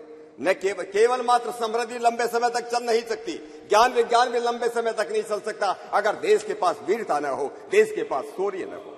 ये 3 कारण थे। ये देश जो था इसलिए दुनिया का विश्व गुरु था। इस ज्ञान विज्ञान की हमारी परंपरा बहुत पुरानी अध्यक्ष महोदय। और ये जो है हमारे नाम अलग अलग हो सकते हैं। कुछ लोग बोलते हैं हमारा सनातन संस्कृति भी एक है, उत्तर से लेकर के भारत तक, पूर्व से लेकर पश्चिम तक एक ही संस्कृति है। कल्चर अलग अलग हो सकती है, क्योंकि कल्ट अलग अलग हो सकते हैं। कल्ट अलग अलग है तो कल्चर अलग अलग हो सकती है, लेकिन संस्कृति कभी भी दो नहीं हो सकती, चार नहीं हो सकती। एक संस्कृति होती है और उसके बाद अपसंस्कृति होती है। इसलिए मैं जब कभी बात करता हूं, हमारे देश के अंदर उत्तर भारत हो चाहे दक्षिण भारत हो, हमारे जो है शिव ब्रह्मा विष्णु, हमारे गणपति गणेश, यहाँ अलग नाम हो सकते हैं। उत्तर भारत में, दक्षिण भारत में वही नाम है। हमारे यहाँ पर राम के नाम पर राम सिंह हो सकता है, हमारे देश के उत्तर भारत में रामचंद्र हो सकता है, रामपाल हो सकता है। आंध्र प्रदेश में जाकर कोई रामन्ना बन जाता है, कर्नाटक में जाकर के वही रामैया बन जाता है, और तमिलनाडु में जाकर के वही रामचंद्रन बन जाता है। राम वही है, वही शिव है, अलग अलग उनके नाम हैं। इसलिए मैं कहता हूं कि हमारी संस्कृति, इस देश की संस्कृति एक है। कुछ लोग आजकल ये भी बोलते हैं ये आर्य संस्कृति, उत्तर भारत में आर्य संस्कृति है और दक्षिण भारत के अंदर द्रविड़ संस्कृति है। मुझको लगता है वो संस्कृति से मुझे लोग कहते हैं उनको जो है इतने वो अनभिज्ञ हैं। द्रविड़ उसको कहते हैं जो वैज्ञानिक होता है, जो विद्वान होता है। हमारे देश के अंदर, प्राचीन भारत के अंदर जिस प्रकार से दक्षिण भारत के अंदर विद्वान पैदा हुए, इसलिए उसको द्रविड़ संस्कृति कहने लगे। मैं कुछ बातें आपको बताना भी चाहता हूं कि हम लोग जो है, जब कभी हम लोग बात करते हैं हमारे वेद केवल मात्र यज्ञ और कर्म कांड के ग्रंथ नहीं है, कुछ लोगों की ये भ्रांति है। हमारे वेद जो है वो वेद विज्ञान के ज्ञान और विज्ञान के ग्रंथ है, और इसे ज्ञान विज्ञान के कुछ रिकॉर्ड में आदरणीय अध्यक्ष महोदय आपके सामने रखना चाहता हूं कि हमारे जो है किस प्रकार के हमारे ऋषि महर्षि। अभी स्वामी जी महाराज कह रहे थे हमारे ऋषि कितने बड़े वैज्ञानिक थे। मैं कुछ उदाहरण देता, अभी मैंने कुछ दिन पहले ही माननीय प्रधानमंत्री जी को एक चिट्ठी लिखी है। डॉक्टर जितेंद्र सिंह जी यहाँ पर बैठे हैं, उनके डिपार्टमेंट का एक काम है। मैंने उनका कहा है महर्षि भारद्वाज ने यंत्र सर्वस्व लिखा, अंशु बोधिनी लिखा, आकाश तंत्र लिखा। अरे आकाश में यात्रा करनी हो तो आकाश तंत्र को पढ़ना चाहिए, ये महर्षि भारद्वाज ने लिखा है। केरल में रहने वाले महर्षि अगस्त ने शक्ति तंत्र लिखा, जिसमें 32 प्रकार की पावर, इलेक्ट्रिसिटी, बिजली, अट्रैक्शन, उसके बारे में बहुत विशद वर्णन है। महर्षि साक्षायन ने लोह तंत्र लिखा कि जमीन के नीचे भूगर्भ स्थित जो मिनरल्स है, खनिज है, और उसमें जो है आपको विश्वास नहीं होगा 3007 अलग अलग प्रकार की धातु हम किस प्रकार से बना सकते उसके बारे में उसके वर्णन है। मैं नारद मुनि ने वैश्वानर तंत्र लिखा, उस वैश्वानर तंत्र के अंदर 101 प्रकार के गूढ़ प्रकाश, इंटेंस लाइट के अलग अलग प्रकार हैं। एक 101 और 1007 प्रकार की अग्नियों, फ्लेम्स का वर्णन है। महर्षि भृगु की भृगु संहिता है, जिसमें 10 शिल्प शास्त्र हैं, 32 शिल्प विद्या है, और जो 72 शिल्प कलाएं हैं। राजा भोज तो अभी ज्यादा दिन पहले अध्यक्ष महोदय पैदा नहीं हुआ, 1000 साल पहले राजा भोज पैदा हुए। राजा भोज ने एक किताब लिखी है सम्रांगण सूत्रधार। उस सम्रांगण सूत्रधार के अंदर एक ऐसे घोड़े का वर्णन है कि इस प्रकार का यंत्र बनाया जा सकता है जो जमीन पे भी चलेगा, पानी में भी चलेगा और आकाश में भी दौड़ेगा। ये राजा भोज की किताब में लिखा हो। मैं आपको एक उदाहरण देना चाहता हूं अध्यक्ष महोदय।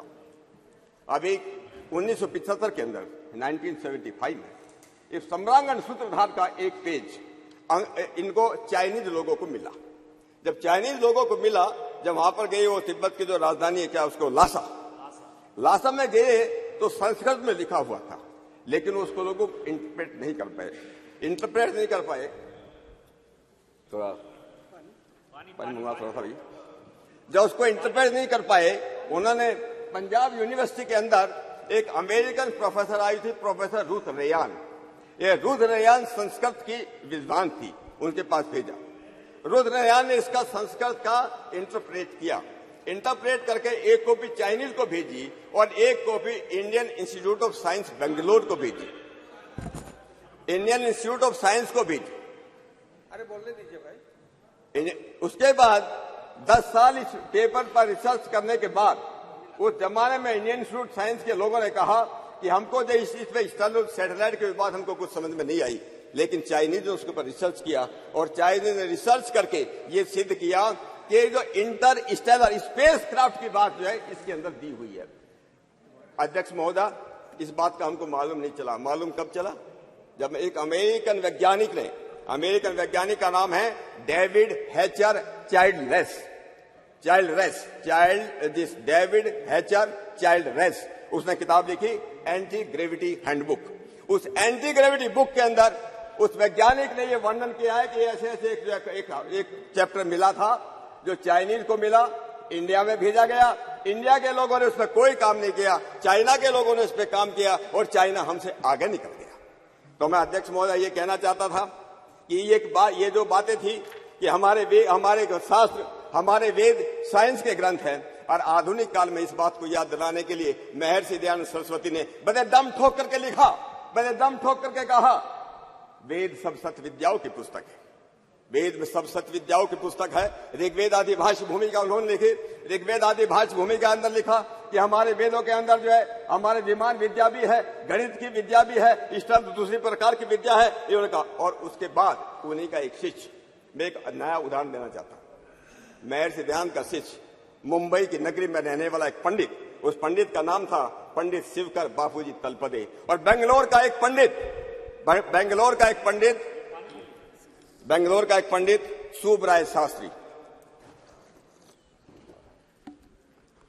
इन दोनों ने मिलकर मुंबई के समुद्र तट पर 1895, प्रोफेसर सोगत राय नहीं है इस समय, सबसे पहले गुब्बारा बना 1903 में, 1900 में जो बैलून उड़ाया गया, 1895 से 8 साल पहले मुंबई की चौपाटी पर समुद्र तट पर एक प्लेन बना करके उसको उड़ाने का प्रयत्न किया गया। और उन्होंने, मैं किल्लाई का आया हूं अध्यक्ष महोदय, ये किताब है उसी पंडित की लिखी हुई किताब है, प्राचीन विमान कला का शोध, ये 1907 की पब्लिश्ड है, 1907 जो उन्होंने जैसे किताब के अंदर लिखा है कि किस प्रकार से विमान बनाया जाना चाहिए, उसमें क्या उस पर लिखना चाहिए। अब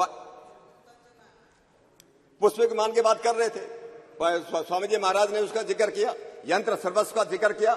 यंत्र का बृहत विमान शास्त्र है, और बृहत विमान शास्त्र आज भी अवेलेबल है। बृहत विमान शास्त्र का भारत सरकार ने, जब पंडित जवाहरलाल नेहरू इस देश के प्रधानमंत्री थे, उस समय पंडित जवाहरलाल नेहरू ने ही इस बृहत विमान शास्त्र का इंटरप्रिटेशन करने के लिए एक हमारे स्वामी यज्ञ मुनि परिव्राजक हुई, ब्रह्म मुनि परिव्राजक, वो ब्रह्म मुनि परिव्राजक ने उस किताब का ट्रांसलेट 1956 में किया है, यह सरकार की तरफ से किया गया था।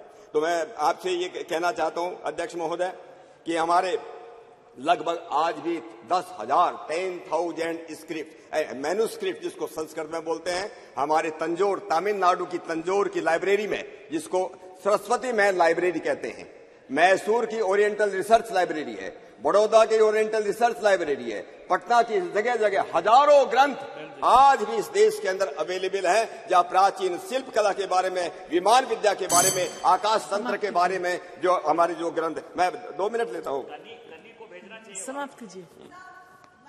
मैं library, it doesn't teach us anything scientific. So don't definitely please don't mislead. अपनी बहन कानी मोदी जी को ये रिक्वेस्ट करना चाहता हूं, मैं उस लाइब्रेरी में गया हूं, आज भी मैं कई साल पहले गया था। चेयर को एड्रेस कीजिए। सॉरी अध्यक्ष महोदय, आई एम सॉरी। उस समय अराउंड 1 लाख के आसपास संस्कृत मैन्यूस्क्रिप्ट हैं, लोग केवल कैटलॉगिंग कर रहे हैं, लेकिन जनरली उनके बारे में क्या उसमें लिखा है, क्या उसमें शास्त्र है, इसके बारे में हम लोगों को बहुत कुछ काम करने की जरूरत है। इतना बड़ा ट्रेजर हाउस हमारे पास तंजौर की लाइब्रेरी में रखा है, उसको हमको उस विषय में काम करना चाहिए। मैं एक और जिक्र करना चाहता हूं अध्यक्ष महोदय, एक एरिक वॉन डेनिकन करके एक यूएस में एक बहुत बड़े लेखक हुए, आप लोग पढ़ सकते हैं किताब में, एरिक वॉन डेनिकन ने एक किताब लिखी है अकॉर्डिंग टू एविडेंस। ये किताब जो है आज से लगभग 40 साल पहले मैंने पढ़ी है, हम लोग देख सकते हैं, मार्केट में अवेलेबल है। एरिक वॉन डेनिकन ने अकॉर्डिंग टू एविडेंस किताब में लिखा है कि दुनिया के अंदर लगभग 10,000 साल पहले भारतवर्ष के अंदर और चाइना के अंदर विमान बनाने की कला थी। एक एरिक वॉन डेनिकन लिखता है, मैं 2 मिनट अध्यक्ष महोदय थोड़ा प्लीज, औरों को भी बोलना है ना। हाँ और भी बोलेंगे। मैं आपको ये कहना चाहता था अकाउस्टिक्स के बारे में, थर्मल अकाउस्टिक्स के बारे में, जो एक स्विस साइंटिस्ट हुआ, हंस जैनी ने लिखा है, जो उन्होंने टोनोस्कोप बनाया है। और मैं एक बात अपनी बात करके लास्ट में एक बात कह देता हूं,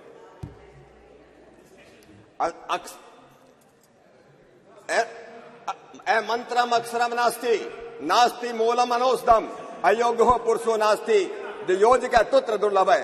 अध्यक्ष महोदय, दुनिया के अंदर कोई भी चीज ऐसी नहीं जिसका कोई अर्थ न हो, दुनिया के अंदर कोई भी ऐसी चीज नहीं जो वैज्ञानिक न हो। हम पुनः अपनी इसको मैं एक बात और जो अगर आप अलाउ करें, मैं एक बात को जो पढ़ना चाहता था, हमारे जो आपका वक्त खत्म। Honourable member Francisco Sardinha sir.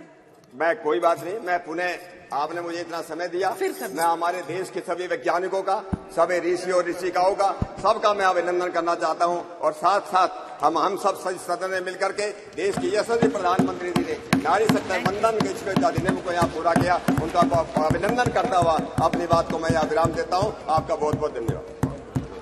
Thank you, madam, for giving me this opportunity to take part in the discussion. I would like first to congratulate all my compatriots because India now is on the moon. We became the fourth nation to make a soft landing on the moon on August 23rd when Chandrayaan-3 successfully touched down near the lunar South Pole. Though we did not succeed with Chandrayaan-2, and we say failures are pillars of success. So that's how in Chandrayaan-3 we achieved. India now joined the select club of countries like United States of America, former Soviet Union, and the People's Republic of China to have made a controlled landing on the surface of the moon. The entire mission, operation right from launch till the landing, happened flawlessly as per the timeline. After performing various in-situ experiments, the Pragyan rover was put to sleep on September 2nd, 23, and on the very same day, ISRO achieved another successful launch, that is Aditya L1. I join my fellow members in expressing heartfelt commendation to the Indian Space Research Organization and all other organizations and companies, all the scientists and engineers involved with the project for bringing us this moment of joy and hope, the hope of a better tomorrow. It gives me immense satisfaction that we became the first country to go near the south pole of the moon. The mission is well positioned to offer important new information about the makeup of the lunar surface, the existence of water ice, the history of lunar impacts, and the development of the moon's atmosphere. I'm also thankful to the European Space Agency for providing ground station support for its facilities in French Guiana, Australia, and the United Kingdom. Chandrayaan-3 and Aditya L1 are a testament to India's commitment to state exploration and greater understanding of the universe's mystery. They will further strengthen India's position in the global space community. These missions will inspire the younger generation to pursue careers in science, technology, engineering, and mathematics. It should be a moment of great pride for the freedom fighters, founding fathers of our republic. This is indeed a success which belongs to all the society, which will help boost the development of science and, most importantly, scientific temper in the country, with which all can aspire to transform our country, which is 1/6 of the entire humanity, into a developed nation. Therefore, I support the decision to mark the successful landing of Chandrayaan-3 on August 23 as a National Space Day every year. Science and human knowledge cuts across all boundaries of the countries, ideologies and parties. And the space research is undoubtedly the common cause of all of the mankind when we set our gaze on the stars to the moon and beyond, we realize that we are a small planet which is home to the humanity. It reminds us our collective existence and our common destiny. It gives us the sense and purpose to find peace and shared happiness for all the mankind. I congratulate all and implore my honorable colleagues and respected members of the country to tap on the rise in the scientific fervor for the all-round success of our society. We need to strive for bringing about social modernity and harmony and surge ahead as we embrace technological modernity. In the end, I congratulate all our past Prime Ministers, Nehru ji, Indira ji, Rajiv ji, Nasiram ji, and all others for the success of this mission. And I congratulate Modi ji that you are lucky that this achievement took place during his tenure. Thank you, Madam. Thank you, sir. Honorable Member S. Venkatasan. அவைத்தலைவருக்கு வணக்கம். புதிய நாடாளுமன்றத்தின் முதல் உரை சந்திராயனுடைய வெற்றிக்கான பாராட்டு உரையாக அமைந்தது மகிழ்வளிக்கிறது. சந்திராயன் 3 வெற்றி பயணத்திலே ஈடுபட்ட இஸ்ரோவினுடைய அனைத்து விஞ்ஞானிகளுக்கும் அனைவருக்கும் எனது வாழ்த்துக்கள். செயற்கை நுண்ணறிவை பயன்படுத்தி விண்கலத்தின் வேகத்தை தீர்மானித்து நிலவின் வழித்தடத்தை துல்லியமாக கணித்து இறங்கியது தொழில்நுட்பத்துறையில் நம்முடைய பாய்ச்சல் வேக முன்னேற்றத்தினுடைய ஒரு சான்று. உலகத்தில் கடந்த 5 ஆண்டுகளில் நிலவு நோக்கிய பயணம் 7 பயணங்கள் நிகழ முயற்சி நடந்திருக்கிறது. அதில் 4 தோல்வி அடைந்திருக்கிறது, 3 வெற்றி, 1 இந்தியா, 2 சீனா. மிக துல்லியமான இடத்தை வெறும் 1.5 கிலோமீட்டர் நீளம் 2 கிலோமீட்டர் அகலத்தில் மிக சரியாக போய் விண்கலத்தை இறக்கிய நம்முடைய விஞ்ஞானிகளுக்கு என்னுடைய வாழ்த்துக்களை தெரிவித்துக் கொள்கிறேன்.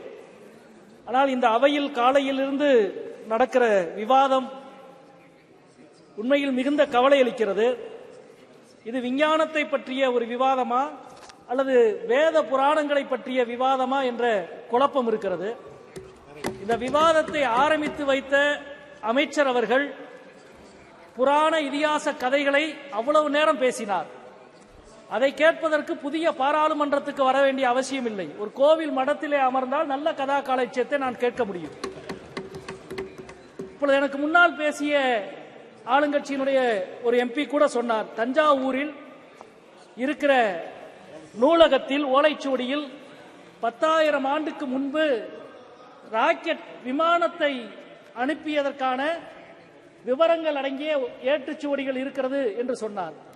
நான் ரெண்டு விஷயங்களை இங்கே பதிவு செய்ய கடமைப்பட்டிருக்கிறேன். அதைவிட பல ஆயிரம் ஆண்டுகளுக்கு முன்பு சொல்லப்பட்ட கதைகள் எல்லாம் அங்கே இருக்கிறது. ஆனால் அதெல்லாம் கதைகள், வரலாறு கிடையாது அல்லது அறிவியல் கிடையாது. 2, அந்த நூலகத்திற்கு கூட மோடி அரசு கொடுக்க வேண்டிய நிதியை கடந்த 4 ஆண்டுகளாக கொடுக்காமல் வைத்திருக்கிறது என்பதையும் இந்த நேரத்தில் பதிவு செய்ய கடமைப்பட்டிருக்கிறேன். ஆமா, அது இரண்டாவது கேள்வி. ஒரு ஓலைச்சுவடி 10,000 ஆண்டுகளாக எப்படி இருக்கும் என்பது ஒரு முக்கியமான கேள்வி. அதிகபட்சம் 1000 ஆண்டுகளுக்குள்ளே தான் எவ்வளவு பாதுகாத்தாலும் இருக்கும் என்பது நமக்கு தெரியும். நண்பர்களே, அறிவியல் சூழலில் நாம் எவ்வளவு பின்தங்கி இருக்கிறோம்.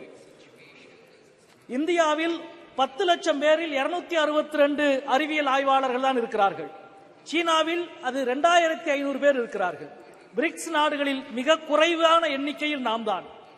அதே போல ஆய்வுக்கு நாம் ஒதுக்குகிற நிதி ஒருவருக்கு $43 தான் ஒதுக்குகிறோம். பிரேசில் $173 ஒதுக்குகிறது. ரஷ்யா $255 ஒதுக்குகிறது. அது மட்டுமல்ல, இந்த ஆண்டு ஏப்ரல் மாதம் துவங்கி செப்டம்பர் மாதம் வரை பல்வேறு ஆய்வுகளுக்கு, அது பல்கலைக்கழக மாணவர்கள் மற்றும் ஆய்வாளர்களுக்கு, அறிவியல் துறையில் பணியாற்றுகிற ஆய்வாளர்களுக்கு இந்த ஆண்டு ஏப்ரல் டு செப்டம்பர் வரை ஒன்றிய அரசு கொடுத்திருக்கிற நிதி 0. வெறும் செங்கல்லை வைத்து எய்ம்ஸ் படத்தை காட்டுவதை போல வெறும் வாயு சாவடாலை வைத்து சந்திரயான் படத்தை காட்டிக் கொண்டிருக்கிறது ஒன்றிய அரசு. இதனுடைய உச்சமாக 2 விஷயங்களை நான் இங்கே பதிவு செய்ய கடமைப்பட்டிருக்கிறேன். ஒன்று, SSLV கலாம் உருவாக்கிய வகை ராக்கெட், அதற்கான தேவை இன்றைக்கு அதிகமாகி இருக்கிறது. ஒரு ஆண்டுக்கு 1000க்கும் மேற்பட்ட செயற்கைக்கோள்களை விண்ணிலே அனுப்ப வேண்டிய தேவை இருக்கிறது. ஆனால் இன்றைக்கு SSLV ராக்கெட்டை தனியாருக்கு கொடுப்பதற்கான டெண்டர் விடப்பட்டிருக்கிறது. அதாவது லாபகரமான விஷயங்களை தனியாருக்கு கொடுத்துவிட்டு இஸ்ரோவை நட்டத்திலே காட்டுகிற ஒரு வேளை. எப்படி விக்ரம் லேண்டர் போய் இறங்கிய இடத்திற்கு சிவசக்தி என்று பிரதமர் பெயரிட்டார் என்றால், SSLV-யை தனியாருக்கு கொடுக்கிற இந்த மிஷனுக்கு அதானி சக்தி என்று பெயர் வைப்பாரா என்ற கேள்வியை நான் இங்கே கேட்க விரும்புகிறேன். அதே போல இந்த 10 ஆண்டுகளில் எத்தனை வேத ஆய்வு நிறுவனங்களை ஒன்றிய அரசு துவக்கி இருக்கிறது, ஜோதிட ஆய்வு நிறுவனங்களை துவக்கி இருக்கிறது. ஆனால் ஒரே ஒரு அறிவியல் ஆய்வு நிறுவனத்தை கூட ஒன்றிய அரசு துவக்கவில்லை என்பதை இந்த நேரத்தில் சொல்லிக்கொள்ள கடமைப்பட்டிருக்கிறேன். இன்றைக்கு இந்த அவை இவ்வளவு பாராட்டுகிற இஸ்ரோவுக்கு இதே ஆண்டு ஜனவரி மாதம் 13ஆம் தேதி ஒன்றிய அரசு ஒரு சுற்றறிக்கை அனுப்பியது, இஸ்ரோ வாய் திறந்து பேசக்கூடாது என்று. ஜோதிமத் விஷயத்தில், நிலச்சரிவு விஷயத்தில் இஸ்ரோவும் நிலவியல் துறையும் எதுவும் பேசக்கூடாது என்று இந்த ஒன்றிய அரசு சுற்றறிக்கை அனுப்பியது. எப்படி பூமி சூரியனை சுற்றுகிறது என்று சொன்ன கலிலியோவுக்கு வாய்ப்பூட்டு சட்டம் போட்டீர்களோ அதே போல இஸ்ரோவுக்கு நீங்கள் போட்டுக் கொண்டிருக்கிறீர்கள். நண்பர்களே, அறிவியல் என்பதும் விஞ்ஞானம் என்பதும் கேள்வியில் தான் பிறக்கிறது. ஆனால் இன்றைக்கு கேள்வி நேரம் உள்ளிட்ட விஷயத்தை தவிர்த்துவிட்டு இந்தியாவினுடைய அனைத்து முன்னேற்றமும் அறிவியல் பூர்வமான பார்வையிலே இருந்து உருவாகிற விஷயங்கள், அவற்றை எல்லாம் மறுதலித்து புராணங்களை வரலாறு என்றும் இதிகாசங்களை அறிவியல் என்றும் மீண்டும் மீண்டும் நீங்கள் நிலைநிறுத்த நினைக்கிறீர்கள். அது உங்களுடைய பார்வையை மக்களிடம் அம்பலப்படுத்துவதற்கு தான் உறுதி செய்யும். எப்படி ஒரு ராக்கெட் விண்ணிலே போகிற பொழுது அது உதிர்த்து கீழே தள்ளுகிற கரிப்புகையை போல உங்களது பொய்யும் கதைகளும் கீழே விழுந்து இந்தியா வரலாற்று ரீதியாகவும் அறிவியல் ரீதியாகவும் முன்னோக்கி செல்லும்.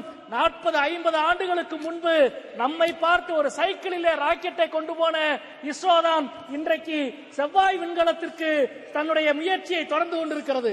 50 ஆண்டுகளுக்கு முன்பு தொற்று நோயை ஒழிக்க முடியாது என்று சொன்ன உலக நாடுகள் இந்தியாவை சொன்னது.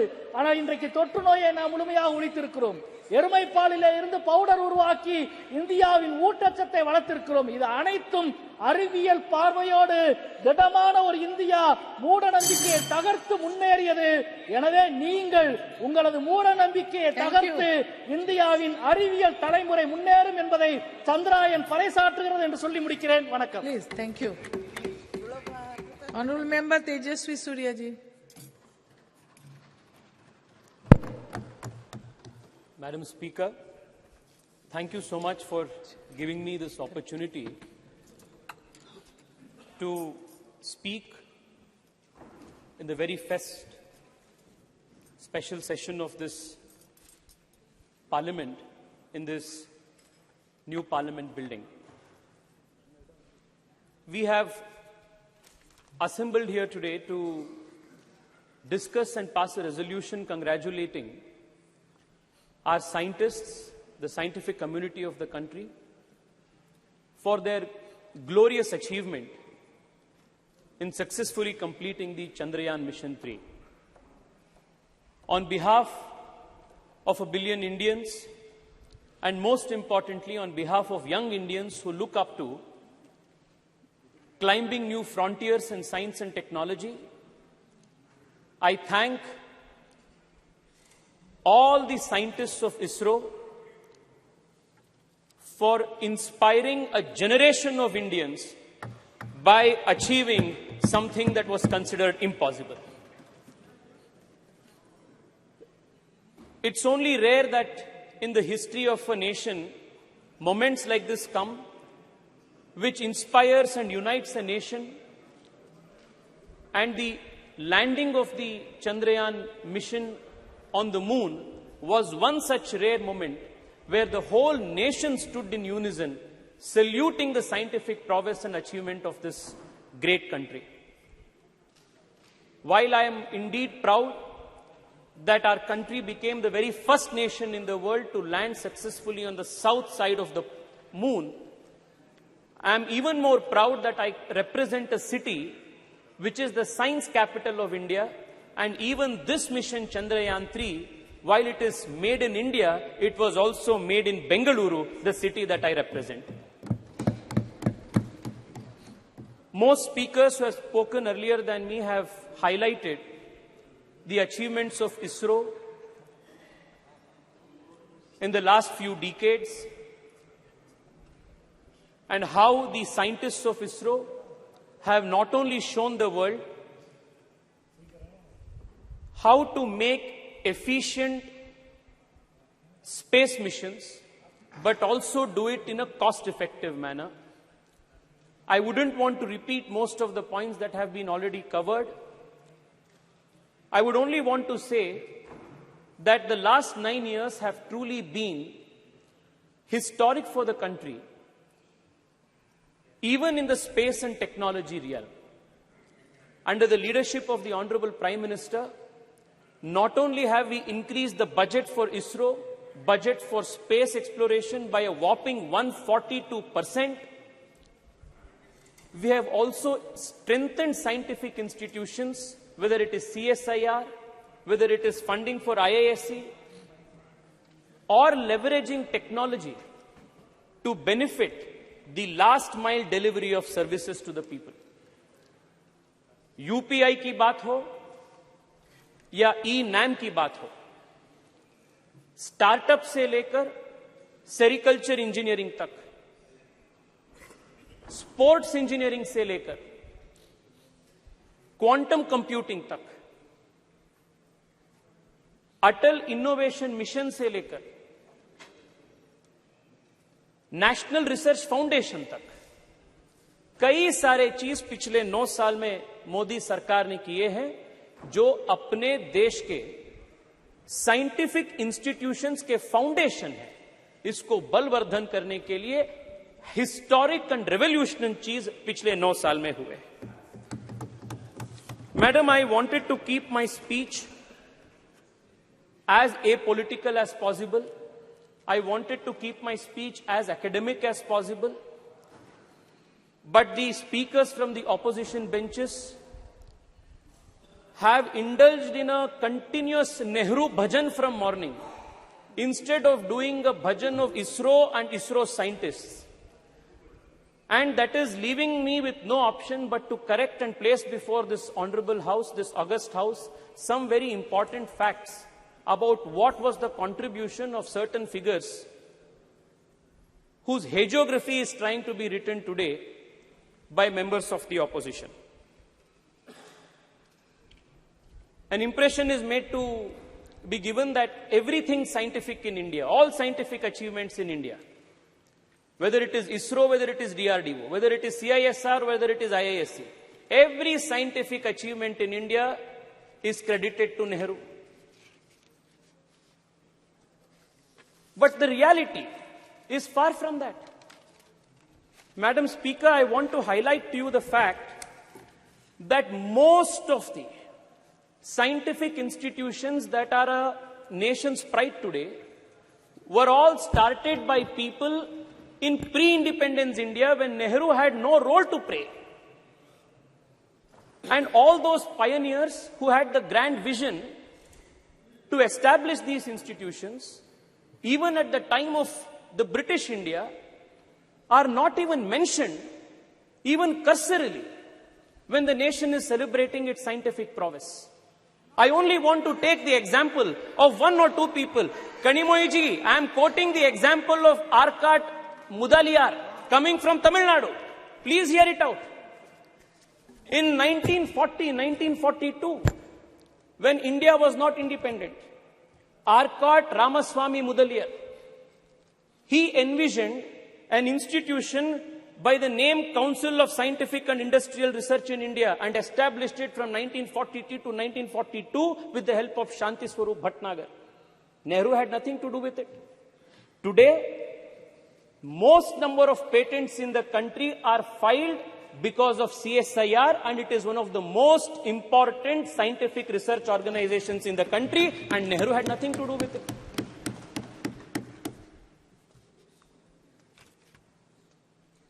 Let me tell you what role Nehru played. Immediately after independence, when the institute, CSIR, was brought under the Ministry of Industries and Commerce. In one of the meetings, at the very beginning of the CSIR after independence, Pandit Nehru says, the members of the governing body will appreciate that it is difficult for me to devote much time to many aspects of the work of the council. For the present everyday work, Dr. Shyama Prasad Mukherjee will, however, look after the council. It was because of Dr. Shyama Prasad Mukherjee, the founding father of my party, the earlier avatar of the Bharatiya Janata Party, Jan Sangh, that the country's earliest scientific establishments were strengthened and gotten strengthened at the root level. Dr. Shyama Prasad Mukherjee, as the Minister of Industries and Commerce, set up the National Physical Laboratory, National Chemical Laboratory, National Metallurgical Laboratory, Fuel Research Institute, Ceramic Research Institute, Central Leather Institute, Central Electrochemical Institute. All of these institutions were started, strengthened, and supported by Dr. Shyama Prasad Mukherjee. But today, Arcot Ramaswamy's name is not mentioned, Dr. Shyama Prasad Mukherjee's name is not mentioned, Shanti Swarup Bhatnagar's name is not mentioned. Morning till now, I have been seeing it's only Nehru Bhajan that is going on. The cosmos of the Congress party starts with Nehru and ends with Rahul Gandhi. It is unfortunate, but it is necessary for us to inform the nation through this August House what Nehru truly did, even when it came to atomic research. I want to draw the attention of the members from the opposition when acquisition of missiles and research in atomic bombs, nuclear bombs, for protecting the country's national security, energy security was made to Nehru. This is what Pandit Nehru says, and I quote, the distribution of this toy, the toy that he is mentioning is the atom bomb, a nuclear bomb. The distribution of this toy, the atom bomb, ballistic missiles and the like to countries will not only be dangerous, very dangerous, but it will completely poison the already disturbed atmosphere of the world today. He goes on to then say,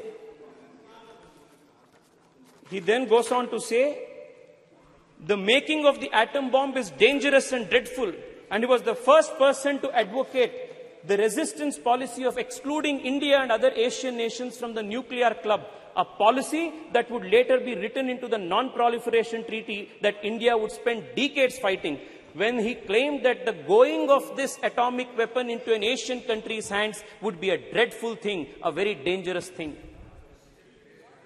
It took an Atal Bihari Vajpayee to make the nation a nuclear-capable nation in 1999, 1998.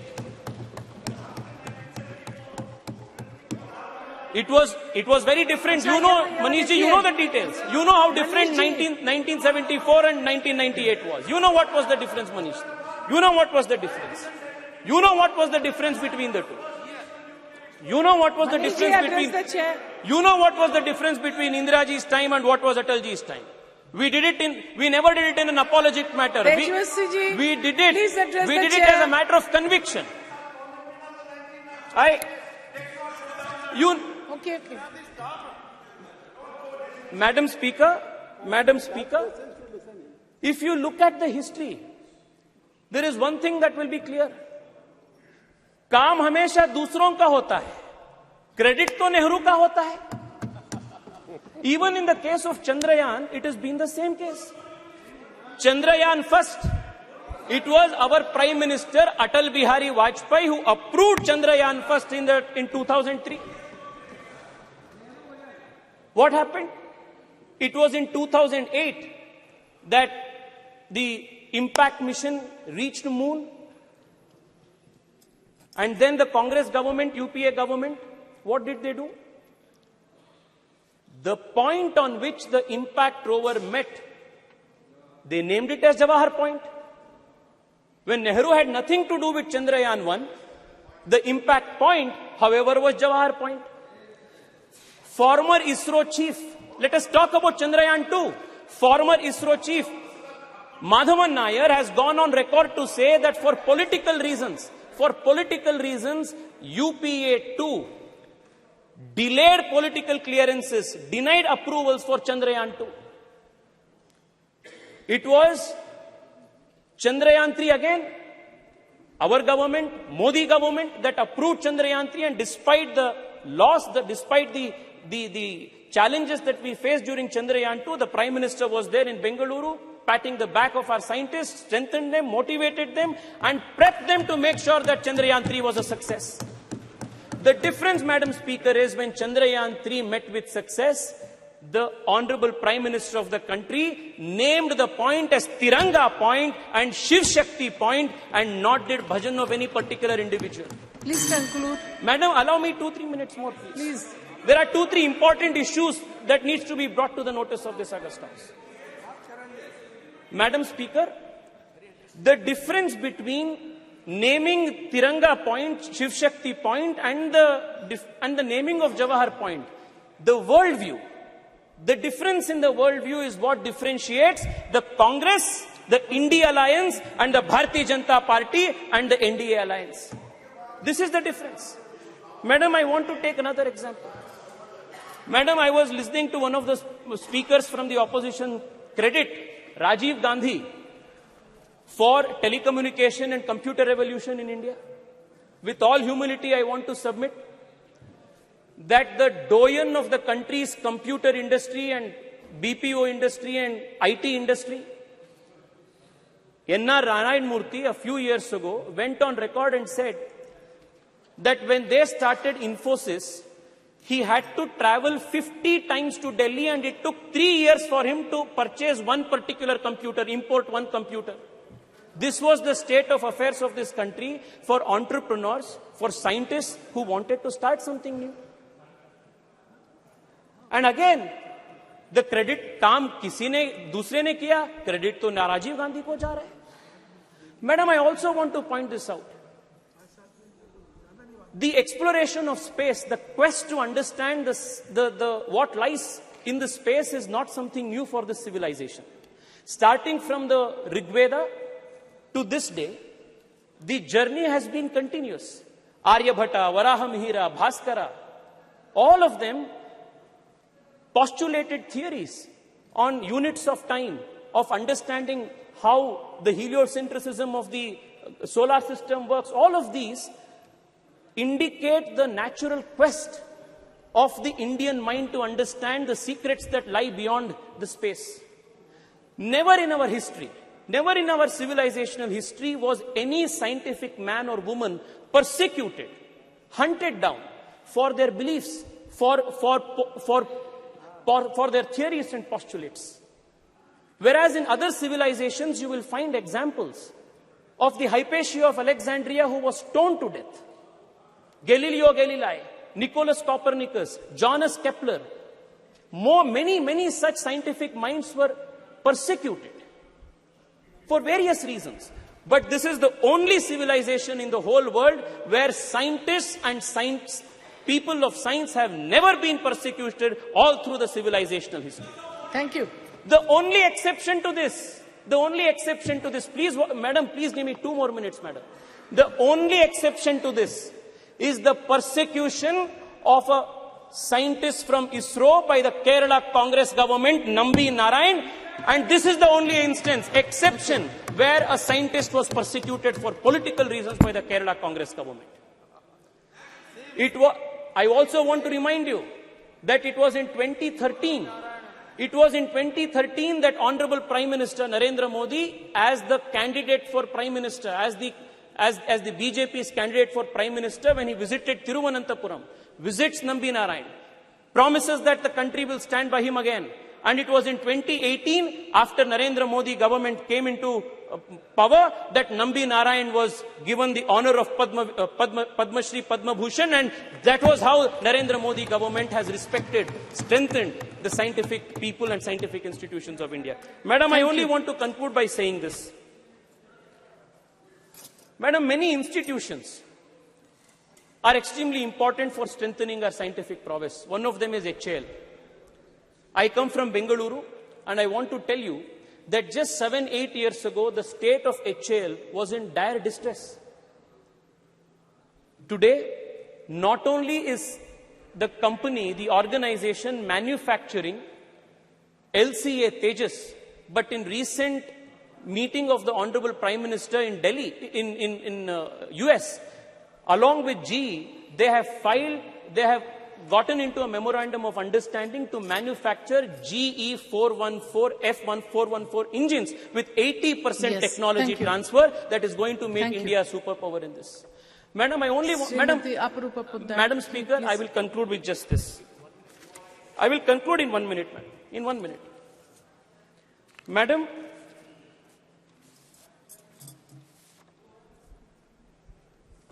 the coming decade, whether it is geopolitically, whether it is energy security, whether it is any other aspect of our national politics, our geopolitics, it is going to be directly influenced by how India performs and how India takes the lead in important areas of emerging technology. And I must credit the Narendra Modi government for making India future-proof and tomorrow-ready by institutionalizing and supporting important scientific missions. I would want to read out only 4 or 5 of them. The National Quantum Enabled Science and Technology Program, National Quantum Technologies Application Program, National Research Foundation, National Supercomputer Mission, the National Green Hydrogen Mission. All of these are important programs that the government of India has undertaken to make India a pioneer in emerging technologies. One of the points that was made by Karti Chidambaram ji, one of the points that he made, a very relevant point that he made, was how to popularize science among young people and students. I want to tell him that the Modi government in the last few years has been working with a mission focus to popularize science among children. And the Atal Innovation Mission and building of 10,000 Atal Tinkering Labs in our high schools with the objective of nurturing 10 lakh young minds who will explore the frontiers of science is an example of how the Narendra Modi government is trying to make science and technology a popular culture in the whole country. Madam, I only want to conclude by saying this. Please conclude, please. I will conclude. The other people. Madam, all of these aspects that has taken place in the last 9 years. I mentioned UPI, Digital India, Startup India, to the startups that are now emerging in space technology. One of the most promising startups in space called Pixel Space is run by an Indian engineer who comes from a small town called Chikmagalur, has raised a few $1 million from Google. The boy, Awais Ahmed, is a CEO of this and hails from Chikmagalur. It is possible only because the Modi government opened the space technology space for private players. Madam, the next few decades is going to be extremely important for the country in strengthening our industrial, our scientific institutions and making India future ready, India tomorrow ready. And we are extremely fortunate that at such an important point in history, we have the leadership of Narendra Modi, who has been leading this country with such foresight and vision. I want to once again congratulate the Prime Minister for his deftful leading of this country, deftful leadership for this country at such an important time. Thank you so much, ma'am. Thank you.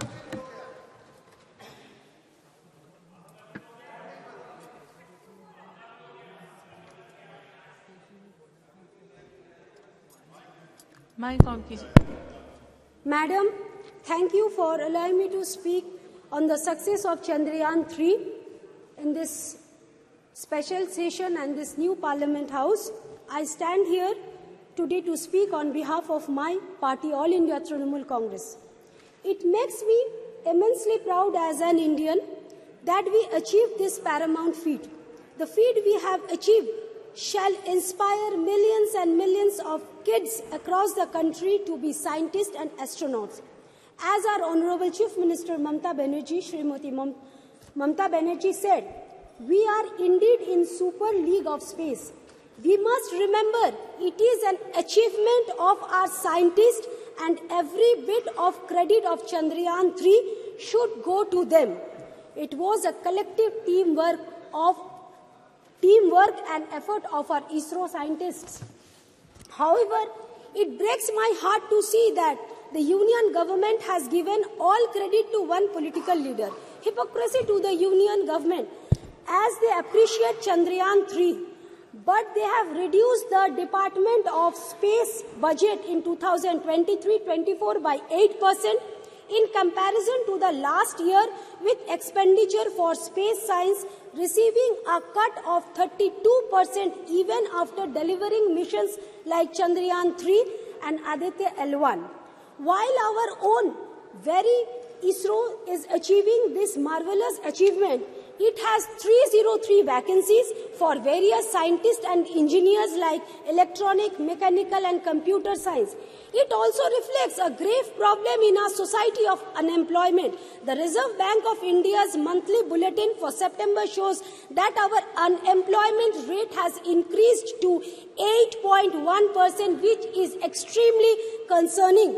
While we are trying to empower women by bringing in legislation like women reservation bill, but only 1 out of 4 employees of ISROs are women out of 16,000 employees. Not even a single woman in the panel that headed the Chandrayaan 3. The union government claims that India only achieved success after 2014. We must remember that we have been a democracy over 75 years, and India began its space journey in 1960s. It is not today's effort that put us on this feet. Consistent effort for 60 years from the scientists and the people of India has put us on this feet. While the Indian government politics and action breaks my heart, I feel proud when I read about the contribution of Anuj Nandi from West Bengal, who designed the camera of Chandrayaan 3 spacecraft. When I hear a son of a farmer from West Bengal has been empowered to dream, empowered to catch the stars, this was the case of Chandrakant Kumar, the Deputy Project Director of Chandrayaan 2. He joined ISRO in 2001 and, like every hard-working Bengali, proved his worth. This depicts our country's aspiration, and we must work hard to make this aspiration possible. Most of the ISRO's employees are not from IIT, IIMs, but from different colleges across the country. It also raised few concerns in my mind as why the students from IIT and IIM prefers to work outside India, why thousands of students dream to study, work and settle abroad in India. Is the government giving enough facility to retain the top talent within the country to make the aspiration of youngsters like Anuj and Chandrakant in a reality? It is extremely important that we invest more in our space research, give ISRO a flexibility in their research and development that they deserve. We must promote academic research across different subjects throughout the country and not put ED behind those who differ from us. I would like to end with Dr. APJ Kalam's quote: "Winners are not those who never fail, but those who never quit." और उर्दू का 2 line पर तवज्जो फरमाइए। चांद पे पर्दा की, चांद से पर्दा कीजिए, कहीं चुरा ना ले चेहरे का नूर। धन्यवाद। Thank you. Honorable Member Maluk Nagar ji. अध्यक्ष जी धन्यवाद बहुत बहुत।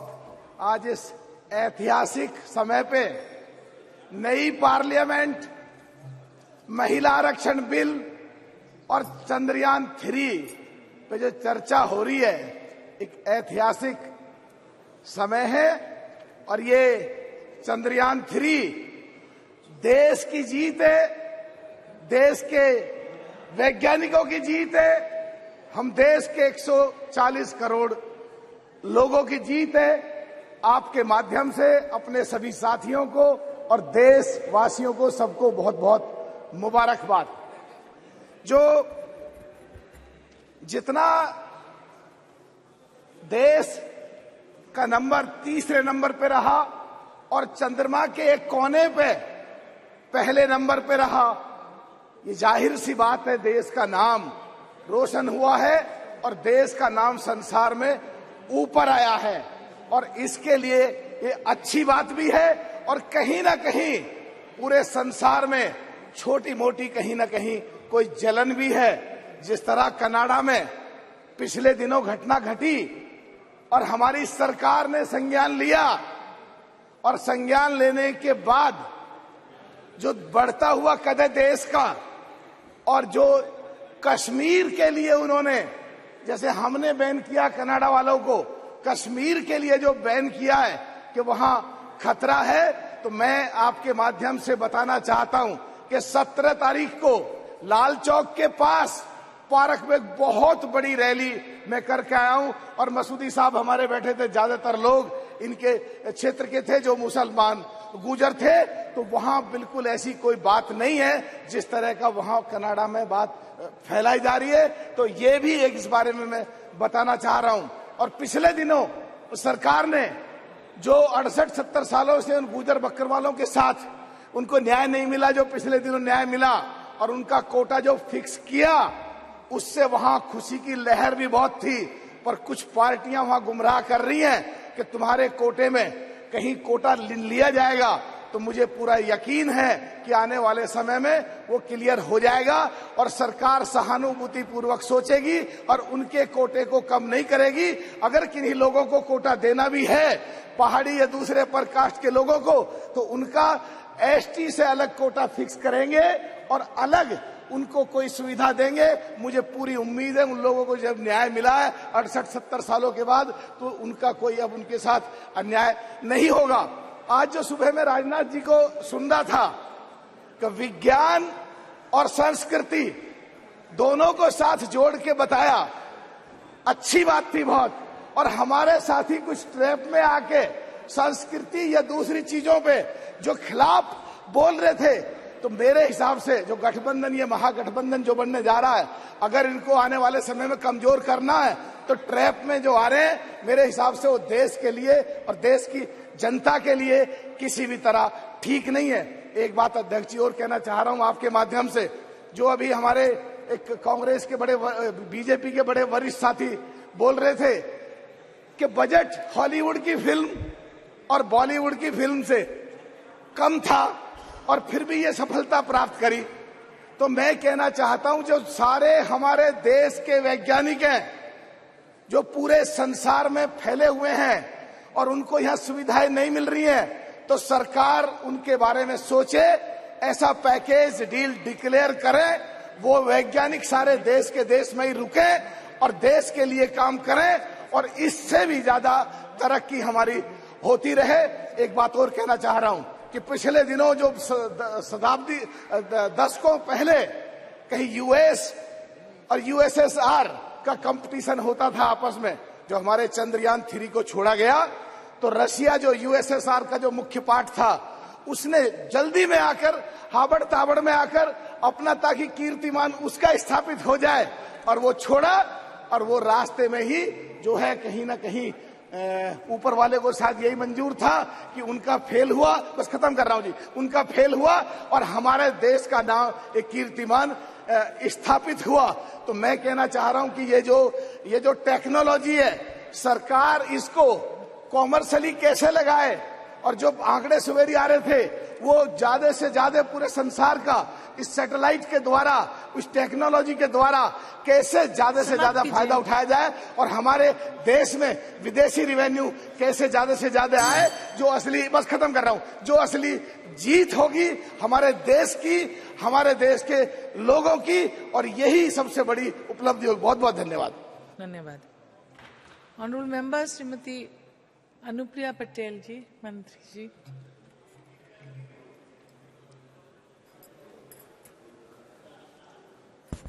धन्यवाद सभापति महोदया। इस महत्वपूर्ण विषय पर आपने मुझे मेरी बात रखने का अवसर दिया। आज हम इस नए संसद भवन के अंदर चंद्रयान 3 की सफलता और भारत की अंतरिक्ष के क्षेत्र में जो भी उपलब्धियां रही हैं उसके संबंध में विचारों का आदान प्रदान कर रहे हैं। सभापति महोदया, गत 23 अगस्त 2023 को भारत ने चंद्रमा की सतह पर अपने तिरंगे को लहराने की उपलब्धि प्राप्त की है और इसके साथ ही भारत चंद्रमा की सतह पर उतरने वाला दुनिया का चौथा देश बन गया है और दक्षिणी ध्रुव पर उतरने वाला दुनिया का पहला देश बनकर उभरा है। चंद्रयान 3 की सफलता के बाद हमने आदित्य L1 की सफलता को भी देखा और आज देश में गगनयान की भी बात हो रही है।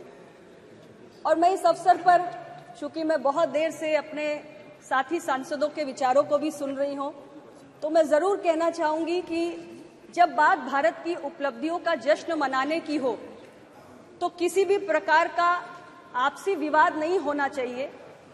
भारत के अंतरिक्ष क्षेत्र की जो यात्रा है वो 6 दशक से भी लंबी रही है और इसमें कोई भी किसी प्रकार का कोई मतभेद नहीं होना चाहिए कि इतने वर्षों की यात्रा में भारत के अंदर अलग अलग जो सरकारें रहीं, जो हमारे तमाम प्रधानमंत्री रहे जिन्होंने देश का नेतृत्व किया और जो हमारे महान वैज्ञानिकों की तमाम पीढ़ियां रहीं, उन सब के सामूहिक और सतत प्रयासों का ये परिणाम है कि आज हमने इतनी बड़ी उपलब्धि प्राप्त की है। इसलिए आज के इस अवसर पर उन सभी लोगों का अभिनंदन इस पूरे सदन को, हम सभी को करना चाहिए।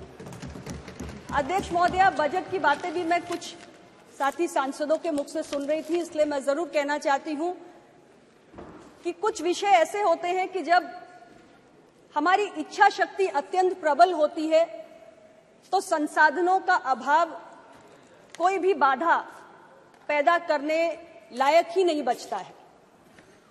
लेकिन हमारी सरकार ने इस सेक्टर को हमेशा बहुत प्राथमिकता दी है और 2014 में जब प्रधानमंत्री नरेंद्र मोदी जी के नेतृत्व वाली सरकार आई, उस वक्त जो बजट स्पेस डिपार्टमेंट को दिया जाता था तो 5,168 करोड़ हुआ करता था, जिसे हमारी सरकार ने इतने वर्षों में बढ़ाकर 13,000 करोड़ कर दिया है।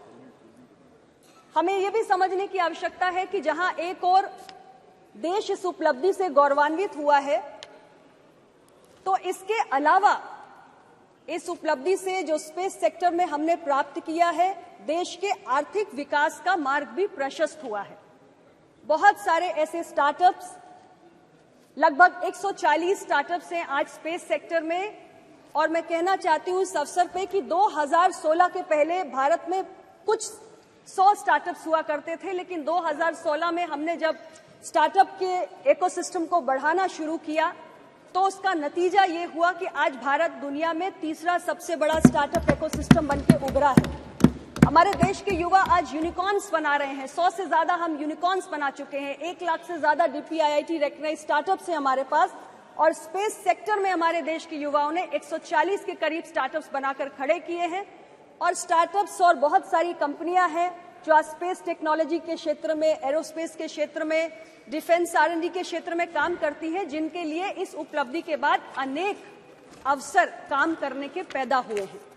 इसके साथ ही ऐसी बहुत सारी स्पेस सेक्टर में काम करने वाली भारतीय कंपनियां जिनके अंदर अब और काम करने की दिलचस्पी बढ़ेगी, क्योंकि इस चंद्रयान 3 के सफलता के माध्यम से हमारी जो अपनी इंडिजिनस टेक्नोलॉजिकल प्रोवेस है उसको भी हमने दुनिया के सामने प्रदर्शित किया है। सभापति महोदय, सबसे बड़ी उपलब्धि अगर मैं कहूं तो आज ये है कि भारत एक लीडिंग प्लेयर के रूप में रिकॉग्नाइज हुआ है अंतरिक्ष अभियानों के मामले में, यानी स्पेस एक्सप्लोरेशन और साइंटिफिक रिसर्च में आज भारत की जो ग्लोबल रेपुटेशन है वो बड़ी है, और तमाम जो अंतर्राष्ट्रीय कम्युनिटी है वो भारत को ज्यादा मान्यता, ज्यादा रिकॉग्निशन दे रही है। और कहा जाता था कि एक बड़ा एक्सक्लूसिव क्लब होता है यूएस का, रशिया का, चाइना का, जिसमें भारत को प्रवेश मिलने में कठिनाई होती थी, लेकिन आज अपने इस उपलब्धियों के साथ भारत उस एक्सक्लूसिव क्लब का हिस्सा बन चुका है। और आने वाले वक्त में हमें भरोसा है कि ग्लोबल स्पेस इकोनॉमी में भारत का योगदान जो आज 2 से 3% है, अगले 1 दशक में हम उम्मीद कर रहे हैं कि ये योगदान बढ़ के 8 से 10% तक पहुंच जाएगा। आर्थिक प्रगति के जो रास्ते आज इस उपलब्धि के माध्यम से खुले हैं, भारत आज दुनिया की 5वीं सबसे बड़ी अर्थव्यवस्था बनके उभरा है। आने वाले समय में हमने कल्पना की है कि भारत दुनिया की 3री सबसे बड़ी अर्थव्यवस्था बनने जा रहा है। तो ये उस दिशा में, उस लक्ष्य के प्रति योगदान का भी एक और माध्यम हमारे लिए बनकर तैयार हुआ है। अध्यक्ष महोदय, भारत की आज जो ग्लोबल रेपुटेशन बढ़ी है, उसके आधार पर हम ये भी कल्पना कर सकते हैं और उम्मीद कर सकते हैं कि आने वाले समय में स्पेस सेक्टर में बहुत सारे जो अंतर्राष्ट्रीय स्तर पर कोलैबोरेशंस होते हैं, जो पार्टनरशिप्स होती हैं अलग अलग स्पेस फेयरिंग नेशंस के साथ, उसमें भी भारत के लिए तमाम संभावनाएं बढ़ती हुई प्रतीत हो रही हैं। मैं माननीय प्रधानमंत्री जी के लिए जरूर कहना चाहती हूं कि हमारे प्रधानमंत्री जी ने स्पेस टेक्नोलॉजी के महत्व को समझा है, उसकी उपयोगिता को समझा है और इसलिए इसकी उपयोगिता पर बल देते हुए उन्होंने तमाम मंत्रालयों के कामकाज में इसके विस्तार करने के लिए भी अपने मंत्रिमंडल और अपनी पूरी टीम को प्रेरित किया है। एक समय में हम 20 मंत्रालयों में इसका उपयोग करते थे, लेकिन आज वो संख्या बढ़कर 60 हो चुकी है। यानी कि 60 मंत्रालय ऐसे हैं जिनके विभिन्न कामकाज में हम इस तकनीक का आज उपयोग कर रहे हैं। और बहुत सारे ऐसे हमारे प्रोग्राम्स हैं, जैसे मनरेगा है, PMGSY है, PMKSY है, अमृत है, PM फसल बीमा योजना है, UIDAI है, स्वामित्व है। ऐसी बहुत सारे हमारे जनहित के प्रोग्राम्स हैं जिसमें एक बेहतर गवर्नेंस के लिए हम स्पेस टेक्नोलॉजी का उपयोग भी कर रहे हैं। सभापति महोदय, भारत के वैज्ञानिकों के भीतर बहुत प्रतिभा है, बहुत क्षमताएं हैं और एक के बाद एक इन 6 दशकों में हमने अपने वैज्ञानिकों की उपलब्धियों को देखा है। लेकिन क्षमताओं को, प्रतिभा को, कौशल को, उसे फलने फूलने के लिए एक अनुकूल वातावरण की आवश्यकता होती है। और हमारी सरकार ने माननीय प्रधानमंत्री जी के दूरदर्शी नेतृत्व के माध्यम से एक ऐसा अनुकूल वातावरण उपलब्ध कराया है जिसमें हमारे वैज्ञानिकों की प्रतिभा फली फूली है और इतनी बड़ी बड़ी उपलब्धियां हमें समय समय पर हासिल हो रही है। हमारी सरकार के मुखिया माननीय प्रधानमंत्री जी ने स्पेस सेक्टर को प्राथमिकता देते हुए जब हमारी सरकार आई तो इसमें बहुत सारे रिफॉर्म्स लाने का काम किया और यहां तक कि जो हमारा भारतीय स्पेस प्रोग्राम है उसके अंतर्गत जो प्राइवेट प्लेयर्स हैं उनकी भागीदारी को भी काफी हद तक बढ़ाया। यहां तक कि 2022 में हम अपनी एक इंडियन स्पेस पॉलिसी लाए और उसकी भी हमने घोषणा की। तो ये सारे कदम हमने इस नजरिए से उठाए कि हमारा ये जो अंतरिक्ष विभाग का कार्यक्रम है, हमारा जो स्पेस मिशन है, वो आगे बढ़े। और आज हम ये मानते हैं कि जिस पैशन के साथ हमारे देश के वैज्ञानिक काम कर रहे हैं और जो माहौल हमारी सरकार उपलब्ध करा रही है, जो वातावरण हमने क्रिएट किया है, उसमें आने वाले समय में भी जो अभी मैंने जिक्र किया कि आदित्य L1 के बाद अब हम गगनयान की भी बात कर रहे हैं, तो ऐसी और बड़ी बड़ी उपलब्धियां हैं जिसको आने वाले समय में हम हमारे देश के साइंटिस्ट प्राप्त करके दिखाएंगे। भारत नई ऊंचाइयों पर जाएगा और 2047 में जो हमने भारत को विकसित भारत बनाने का एक सपना देखा है, उस विकसित भारत के संकल्प को पूरा करने में हमारे सभी देशवासियों का जो योगदान हो रहा है, उसमें हमारी जो साइंटिफिक कम्युनिटी है और हमारा स्पेस डिपार्टमेंट है, उनका भी एक बहुत बड़ा योगदान होगा और हम सबके सामूहिक प्रयास से मिलकर 2047 में भारत को हम एक विकसित देश बनाने का काम करेंगे। पुनः मैं आपके माध्यम से हमारे देश के सभी वैज्ञानिकों को बहुत बहुत बधाई देना चाहती हूँ, उनका अभिनंदन करना चाहती हूँ और भविष्य में भी भारत को वो इसी प्रकार अपने प्रयासों से गौरवान्वित करते रहे, इसके लिए उन्हें बहुत सारी शुभकामनाएं भी देना चाहती हूँ। आपका बहुत बहुत धन्यवाद। धन्यवाद। Next speaker Shri MP Abdul Samad Samadani ji. Thank you, sir. Thank you, sir, for permitting me to take part in this very important discussion on Chandrayaan. Sir, Moon has always captured the imagination of humanity. And, sir, the Moon landing is quite natural. It has captured not only the imagination of the countrymen, all the people of the country, not only that, sir, the whole country is rejoicing. upon this great achievement of India becoming only the fourth nation in the moon landing after the US, Russia and China. Sir, the poet of all the languages has celebrated moon. I am reminded of a couplet, sir. Kal chaudhवीं की रात थी, कल चौदहवीं की रात थी, शब भर रहा चर्चा तेरा, शब भर रहा चर्चा तेरा, कुछ ने कहा यह चांद है, कुछ ने कहा चेहरा तेरा. और ये चेहरा सर देश का चेहरा है, देश का चेहरा है. इस पर हर भारतवासी को फख्र है, गर्व है. And also, sir, it is the achievement of the ISRO, the great scientists of the country. When we say this is the achievement of the government of the country, sir, I have to reiterate the point that the government is a continuous entity. Government is a continuous entity, sir, that the present government also has to acknowledge. Sir, when we think of the space missions of the country, we have to think of the two great luminaries, stalwarts, whose names start with N in English, Newton and Nehru. Newton and Nehru. Newton, the luminary of science. Nehru, the great luminary of wisdom, science, learning, politics, everything. Yes, sir. And, sir, there is a famous statement of Sir Isaac Newton, which has become almost like a metaphor. Standing on the shoulders of giants. Everybody knows the importance and the message of this statement. Everybody making some achievement in the field of science, technology, in any branch of learning, wisdom, sir, they have to acknowledge the past, the heritage of the past, the stalwarts who have made the present generation deserving for this great achievement. And also, sir, we have to salute two other great luminaries. One, Maulana Abul Kalam Azad, the philosopher, Minister of Education, the comrade of Nehruji, who was the first as the Minister of Education when India attained independence. He great impetus for scientific temperament in inculcating in the minds of the younger generation of the country. We know, sir, he was responsible for establishing all the academies which are the proud of the country now. Sahitya Academy, Lalita Kala Academy, Sangeet Natak Academy, all these great institutions were established by none other than Maulana Abul Kalam Azad. And also, sir, Vikram Sarabhai, who was the friend of Nehru. Nehru, Vikram Sarabhai mutuality. It is not a mutuality of politics and science alone. It is the mutuality of culture, learning, philosophy.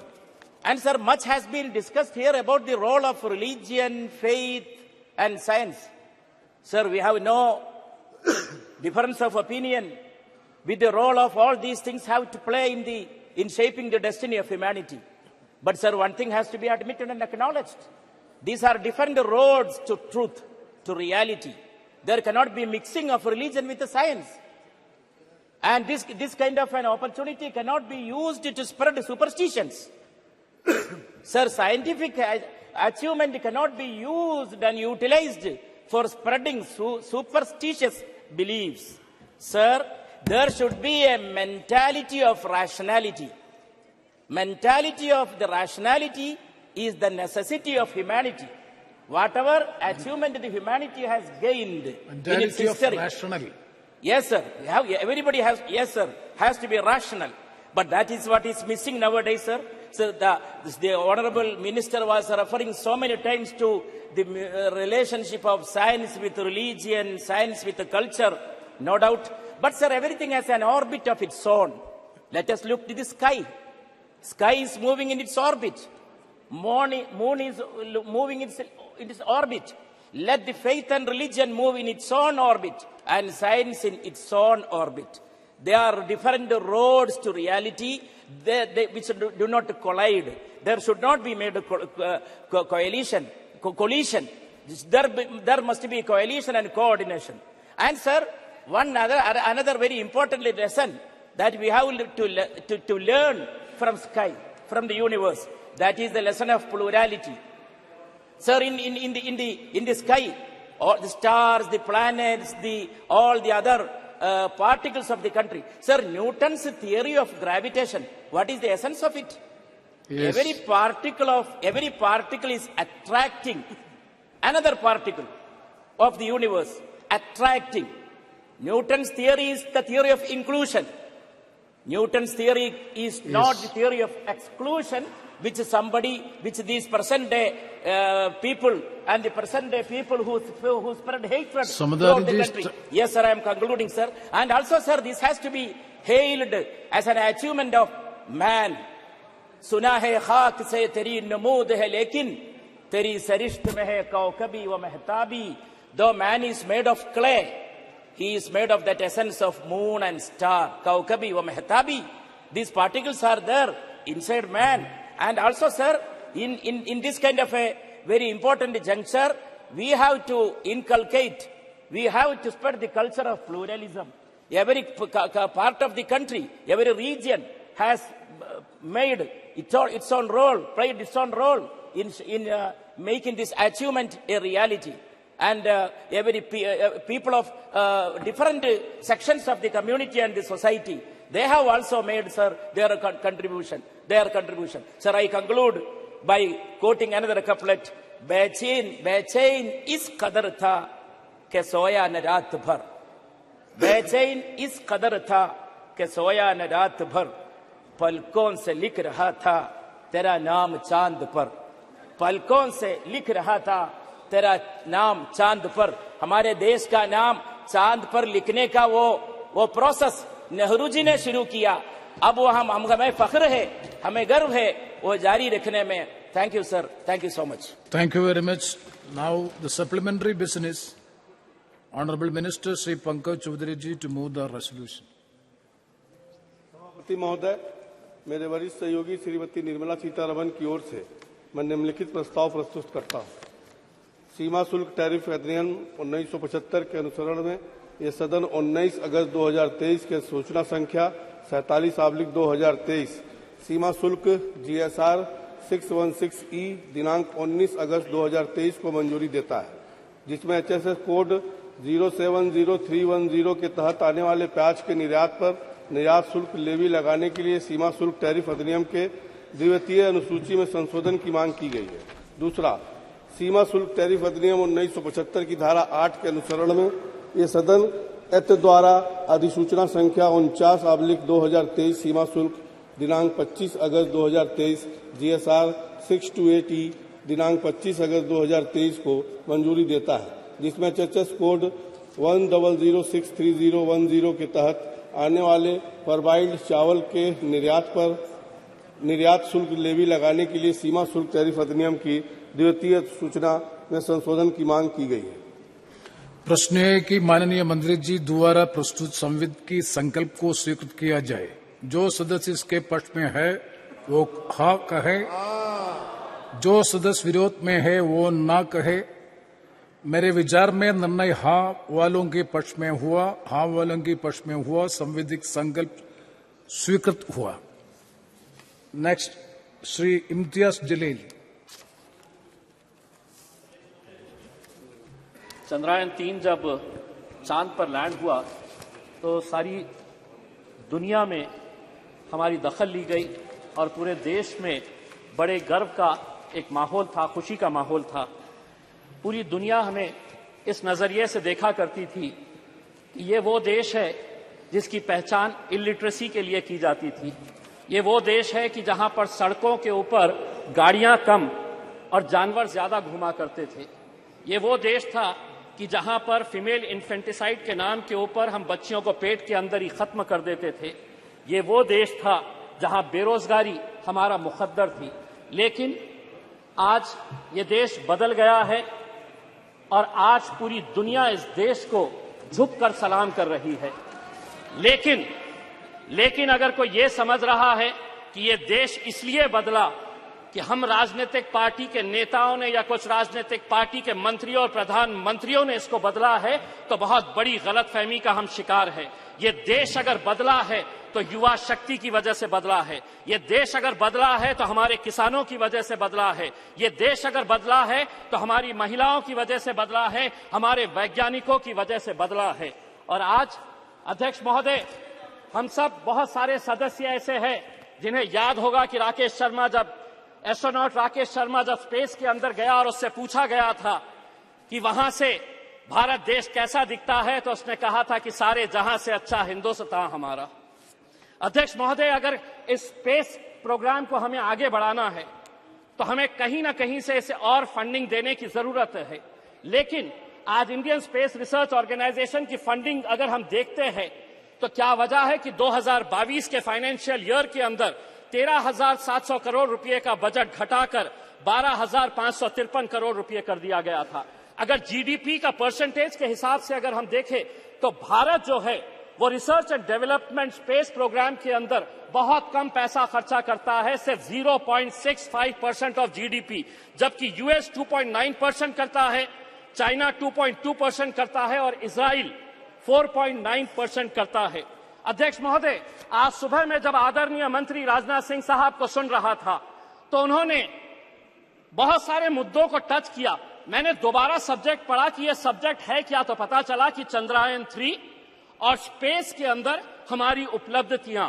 लेकिन राजनाथ सिंह साहब ने यह भी बताया कि राम मंदिर बनाई जा रही है, कौन बना रहा है, कैसे बना रहा। अगर आप सब्जेक्ट से हट गए तो थोड़ा मैं भी सब्जेक्ट से हटकर यह बताना चाहता हूं कि जब चंद्रयान 3 चांदा मामा के पास गया तो वहां से चाइना नजर आया आपको ये नजर आया कि किस तरीके से 2000 स्क्वायर किलोमीटर हमारी धरती के ऊपर चाइना ने कब्जा करके रखा है। लेकिन अध्यक्ष महोदय, राजनीति अपनी जगह।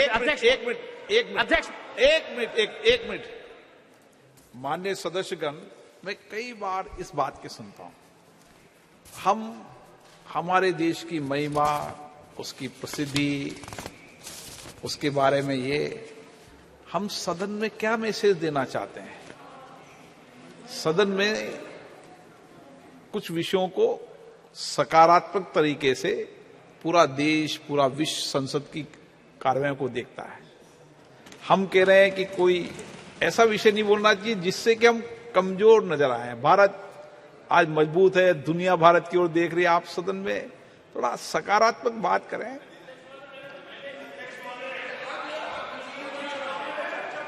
हाँ, वो विषय अलग है, वो विषय है। मनीष जी, आपका विषय ट्रैक के ऊपर मैं नहीं हटा अध्यक्ष महोदय। पढ़ते भी रहते हैं। अगर मंत्री जी अगर ट्रैक के ऊपर हटकर दूसरी बातों के ऊपर चले गए तो मजबूरन हमें भी थोड़ा सा ट्रैक के ऊपर हटना पड़ा। लेकिन अध्यक्ष महोदय, राजनीति अपनी जगह के ऊपर। मुझे आज खुशी है कि चंद्रयान के अंदर जितने लोगों का योगदान रहा है उसमें 4 मैं लोगों का खास तौर से नाम लेना चाहूंगा। यकीनन जो हमारे साइंटिस्ट है, इस प्रोजेक्ट के डायरेक्टर है सोमनाथ, इसरो के chairperson, mission director S Mohan Kumar, project director Veera Muthuvel, इनके साथ जितनी भी टीम। लेकिन अध्यक्ष महोदय, इसी दिल्ली के जामिया मिलिया इस्लामिया के 2 लड़के भी थे उसी टीम के अंदर जिन्होंने चंद्रयान को वहां तक पहुंचाने का काम किया, मोहम्मद काशिफ और अरीब अहमद। आसाम के एक लड़का और एक लड़की थी। आपने रिजर्वेशन नहीं दिया मुसलमानों को, महिला रिजर्वेशन के अंदर मुसलमानों का, लेकिन एक बच्ची इसरो के अंदर भी है जो आसाम से आती है, यास्मीन, नाजनीन और बहरुल इस्लाम। तो हमें खुशी इस बात की है। अध्यक्ष महोदय, हमें आज भी वो तस्वीर याद आती है कि जो 2019 के अंदर जब ये चंद्रयान 2 का मिशन फेल हुआ तो हम देख रहे थे कि कैसे वो साइंटिस्ट की आंखों के अंदर आंसू थे। वही मंजर 2023 का देखिए, जब वो किस तरीके से खुश हो रहे थे। जब वो 2019 के अंदर नाकामयाब हुए तो उन्हें इस बात का दर्द नहीं सताया कि हम फेल हो गए। उन्होंने शायद सोहनलाल त्रिवेदी की उस कविता से कुछ सीख ली और आगे बढ़ते रहे। और वो कविता के कुछ पंक्तियां मैं आपको सुनाना चाहता हूं। असफलता एक चुनौती है, स्वीकार करो, क्या कमी रह गई देखो और सुधार करो, जब तक न सफल हो नींद चैन को त्यागो तुम, संघर्ष का मैदान छोड़ मत भागो तुम, कुछ किए बिना ही जय जयकार नहीं होती, कोशिश करने वालों की कभी हार नहीं होती। धन्यवाद। श्री उदय प्रताप सिंह जी। धन्यवाद माननीय अध्यक्ष जी। सबसे पहले तो मैं आपका हृदय से अभिनंदन करता हूं कि इस नए सदन में जो बरसों बरस इस देश के विकास को, इस देश की भाग्य को गढ़ने का काम करेगा, उसमें आपने मुझे पहली बार बोलने का अवसर दिया। मैं हृदय से आपका अभिनंदन करता हूं। माननीय अध्यक्ष जी, आज चंद्रयान, उसकी सफलता, हमारे इसरो के साइंटिस्ट, उनका गुणगान हम सुबह से कर रहे हैं। मैं सबसे पहले हमारे इसरो के चेयरमैन एस सोमनाथ जी और उनकी पूरी टीम को बहुत बधाई देता हूं, उनका हृदय से अभिनंदन करता हूं। उन्होंने इस देश को गौरव की अनुभूति करने का एक बड़ा ऐतिहासिक अवसर इस देशवासियों को दिया है। साथ ही मैं देश के प्रधानमंत्री, हम सबके गौरव श्रद्धेय नरेंद्र मोदी जी का भी हृदय से अभिनंदन करता हूं कि विपरीत परिस्थितियों के बाद 2019 में कोविड के समय चंद्रयान 2 की असफलता के बाद भी उन्होंने लगातार हमारे वैज्ञानिकों को प्रोत्साहित किया और लगातार उनको प्रोत्साहित करते हुए आज हम इस स्थिति में पहुंचे कि हम चंद्रयान की सफलता को प्राप्त कर सके और पूरा देश गौरव की अनुभूति कर रहा है। मैं प्रधानमंत्री जी को इसलिए और धन्यवाद देना चाहता हूं कि 23 अगस्त स्पेस डे के रूप में पूरा देश आगे आने वाले वर्षों में मनाएगा और जब 23 अगस्त आएगा तो उस दिन ये देश उन वैज्ञानिकों को विजेता के रूप में अनुभव करेगा, उन विजेताओं को स्मरण करने का काम करेगा, उनका गौरवगान करेगा। माननीय अध्यक्ष जी, अभी हमारे दूसरे वक्ता कुछ के बजट के ऊपर बात कर रहे थे कि बजट में बढ़ोतरी करी, कटौती करी। मुझे तो आश्चर्य होता है हमारे वैज्ञानिकों के ऊपर कि उन्होंने कितने कम बजट में इतनी बड़ी सफलता हासिल करी। कहीं मैं अखबार में पढ़ रहा था कि जो आदि पुरुष फिल्म बनी है उस पर ज्यादा बजट खर्च हुआ है, लेकिन हमारे चंद्रयान को सफल करने के लिए कम बजट में हमारी इतनी बड़ी ऐतिहासिक सफलता हमारे वैज्ञानिकों ने हासिल की। हम उनका अभिनंदन करते हैं। अध्यक्ष जी, हम सनातन संस्कृति को मानने वाले लोग, हमारी संस्कृति हमको प्रेरणा देती है सतमार्ग पर चलने के लिए, प्रगति के लिए। हम अभिभूत हैं कि हमारे इसरो के चेयरमैन इस सफलता के बाद वो मंदिर में जाते हैं, मत्था टेकते हैं और प्रभु का धन्यवाद करते हैं। प्रभु का धन्यवाद करते हैं कि हे प्रभु, आपने हमारी इस सफलता को अंजाम तक पहुंचाने में आशीर्वाद प्रदान किया। मुझे आज भी स्मरण है हमारे पूर्व ब्रह्मलीन शंकराचार्य ज्योतिष शारदा पीठाधीश्वर श्रद्धेय स्वरूपानंद जी महाराज के पास जब एस सोमनाथ जी एक बार आशीर्वाद लेने गए थे, उस समय हम लोगों ने कल्पना नहीं करी थी कि आगे जाकर कभी इतनी बड़ी सफलता के कारक बनेंगे। हमारी संस्कृति हमको प्रेरणा देती है कामों में सफलता पाने के लिए। और सबसे महत्वपूर्ण तो हम जहां पहुंचे हैं दक्षिण ध्रुव पर, वहां दुनिया का कोई व्यक्ति नहीं पहुंच सका। ये हमारे लिए और एक अद्भुत हमारे लिए संयोग है। और मुझे लगता है इसलिए प्रधानमंत्री जी ने अपने वक्तव्य में सबसे पहले कहा था कि मैं विदेश में हूं, मैं शीघ्र हिंदुस्तान पहुंचकर आपके साथ शरीक होना चाहता हूं, आपकी खुशी में शामिल होना चाहता हूं। मैं सैल्यूट करता हूं इस देश के वैज्ञानिकों को जिन्होंने इतनी बड़ी सफलता आज भारत के लिए दिलाई। और ये हमारे लिए बहुत गौरव का विषय है कि हर चुनौती में प्रधानमंत्री जी इस देश में हर व्यक्ति के साथ खड़े होते हैं, हर खुशी में उसके सहभागी बनते हैं, हर दुख में उसके पीछे ढांढस बंधाने के लिए खड़े रहते हैं। ये हमारे लिए एक गौरव का विषय है। माननीय अध्यक्ष जी, हम भाग्यशाली हैं। हम वो पीढ़ी हैं इस संसद में काम करने वालों की जिन्होंने पुरानी संसद में भी काम किया, जो अब संविधान सदन बन गई, और आपके नेतृत्व में हम इस नए सदन के अंदर भी अपना उद्बोधन देश के सामने रख पा रहे हैं, इस ऑगस्ट हाउस में अपनी बात कर पा रहे हैं। हम वो गौरवशाली, वो भाग्यशाली पीढ़ी है। माननीय अध्यक्ष जी, आपके नेतृत्व में माननीय प्रधानमंत्री जी के प्रधानमंत्री बनने के बाद हमें वो गौरव की अनुभूतियां दोनों सदनों के अंदर मिली हैं। शायद वो पहले की पीढ़ियां भी वो अनुभव नहीं कर सकी और आगे आने वाली पीढ़ियां दूसरे तरह का अनुभव करेंगी। लेकिन जिन चीजों को हमने जिया है शायद वो अवसर दूसरों को नहीं मिलेगा। हमने प्रधानमंत्री जी के नेतृत्व में जीएसटी इस देश के अंदर लेकर आए। हम लोगों ने प्रधानमंत्री जी के नेतृत्व में 370 धारा हटाने का काम किया। ये वही सदन है, हमें अवसर मिला कि राम मंदिर निर्माण का काम 350-400 वर्ष के बाद अगर इस देश में भारतवर्ष में दोबारा चालू हुआ है तो हमारी इसी संसद के कार्यकाल में चालू हुआ है। 3 तलाक जैसा बड़ा कानून हम उन भाग्यशाली लोगों में हैं कि हमारे सांसद रहते हुए अवसर हमारे प्रधानमंत्री जी ने हमको दिया है। सबसे महत्वपूर्ण कल का जो दिन था, मैं संसद के गौरवगान की बात कर रहा हूं। कल का जो दिवस था, हमारे जीवन में जो गौरवशाली अवसर आते हैं, हमारे जीवन में जो गौरवशाली क्षण आते हैं, उनको स्मरण करने का ये दिवस है। नई संसद के अंदर गणेश चतुर्थी के दिन भगवान गणेश की पूजा अर्चन करने के बाद इस देश में महिलाओं के लिए जो आरक्षण हमारे प्रधानमंत्री जी के नेतृत्व में सदन ने जो सर्वानुमति से पास किया है, ये गौरव भी हमको मिलना था। हम धन्यवाद देते माननीय अध्यक्ष जी कि आपके नेतृत्व में हमारी सरकार ने, इस सदन ने वो महत्वपूर्ण काम किया है। मैं पुनः आपका अभिनंदन करते हुए हमारे चंद्रयान 3 की सफलता में सहभागी चेयरमैन से लेकर हमारे छोटे छोटे वैज्ञानिकों तक इस बड़े यज्ञ में जिस व्यक्ति ने भी आहुति दी है, उन सब का अभिनंदन करते हुए, उनका वंदन करते हुए अपनी वाणी को विराम देता हूं। श्रीमती हेमा मालिनी। धन्यवाद। I am extremely happy and delighted to be speaking in this beautiful new Sansad Bhavan for the first time.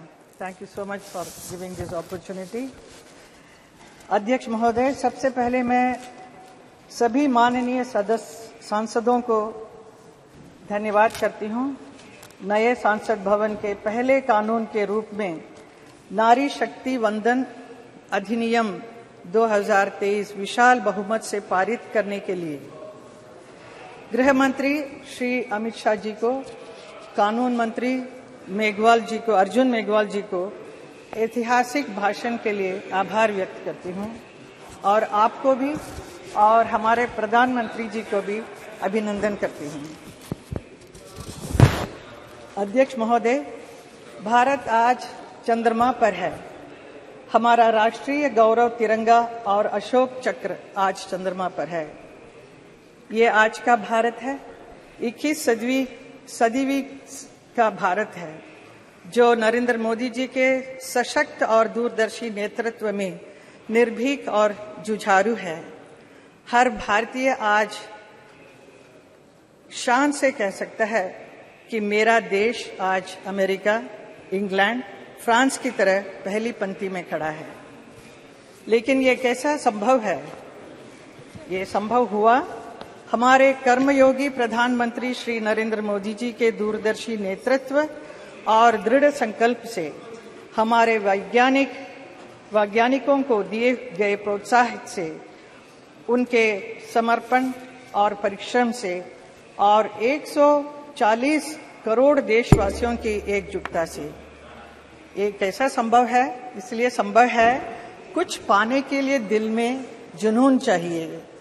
कुछ पाने के लिए दिल में जुनून चाहिए, रगों में दौड़ता हुआ खून चाहिए। आएगा आसमान भी जमीन पर, इरादों में बस फतह की गूंज चाहिए। ये हमारे प्रधानमंत्री में है, इसलिए वो कर सकते हैं इतना सब काम। पिछले 9 वर्षों में प्रधानमंत्री जी नरेंद्र मोदी जी के नेतृत्व में देश में निरंतर ऐसे निर्णय लिए गए हैं, नीतियां बनाई गई है, जिन्होंने भारत में इनोवेशन और रिसर्च को आसान बनाया है। भारत के अंतरिक्ष प्रोग्राम में समस्त साइंटिस्ट के साथ महिला वैज्ञानिकों को भी महत्वपूर्ण भूमिका है। भारत को गर्व है कि चंद्रयान 3 की सफलता में भी हमारी महिला वैज्ञानिकों का बहुत बड़ा योगदान रहा है। ये सफलता आने वाले वर्षों में भी हमारी महिला वैज्ञानिकों को प्रेरित करती रहेगी। चंद्रयान मिशन से जुड़े दो महत्वपूर्ण पॉइंट, तिरंगा और शिव शक्ति।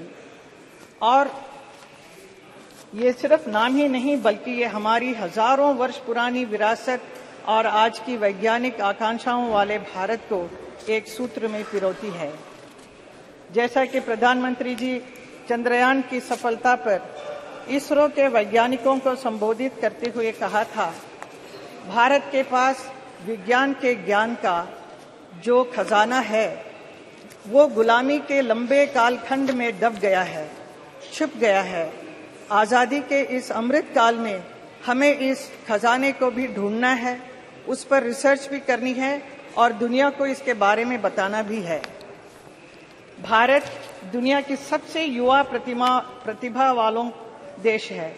नई पीढ़ी के लिए ये संदेश है कि भारत के प्राचीन ग्रंथों में खगोलीय सूत्रों को वैज्ञानिक रूप से साबित करने के लिए और उनका नए सिरे से अध्ययन करने के लिए आगे आएं।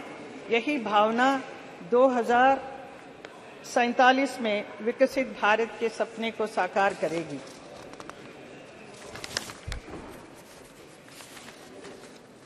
अध्यक्ष जी, मैं अपनी बात अटल जी की एक कविता की कुछ पंक्ति से पढ़कर बात समाप्त करूंगी।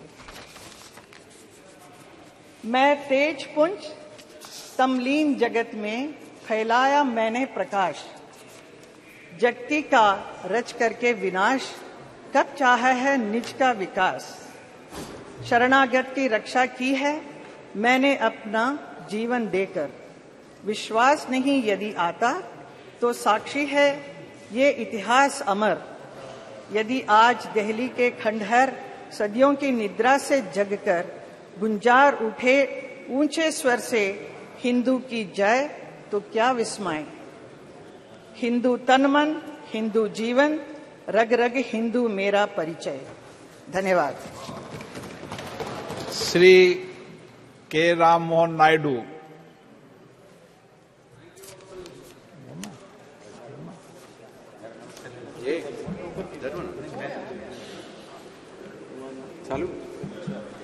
Thank you, Honorable Speaker, sir, for giving me an opportunity to participate in this important debate. I stand before you with immense pride and joy. I think both are on. I stand before you with immense pride and joy as I reflect upon the recent successes of ISRO Chandrayaan-3, which is the world's first mission to successfully land on the lunar South Pole, and Aditya L1, which was the first satellite mission to study the sun. Sir, these achievements are not just a milestone. They are a testament to the unwavering dedication, hard work, and remarkable journey of our nation's space program, fueled by the tireless work of our scientists, engineers, and our support team at ISRO. Sir, I was thrilled to watch on TV the awe-inspiring launch of Chandrayaan-3, which happened in Sriharikota, which is in my home state of Andhra Pradesh. It is an experience that filled my heart with pride, excitement, and joy. The sight of our spacecraft ascending into the cosmos was nothing short of breathtaking. It was a moment that resonated deeply with every Indian and a moment that affirmed our status as Vishwa Guru.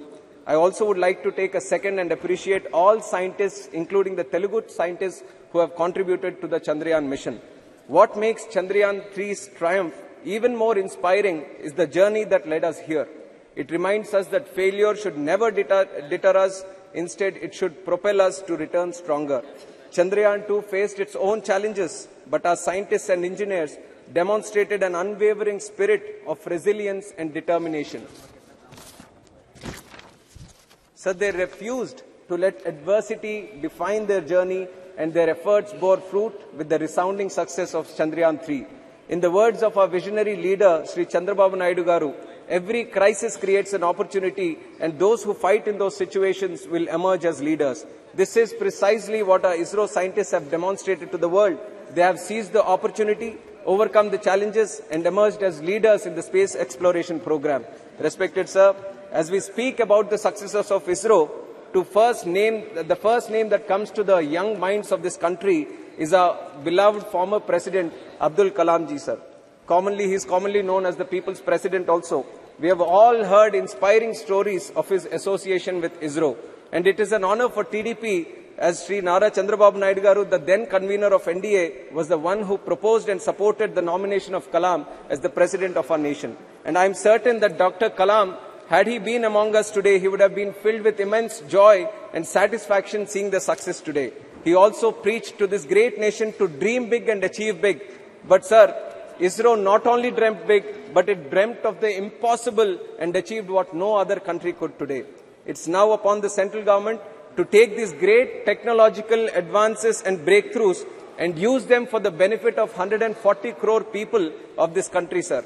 And I take immense pride in serving under the leadership of Chandrababu Naidu Garu, who encapsulates the above thought brilliantly. I would like to highlight certain programs where our leader engaged with ISRO to help resolve issues faced by the people of Andhra Pradesh when he was the Chief Minister, sir. The lightning alert system, which was initiative launched to help warn people about possible lightning and staying safe, sir. And it was a lot of beneficial program for my constituency of Srikakulam, as it is a cyclone-prone area. And envisioning the use of satellite imagery for crop health monitoring, yield protections and crop insurance payouts, sir. And the government is today using it for Pradhan Mantri Fasal Bima Yojana also. And building spatial dashboards to monitor big development infra projects like Polavaram and other ones, sir. Monitoring groundwater levels and actively working with young entrepreneurs to develop technology that can benefit the common man.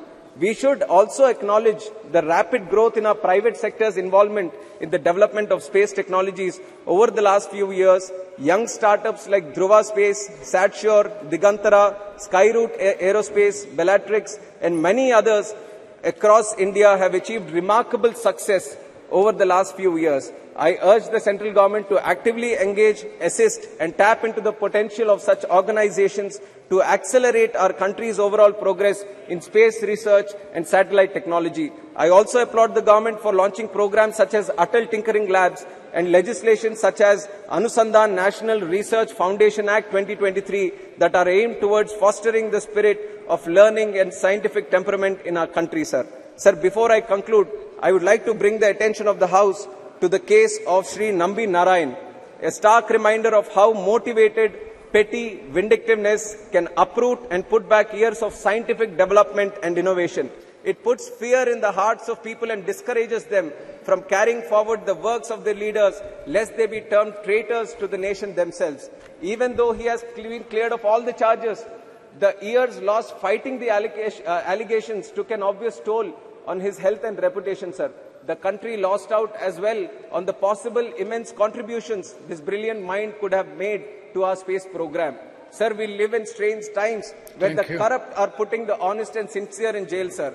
We see a similar chain of events unfold in my state of Andhra Pradesh, where our beloved leader Chandrababu Naidu, who worked relentlessly for 45 years with an unblemished career, have been jailed. Sir, if I am speaking anything unparliamentary, you have the right to expunge it, sir. But I am not speaking anything unparliamentary. Within my limits of being a parliamentarian, I am speaking in this House, sir, who has worked relentlessly for 45 years with an unblemished career, has been jailed on trumped-up charges, which is an obvious case of regime, revenge, litigation.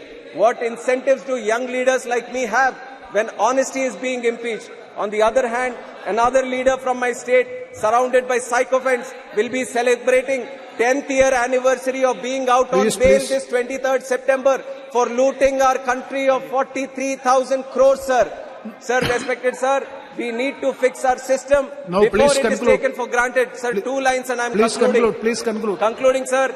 Sir, many of them who have benefited from CBN's policies and leadership over the years have come out on the streets to show their concern over his arrest. Not only in Andhra Pradesh, but in Hyderabad, Bangalore, Delhi, not only in India, but cities across USA, UK, Australia and many other countries. There is support pouring in, sir. Through you, I appeal to the members of this august House to raise their voices collectively against the grave injustice and blatant assassination of democracy unfolding in Andhra Pradesh. You please, he is not speaking anything unparliamentary. Please, you can dispute it. You can dispute. Suppose anything, anything unparliamentary, objectionable, it will be looked into. But unnecessarily you don't create noise, because you can very well dispute it after when your turn comes. No. He is comparing Nambi Narayan's case. Let me conclude, sir. Let me conclude. Please, let him complete. Let me conclude. You conclude. Let me conclude, sir. Yeah. Last 4.5 years, I'm seeing, sir, the members of parliament from ICP. After his their speech, only you can agenda very is well. to You can stop very well me say. and my members from speaking. There is nothing else. Yes. I'll just conclude. Very last point, sir. As I conclude, I am reminded of Martin Luther King's quote: "Injustice anywhere is a threat to justice everywhere." Sir, thank you. Jai Hind. Save democracy Thank you very in much, Andhra Pradesh. Shri Pratap Sarangi ji. No. You give your name when your turn. No. When your turn comes, you can speak.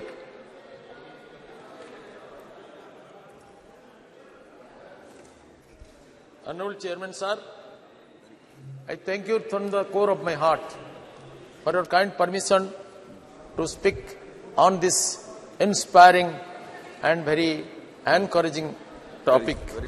Sir, it has been my proud privilege to speak for the first time in this new parliament building. Bharat Mata is destined to create history under the able leadership of a great champion like Narendra Modi ji, our Honorable Prime Minister.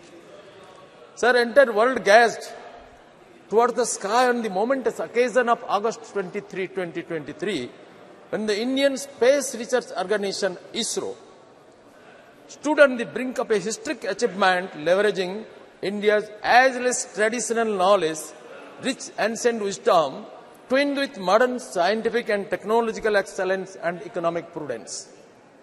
With the Chandrayaan-3 August mission, touching down on the enigmatic and uncharted south pole of the moon, it's a day of anticipation and wonder, hope and aspiration. While the mission represents the zenith of modern space exploration, it's imperative to revisit the ancient Indian knowledge that has woven a celestial tapestry around the moon for centuries. In Indian rich tapestry of ancient wisdom, the moon known as Chandra, or Chandrama in Sanskrit, holds a profound significance. It has long been a source of inspiration, mystic, and spiritual connection. Ancient Indian astronomers, or the Jyotishis, meticulously observed the moon's phases, cycles, and influence on Earth. The lunar calendar, based on the moon's waxing and waning, played a pivotal role in various aspects of life, including agriculture, rituals, and festivals. The moon's ethereal glow and its ever-changing phases evoked metaphors of transformation, cyclicality, and the transient nature of life. It found its place not only in scientific treatises, but also in the realm of art, poetry, and philosophy.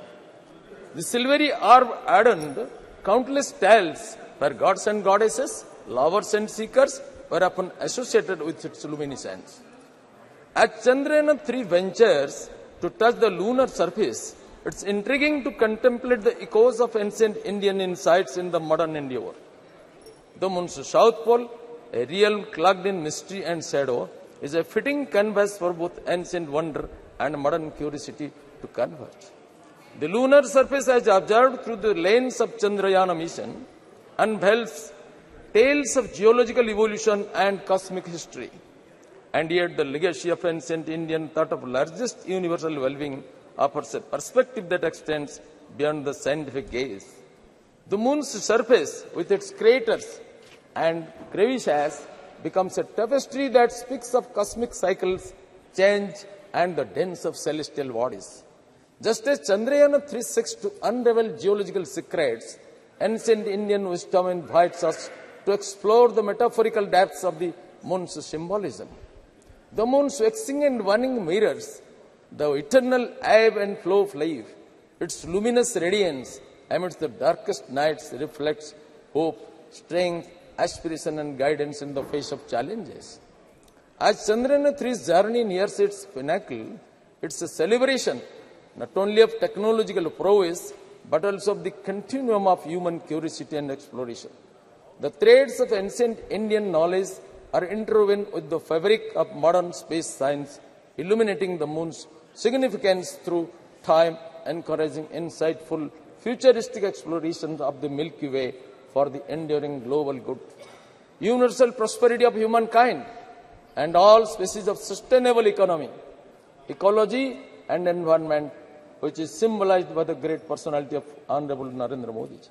Ahead of the developed world, it is India's maiden global achievement to soft land Chandrayaan-3 space mission unexploded South Pole.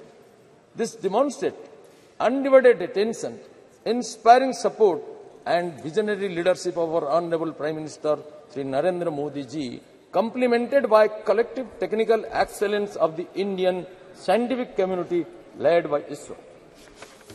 Sir, ISRO के वैज्ञानिकों का श्रद्धा, पूर्ण श्रद्धा, असामान्य एकाग्रता, प्रचंड साहस, दृढ़ निश्चय, दुर्वार संकल्प और राष्ट्र के प्रति समर्पित चरित्र और अखंड साधना के कारण और हमारे विजनरी लीडर, राष्ट्रगत प्राण, अद्भुत सामर्थ्य का अधिकारी, असंभव के महानायक, यशस्वी प्रधानमंत्री श्रीमान नरेंद्र मोदी जी के कुशल और प्रेरणादायी नेतृत्व के कारण यह संभव हुआ है. When Russia, a great country like Russia, failed, India succeeds. Sir,